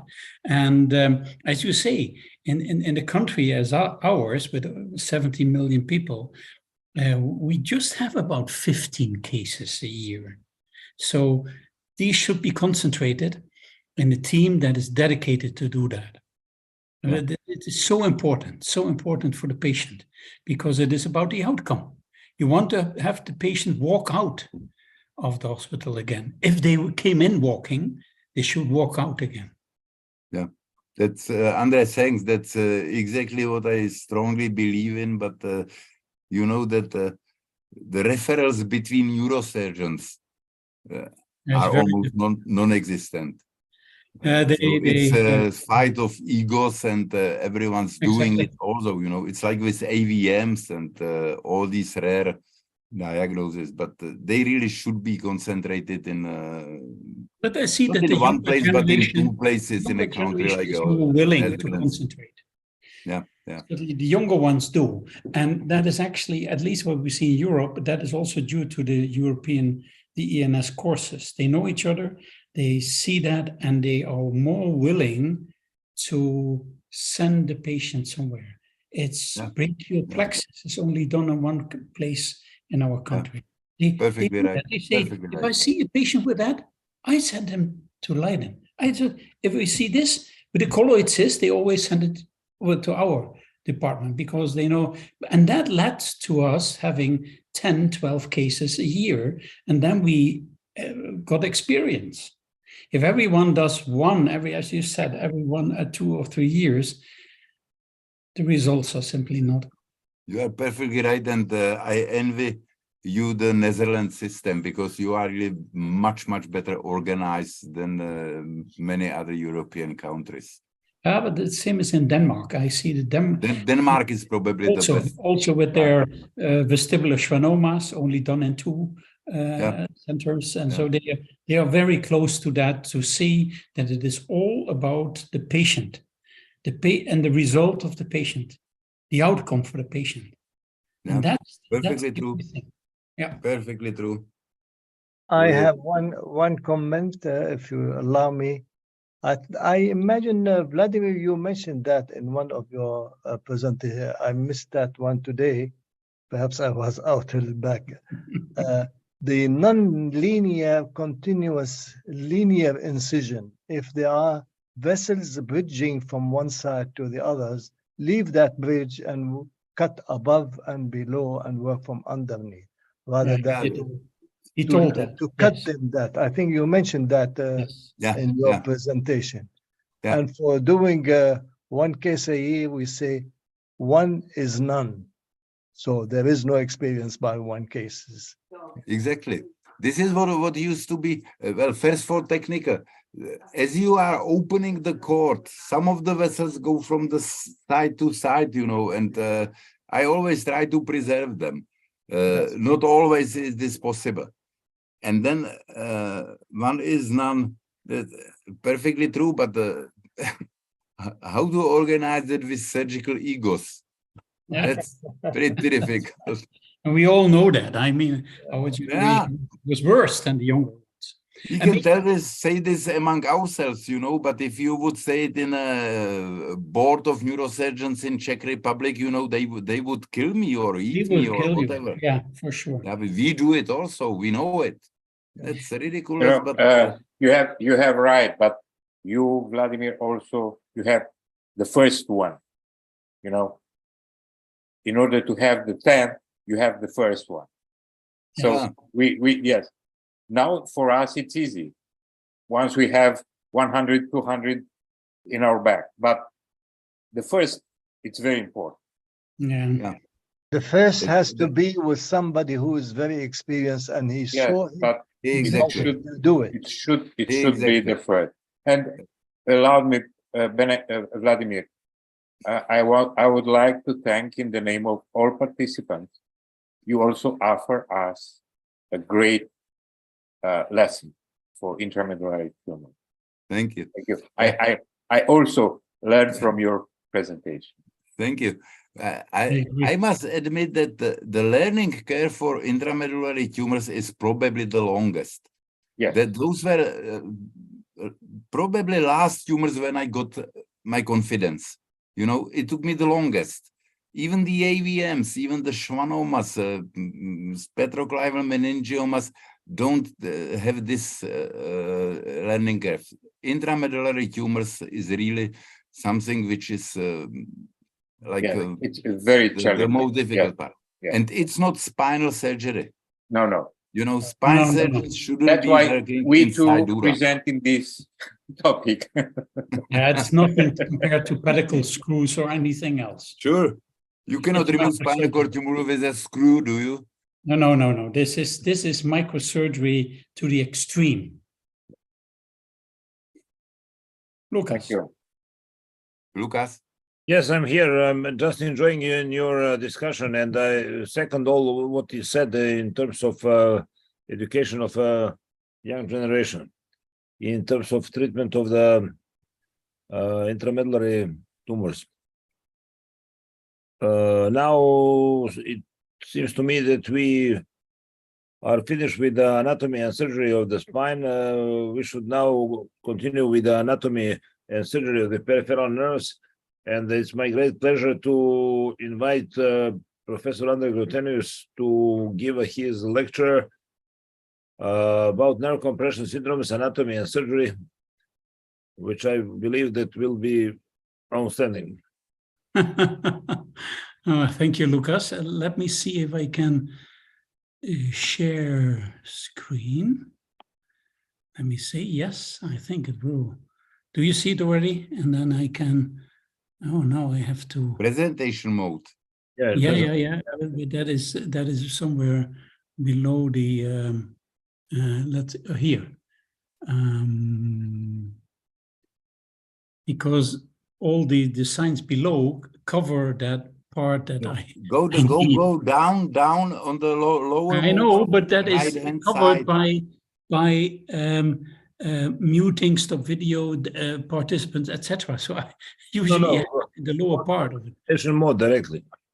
Yeah, let me see where it should be another possibility here to the voorstelling. Yes, yeah, there it is. Yes. Gee, all this technology. Yeah. Well, okay. Nerve compression syndromes. I mean, this is really part of neurosurgery.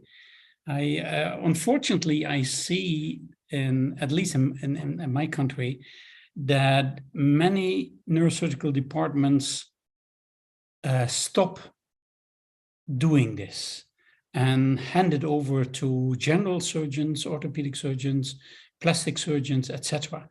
They are not interested anymore, and that's a pity, because I think neurosurgery is the surgical treatment of diseases of the central and peripheral nervous system. And yeah, also this is really applied anatomy. And really, not only in the surgery, but also in the clinical diagnosis, the anatomy is so important. You really can't underestimate the importance of anatomical knowledge of upper and lower extremity to diagnose compressive neuropathies. And then, as in medicine anywhere, it always begins with the detailed history, because by listening to the patient, what would he tell, and asking the right questions, you already can formulate a differential diagnosis. And that points to the fact. One thing I want to point out already here is it is very typical for compressive neuropathies to have more symptoms at night. Most of you will probably know that from carpal tunnel, but it is for most compressive neuropathies. Patients complain of the tingling and the pain and the sensory difficulties at night. That should alarm you. And of course, that means if you come and think about a compression of a peripheral nerve, you think about a nerve, so you do a motor and sensory test of that nerve.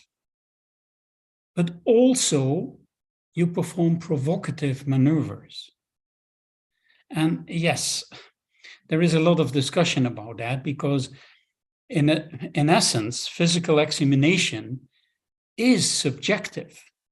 And there is not a lot of evidence to realize if I do a Tinel, if I do a Frohman, if I do it, if that is really reliable, yes or no. But this is part of it.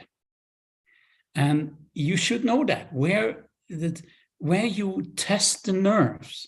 If you know where the most probable compressive points can be, then you can stretch the arm, stretch the hand, stretch the foot, stretch the knee, and at the same time palpate the nerve.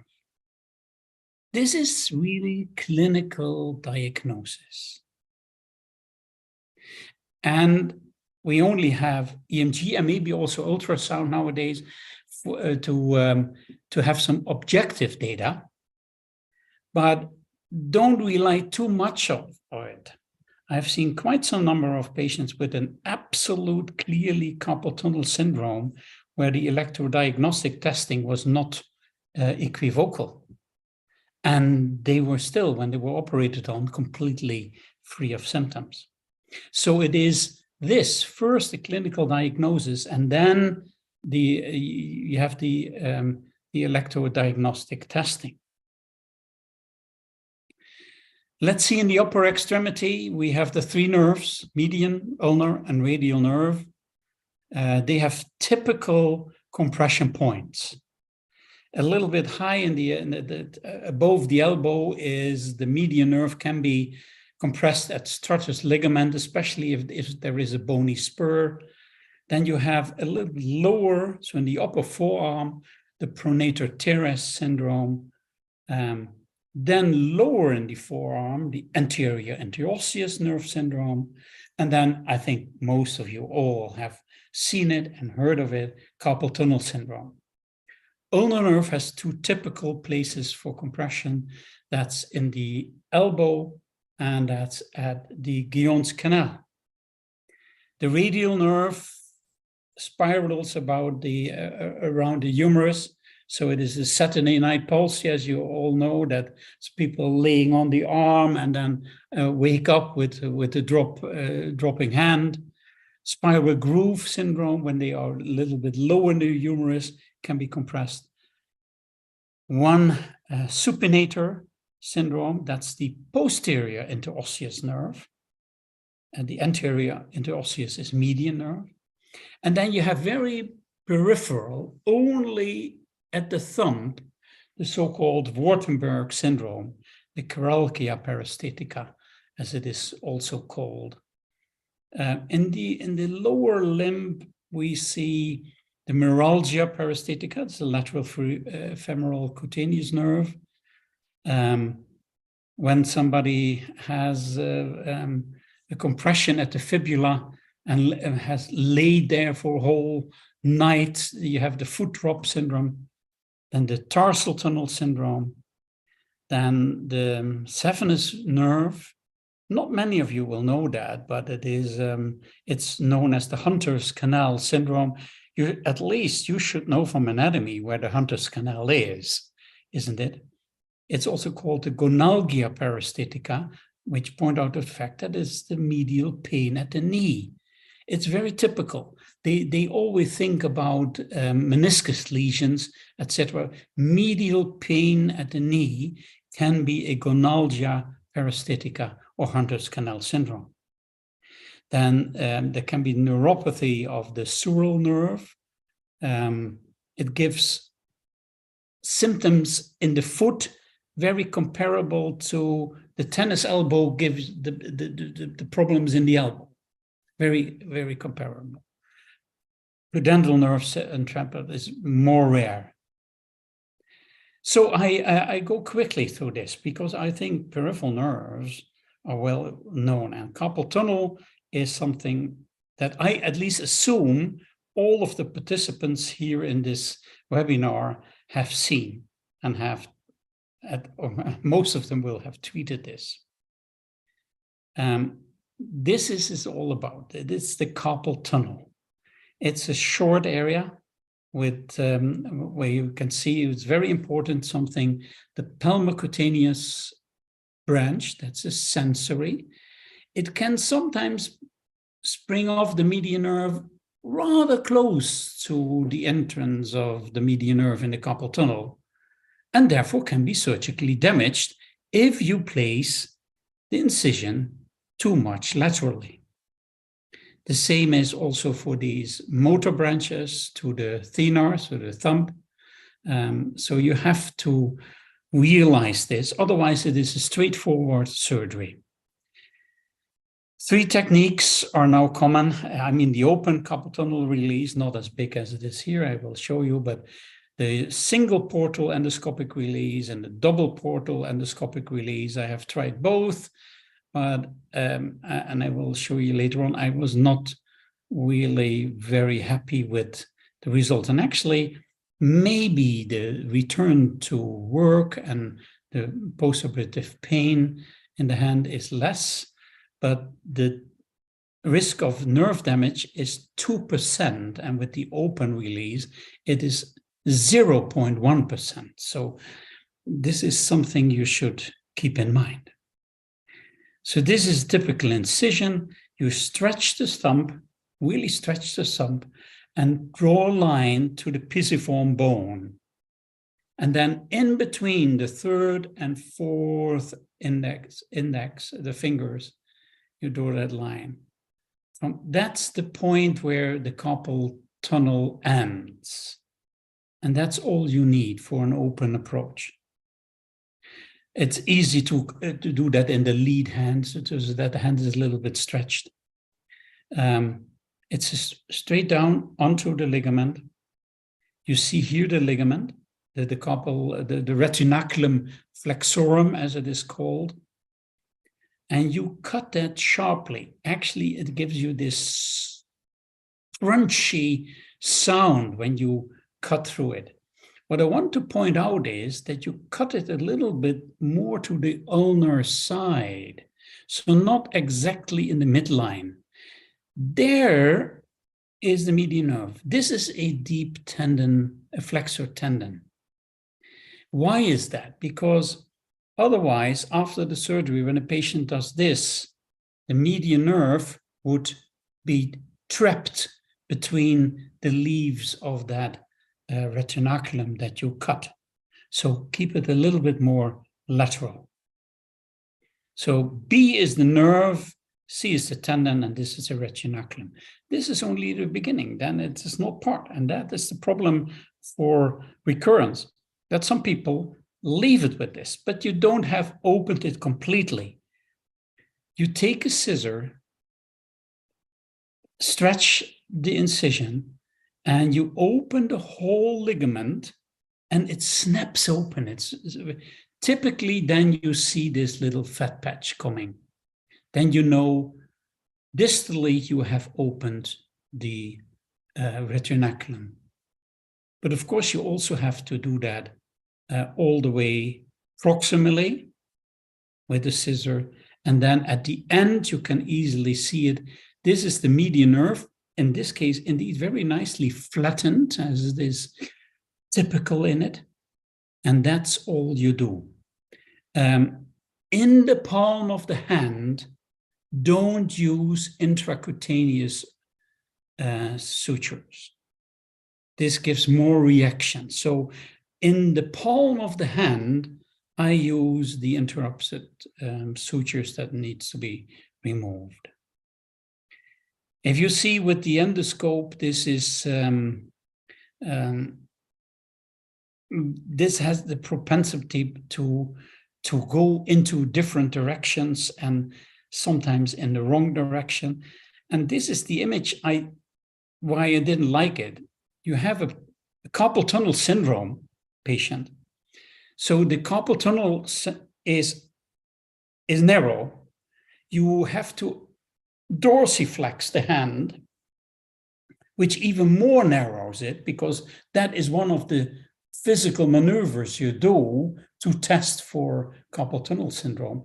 And then you put in a thick instrument in that already narrow canal. But nature is mild. There has been a Swiss study showing in EMG studies that after this kind of surgery, the EMG shows more denervation of the median nerve, but it heals. It all heals. And that is what we do in surgery. Nature is mild. It heals anyway. So it is a possibility if you like to do that. I quickly want to go through this also, the pronator teres syndrome, because this is beautiful anatomy if you know where you have to go. This is what I said here. If there is a bony spur, the median nerve, that's stratus ligament. But here it's the median nerve between the two heads of the pronator teres. So that's anatomy. We know where to go. Don't look at this. Sometimes it's a double crush. It could be a carpal tunnel syndrome and pronator teres syndrome. You have to carefully look for the cutaneous branches. Don't underestimate them. It's really a nuisance for the patient if the area around your scar is numb. So don't do that. So you expose the fascia, the whole fat, usually with swaps, it is easy. And with here, like this, the digital, your index finger. It's a very nice way to move the fat aside. And here already you see the fascia, you see the pronator teres, and you can have already a glimpse of the neurovascular bundle there. So you open that, but this part here, and that is really the anatomical thing in pronator teres syndrome. This is so-called lacertus fibrosis. What is the lacertus fibrosis? That is the aponeurosis of the biceps tendon. So the bicep muscle from the upper arm attaching to the ulnar shaft. That's the lacertus fibrosis. And that's the point where you enter. That is the place where you have to cut to expose the area of the pronator teres syndrome. And then you see the brachial artery, typically with the vena comitantes. It's very easy to recognize, even if you have a tourniquet around and it is more or less bloodless, but you still can recognize them. And then you can indeed see here, this is neurovascular bundle. So there you have already the deeper layer of the fascia. You open this more to expose the pronator teres, and here it is. This is the pronator teres, and that ends, this is a little bit more to the right side, the right side of the image. That is the insertion of the pronator teres. There is the tendon, and that tendon needs to be exposed. So here you see the brachioradialis muscle. That is a little bit stretched now by the Langenbeck muscle, and the pronator teres muscle. Here again, brachial artery. And then you already have the glimpse of the nerve, still covered. What you need to do here is this tendon. You have to release the tendon of the pronator teres, as you can see here, because then you can mobilize the belly of the upper belly of the pronator teres muscle. And then you start exposing the median nerve in the more proximal area. That's here. So here you take the typical nerve hook. Vessels are red, veins are blue, the arteries are red, and the nerves have the yellow loops. That's a typical way we do it. So this is the median nerve. Here you have the pronator teres muscle with the tendon that was cut. And now it comes, as a right surgeon, look to the difference. As a right-handed surgeon, I go to the other side of the table because then I can work that way. This was the easy dissection now. But to have a more, as a left-handed surgeon, you could now just proceed. As a right-handed surgeon, you move to the other side of the arm. So now you see here, the loop is on the other side of the image. This is the median nerve here. And then you can look for the branches. And this is typically it is still attached a little bit, the median nerve, to the flexor digitorum muscles. So that's part of it. But now, because here this tendon was released, you can put the pronator teres away and cut it more. As you can see here, you cut it more. The tendon was cut. This is the median nerve. Actually, this is a branch towards the pronator teres. And you can see here, the pronator teres was cut in the upper part. And indeed, again, here you see the flattening of that nerve. So this was the compression point. And this is all you need to do for pronator teres syndrome. In such cases, you use intracutaneous sutures, but please not in the palm of the hand. Cubital tunnel, ulnar nerve. That's the ulnar nerve. Here you see the flexor, the caput flexorum, all the flexor corpulnaris, the humeral head and the ulnar head, typically covering the ulnar nerve. Osborn's ligament. Here, this area here they call the arcade of strutters, but that actually doesn't exist. You have a ligament of strutters covering the median nerve, but the arcade is a man-made structure. That is, when we start doing surgery, we start stretching the skin and the structures, and then you see a kind of arcade. But anatomically, that is not there. So not all patients are capable of doing that. So sometimes you can also do it this way. So if the patient have a stiff shoulder, you do it this way. Otherwise, not everyone can do this, but most patients can do this. And then you can do the surgery here or here. Just for your orientation, the flexocarpionaris muscles, here the ulnar head, the humeral head, the epicondyle, and the olecranon. Epicondyle and the olecranon. You can palpate them very easily for yourself. That's even if the arm is a little bit fatty, is it a little bit thicker person, that's possible. If you make an incision, there are different techniques. You can immediately go over the sulcus, but here you can just very easily palpate. Again, I want to stress the fact, keep these cutaneous branches. Spare them, please. Don't simply cut through them. You can mobilize them. Otherwise, patients have this complete numb part of the elbow. That is not a real success of your surgery.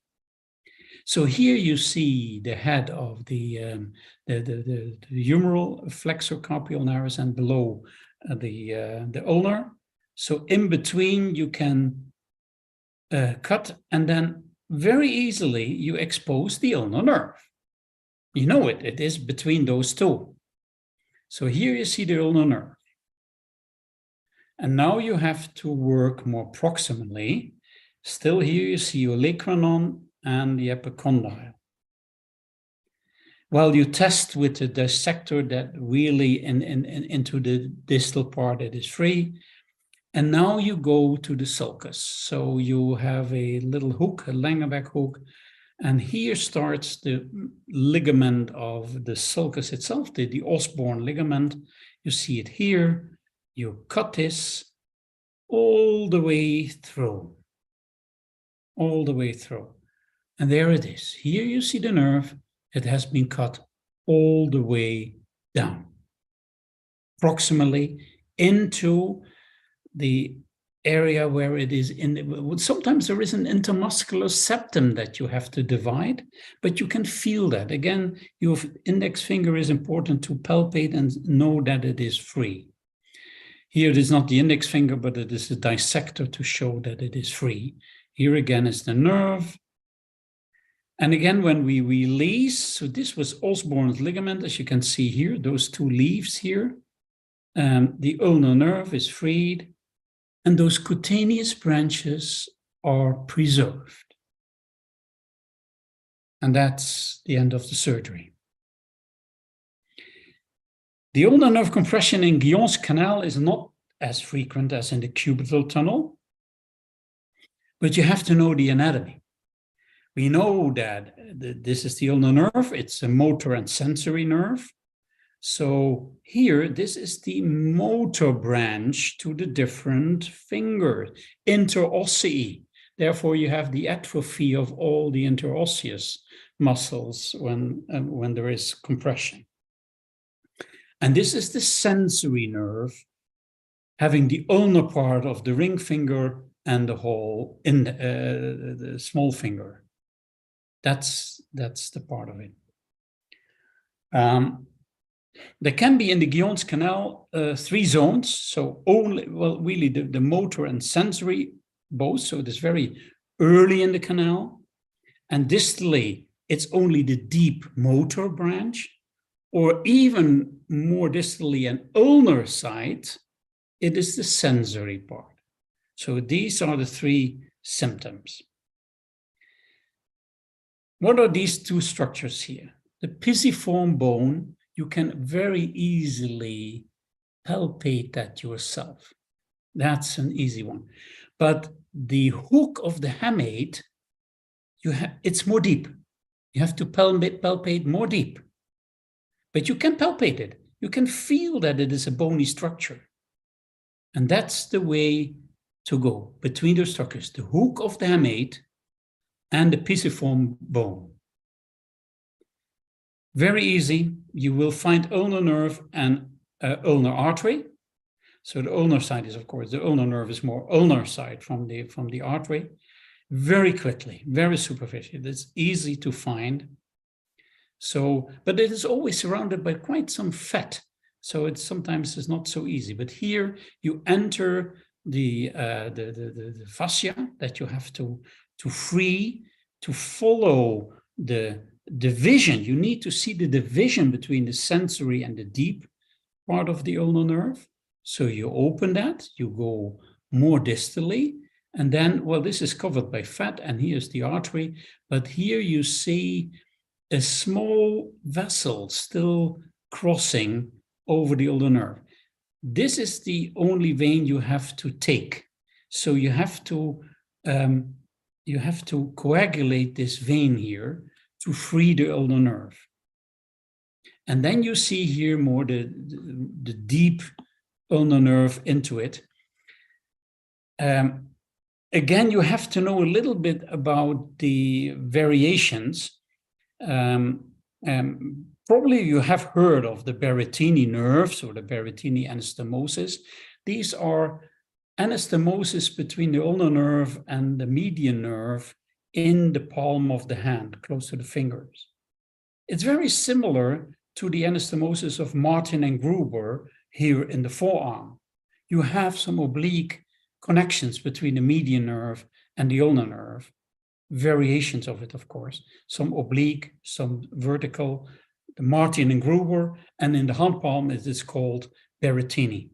Most typically, it has an oblique course, and for us as surgeons, that is more advantageous because it's more difficult for us to damage them than with a scissor. So this is what you follow. Here you see still the artery. You follow the deep nerve. Here is the deep ulnar nerve, and that's sufficient. That is all you need to see. You don't have to dissect more. That's sufficient for decompression. And then you can suture this. Again, it's palm of the hand, so no intracutaneous. Finally, and at the end, I also have to go to the lower extremity. And neuralgia paresthetica is maybe even more common, but you have the tarsal tunnel syndrome. This is the problem here. It's similar to the carpal tunnel with the retinaculum, but it is the posterior tibial nerve. Unlike the median nerve, you have a medial and a lateral nerve, and you have branches, the medial calcaneal nerve, typically, and there is variations of where they spring off the nerve, and they can be even multiple. So that's a little bit more difficult in the tarsal tunnel syndrome. But remember, it's medial malleolus, and it is the Achilles tendon. That is where you look here. Malleolus and the Achilles tendon, and that's your incision. You expose the fatty tissue and the cutaneous nerves. I again emphasize that. Then you see already part of the retinaculum, fascia. This fascia can be rather thick, and like in the carpal tunnel, sometimes you need a scalpel to do that, and it's not even a scissor enough. It's thick. It can be thick. And then you can easily see here, it's a tibial nerve, the artery, and there you see here the posterior tibial nerve, the medial one. If you dissect further, then you have a clear view of that nerve. Still, it can be surrounded by quite some fat. It's not always easy to identify it, but you have to do that. And then you follow it distally. You have to follow it distally. As you can see here, This is still there. And here we see that there is a lateral posterior tibial nerve, and this is still the medial posterior tibial nerve. And here we still see part of the retinaculum. So this needs to be opened in the tarsal tunnel. Again, the view is quite here. It's a very early offspring of a calcaneal, a medial calcaneal nerve, and there can be multiple of these nerves. So be aware of that. If you look more laterally towards the Achilles tendon, be aware that there are several possible nerves coming out of that. So you keep away the vascular structures to have the possibility to see here this part here. This is still covering the medial, this is the lateral, and this is the medial calcaneal nerve. Again, this is on one here, this one should be here, because this is the lateral, this is the medial posterior tibial nerve, and here you see the medial calcaneal nerve, but there is a second one. So this is typically a case where you have multiple calcaneal branches. Be aware of that. That's very important. And then you have to open it up, go back again to see the belly of the hallucis muscle, and go there to open it up, because the vessel, the vein is still, and the artery are covering the nerve, but all the way to here, you have to open it up. And that is possible. Now you see really that it is completely freed here. And you have the medial, posterior, and lateral posterior tibial nerve, and the two medial calcaneal branches. So it is a little bit more complex than in a carpal tunnel with only the median nerve, but it is rather straightforward. And again, this is more or less the end result that you can see here. And you have to free then, the vessels will be crossing over the nerves, even at the end, as you will see. This is the end result of a tarsal tunnel syndrome, that you have a complete freed nerve here. This is the medial posterior tibial nerve, the lateral posterior tibial nerve, and indeed here branches to the calcaneus. So it is not very difficult type of surgery. In conclusion, these compressive neuropathies in the upper and lower extremities are still clinical diagnosis, but we don't have high-level evidence to offer guidance in clinical diagnosis, testing, etc. But a good understanding of the anatomy of the nerves, and because of that understanding, knowing how you can do provocative maneuvers to test if there is a problem with the nerve, will finally allow you to have the correct diagnosis and successfully perform surgical decompression. And I end by saying this, and that this was what I was thinking after Vladimir's lecture, that the third method of gaining wisdom is experience, but it is the bitterest of all. Thank you.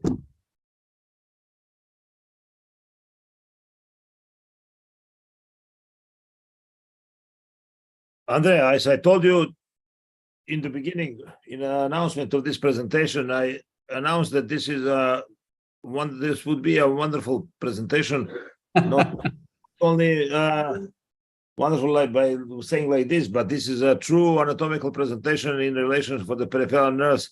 And I am very impressed, and I just want to congratulate you on this presentation. And I said that I enjoy very much.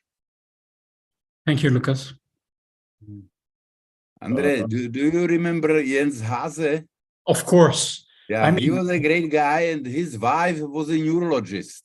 And yes, she was diagnosing carpal tunnels for him. yes, I have yes. had many discussion groups with him at the IANS courses, and he was so educated by her that he always said that the carpal tunnel must have zero morbidity and mortality, no complications at all. Absolutely. If And you that's true. understand anatomy and really look carefully and perform it step by step, as I showed, you will not harm the patient. And you have really, this is one of the most successful surgeries we have. Patients are very grateful. Yes. When the patients are not grateful, you probably have not decompressed it properly. You Yeah, have not taken care of it. On the opposite side, that you have a situation that this operation, carpal tunnel syndrome operation in the United States, they have a second name. It's so-called $1 million operation. Yeah, yeah. If you make a mistake, yes. That's true. That's true. Particularly if you come into the situation that you injured or cut or whatever recurrent branch for the tenor. This is a disaster. And then listen, if that is, it happens to your patient is a surgeon, a pianist, a violinist. I mean, that is a catastrophe. Then, don't underestimate that.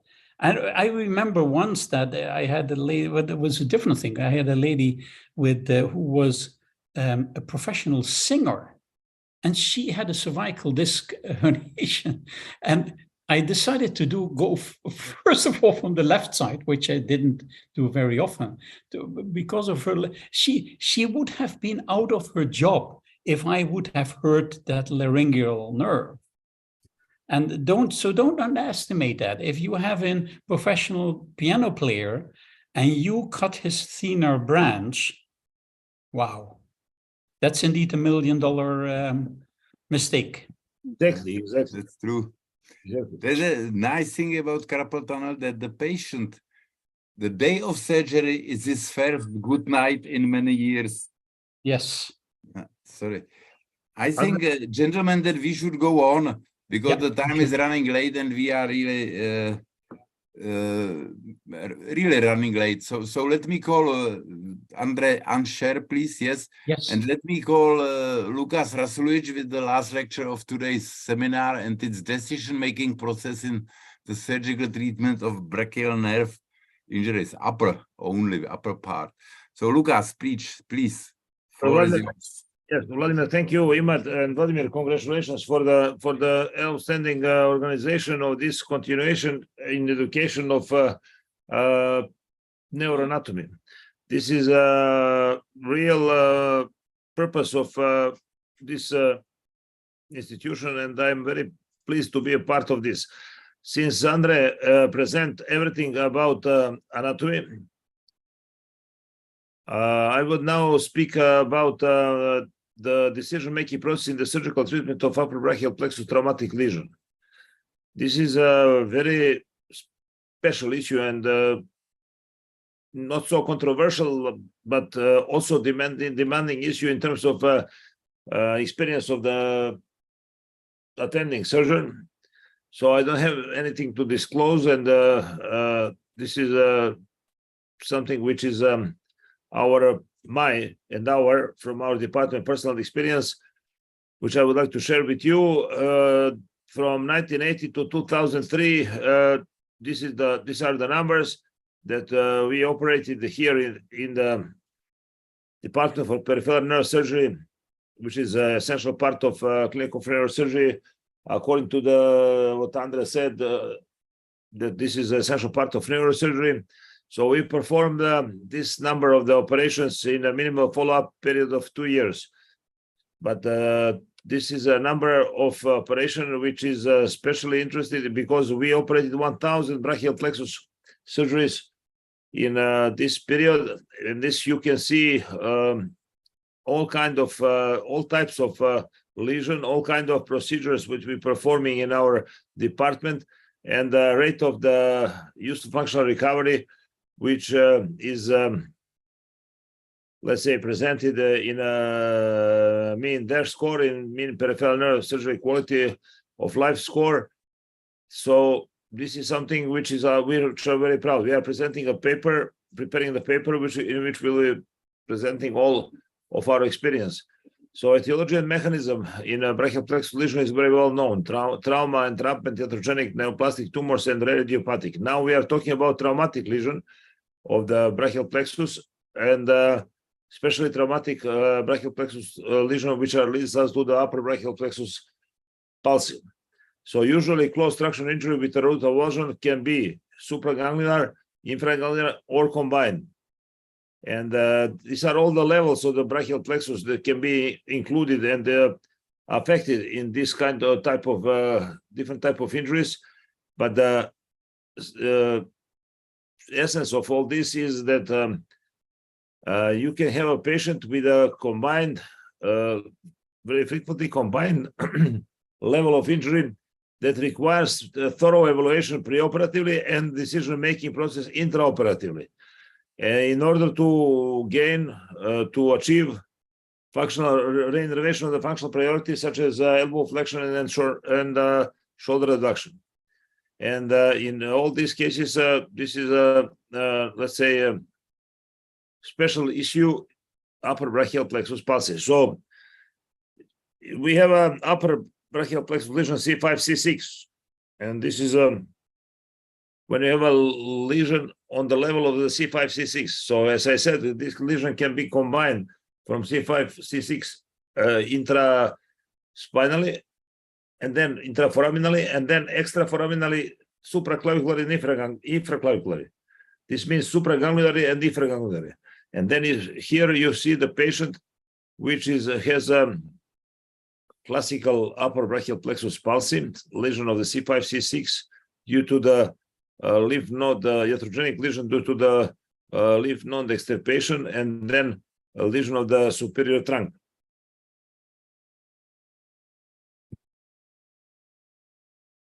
Then again, you have a C5, C6 lesion, but now extended to C7. When we are talking about C5, C6, you don't have a patient doesn't have elbow flexion and shoulder abduction.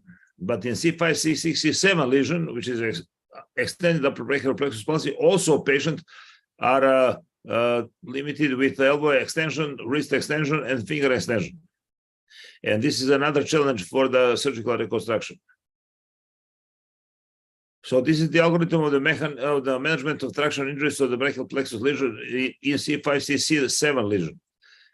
Generally speaking, this common name for all these activities is a multi-evaluation. You have to evaluate the patient thoroughly, and because of the potential of spontaneous recovery, you should, beyond that, you have clear evidence in imaging, preoperative and EMG, that this is something like a clear lesion, but still, because of the intraneural anatomy and systematization of the brachial plexus, we have to wait a certain period in terms of possibility that there might be some rerouting and reinnervation of the axons in terms of potential spontaneous recovery for these functional priorities.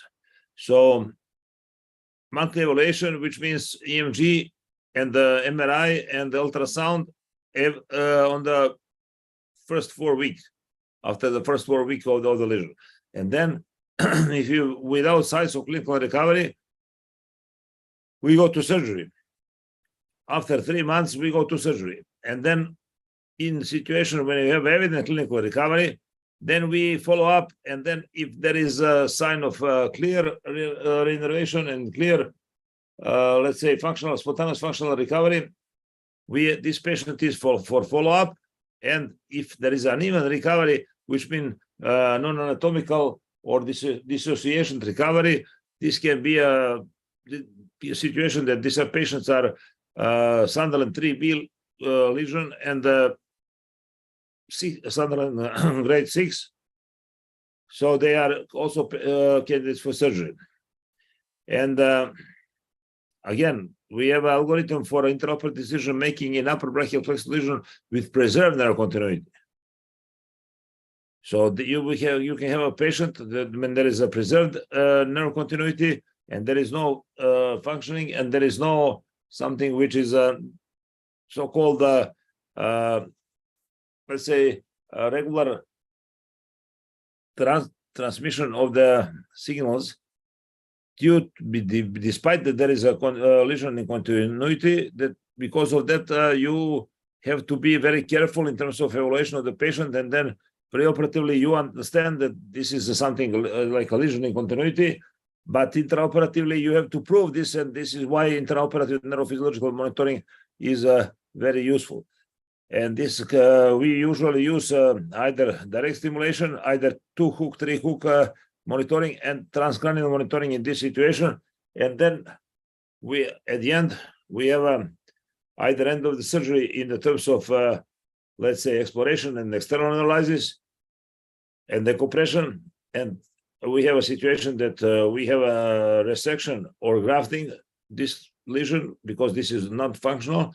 And finally, if it is a lesion in high extent, we go to the nerve transfers. So this is something which is very, very important, especially in upper brachial plexus lesion, because patient has a good hand and functional hand. You have to obtain him possibility to regenerate functional priority such as elbow flexion and arm abduction. And this is something which is very tricky in situation when you have a lesion in continuity and patient has a upper brachial plexus palsy. So this is another situation that we have a situation that there are no viable axons, no signs of regeneration.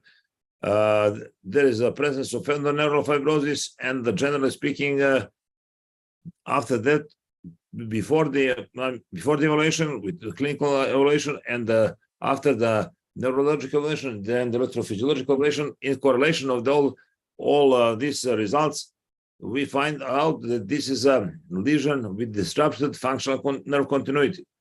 And if it is the case, final decision is also in the OR, following the intraoperative monitoring, and then you decide that you are doing either nerve grafting, nerve transfer, or combined methods. If there is an infraganglion lesion, and if it is a supraganglion lesion, so we immediately go to the nerve transfer. So usually traumatic brachial plexus injuries are surgically treated no earlier than 3 months from the moment of injury. This is some of the reports and let's say publications in the literature that favoring early repair of the traumatic brachial plexus injury, which means early when the patient is in situation to be transferred directly after the injury to the highest level expert center for brachial plexus surgery, and then they decide, like in Leiden in Holland, they decide they would like to operate the patient immediately, and there are some reasons for and against all this, but generally speaking, this is just a presentation of all these activities to understand that that can be do it in this and that way. Usually standard, as I present in the algorithm, is monthly evaluation. Monitoring, I said, this is a crucial impact factor in all this situation, and this is some examples how monitoring can look like in a situation that we have a avulsion or a rupture of the spinal roots and cords, and then again a situation that we have a lesion of another level of the brachial plexus. So all this should be taken in consideration. And then there is a let's say all ongoing story about should we choose a nerve transfer or nerve grafting to help the patient. And there are so many situations that there are no standard procedures in terms of this. There are no class 1 evidence-based procedures in this situation, which are favorizing either nerve transfer versus nerve graft in terms of best possible functional recovery. But let's say that this is again in the hands of the experienced surgeon. So, vast majority of authors recommend triple nerve transfer for reconstructive surgery in upper brachial plexus lesions. So, this is so-called spinal luxury to the suprascapular nerve Oberlin procedure, which means ulnar nerve branch for flexural carpi ulnar nerve to the musculocutaneous nerve or branch of the biceps brachii with the direct coaptation, and Somso procedure, which means radial nerve branch for lateral head and triceps branch to the anterior motor branch to the axillary nerve, with modifications, in which these modifications can also use a fascicle of the median nerve, and then instead of spinal axillary nerve, you can transfer nerve to the pectoral measure to the suprascapular, and then you have a Somso procedure with this variation. Should we use a lateral or medial branch? And then in addition to the axillary nerve branch for teres minor, in addition to anterior branch of the deltoid muscle. So this is how it looks like as an alteration to the triple nerve transfer. This is usage of the collateral branches of the brachial plexus as donors, which means predominantly thoracodorsal nerve and medial pectoral nerve. You can see here, and then long thoracic nerve and subscapular nerve independent of needs of the patient and situation in the field. And some examples of the results of the usage of these collateral branches, musculocutaneous and pectoral medial nerve. This is something which is performed to the patient, and nearly complete recovery of arm abduction and elbow flexion around 1 year after surgery. And this is a very good quality of life of this patient. Another case is triple transfer, classical SOMSAC, the triple nerve transfer procedure, spinal axillary to the suprascapular, and then SOMSAC and Oberlin procedure. And this is how it looks like when you have the patient with this and the postoperative recovery 1 year after, full range of motion, which is rated M5, and his functional priorities are fulfilled. Again, another case, C5C6 triple nerve transfer, classically spinal accessory to the suprascapular nerve, SOMSAC Oberlin procedure, and then 6 months later, this is a very good recovery, practically M4 to M5, and after more 6 months, this patient is practically completely reanimated. And then this is my favorite case. This is the girl which I operated 7 years ago, and 9 months after his motorcycle accident, and then it was clear upper brachial plexus palsy, but due to the late admission to my department, I decided to perform to the patient SOMSAC procedure, Oberlin procedure, and spinal luxury, which means triple transfer. And then this is a outstanding recovery. Look the biceps. This is the outstanding recovery of the patient in terms of having a full range of movement in the functional priorities. Another case in terms of upper brachial plexus palsy, iatrogenic lesion after the extirpation of the lymph node biopsy. And this is a patient which has upper brachial plexus palsy. Following our preoperative and intraoperative evaluation, we understand, or I understand, that this is a lesion in continuity, and following the checking through the monitoring process, I decide to finish the operation on the level of the neurolysis and decompression. And this is the result. Is the result 3 months after. So another patient with a knife stab wound, also late admission to my department, and there was a, let's say, tricky situation that he was completely clear with a clinical presentation with upper brachial plexus palsy, and preoperative evaluation shows neuromas and everything, and then EMG shows there is no conduction, but intraoperatively, following the exploration, I present on the level of the knife stab.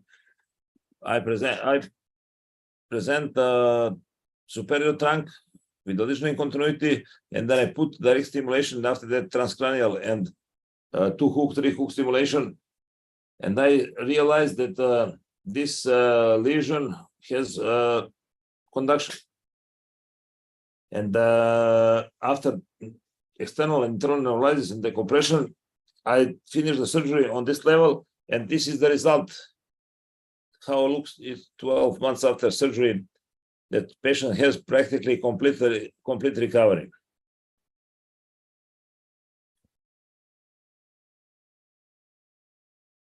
So nerve grafting for upper brachial plexus lesion in case with viable C5, C6 stumps, in my opinion, this is a very useful procedure and very useful if the patient is lucky and the surgeon is lucky.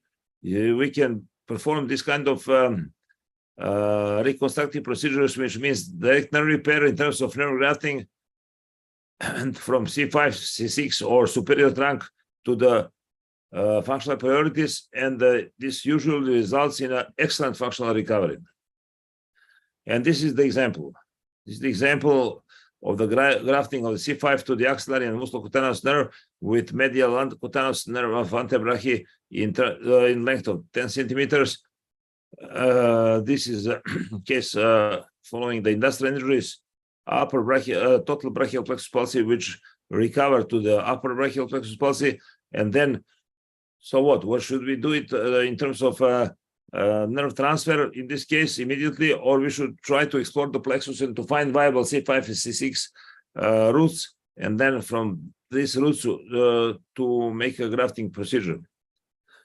Again, iatrogenic lesion, which is presented in the beginning of this presentation after the extirpation of the lymph node, which was completely misdiagnosed as a lymph node. This was schwannoma of the brachial plexus with subcutaneous presentation, and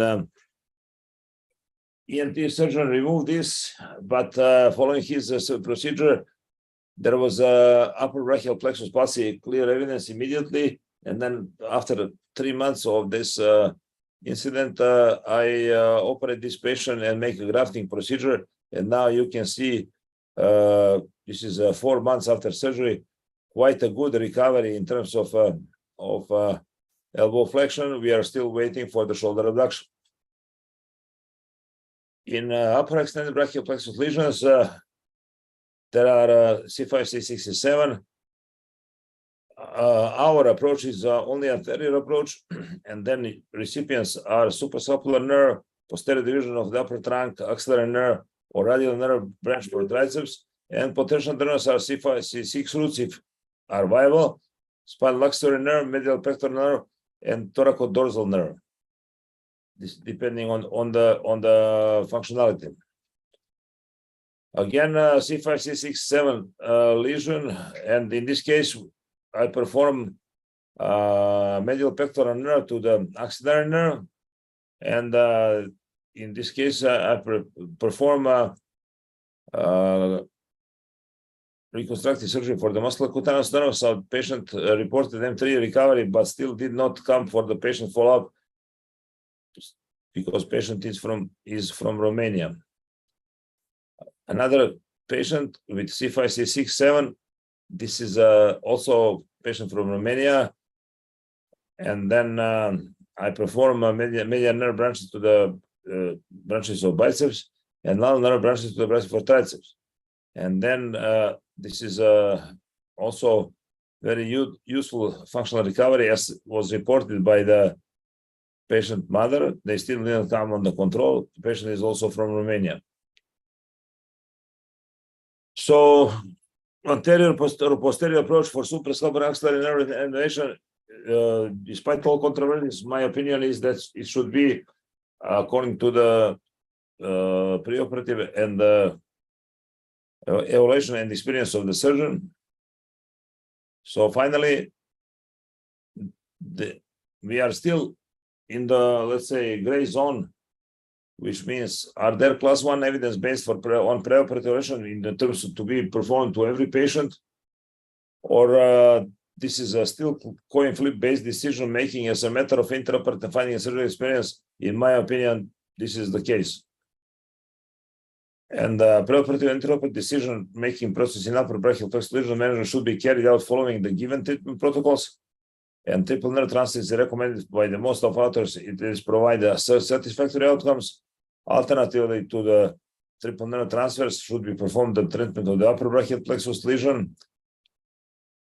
So the philosophy and mentality of this surgery is KISS. So which means keep it simple surgery. And this is the essence of all nerve surgery. You have to know anatomy, you have to know pathophysiology, and then you have to know surgical techniques, and then beyond that to clearly and carefully evaluate the patient in terms of clinical findings, and then decide what kind of surgical procedure can be most useful for the patient. So you should, doctors can keep in mind that clinical history and exam are simply foundations. They should keep indications for surgery simple. They make the surgery simple and avoid complications. And nerve surgery can be done with simple basic instruments. And of course, if complications appear, you have to accept and deal with it. So this is the list of educational goals, which a group of very devoted people in peripheral nerve surgery, all neurosurgeons, are performing all the time, and they're ready to perform every moment in all parts of the world according to this. And this is on what we are very proud. Especially this is related to the low and middle income countries.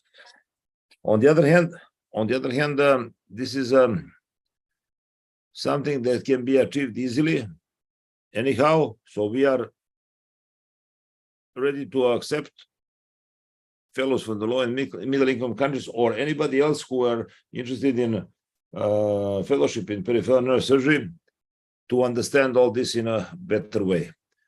Finally, this is a photo with which I finish all my presentations.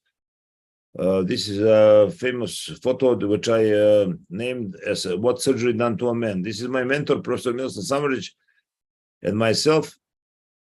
So in making Belgrade visible in field of peripheral surgery is of outstanding importance. He received a Life Achievement Award last year in IANA in Belgrade Congress for his devotion for peripheral nerve surgery.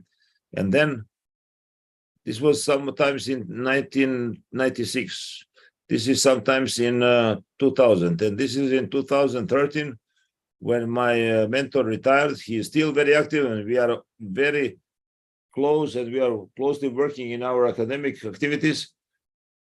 But he is looking the same, like you see him in all these pictures, and you see me either on the screen or in person.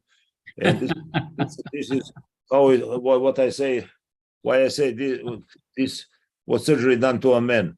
So keep calm and raise awareness and love brachial plexus surgery. I would cordially like to invite all of you.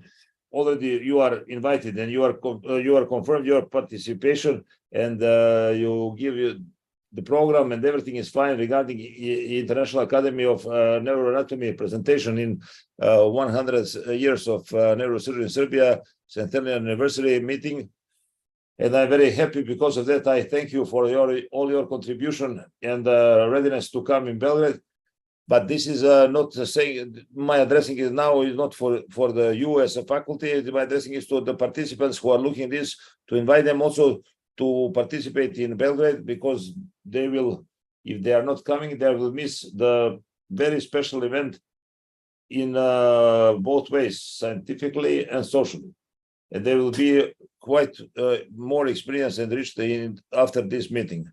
And this is because of you, which we are coming in Belgrade. So I thank you very much for your contribution and attention. And this is my end of my presentation.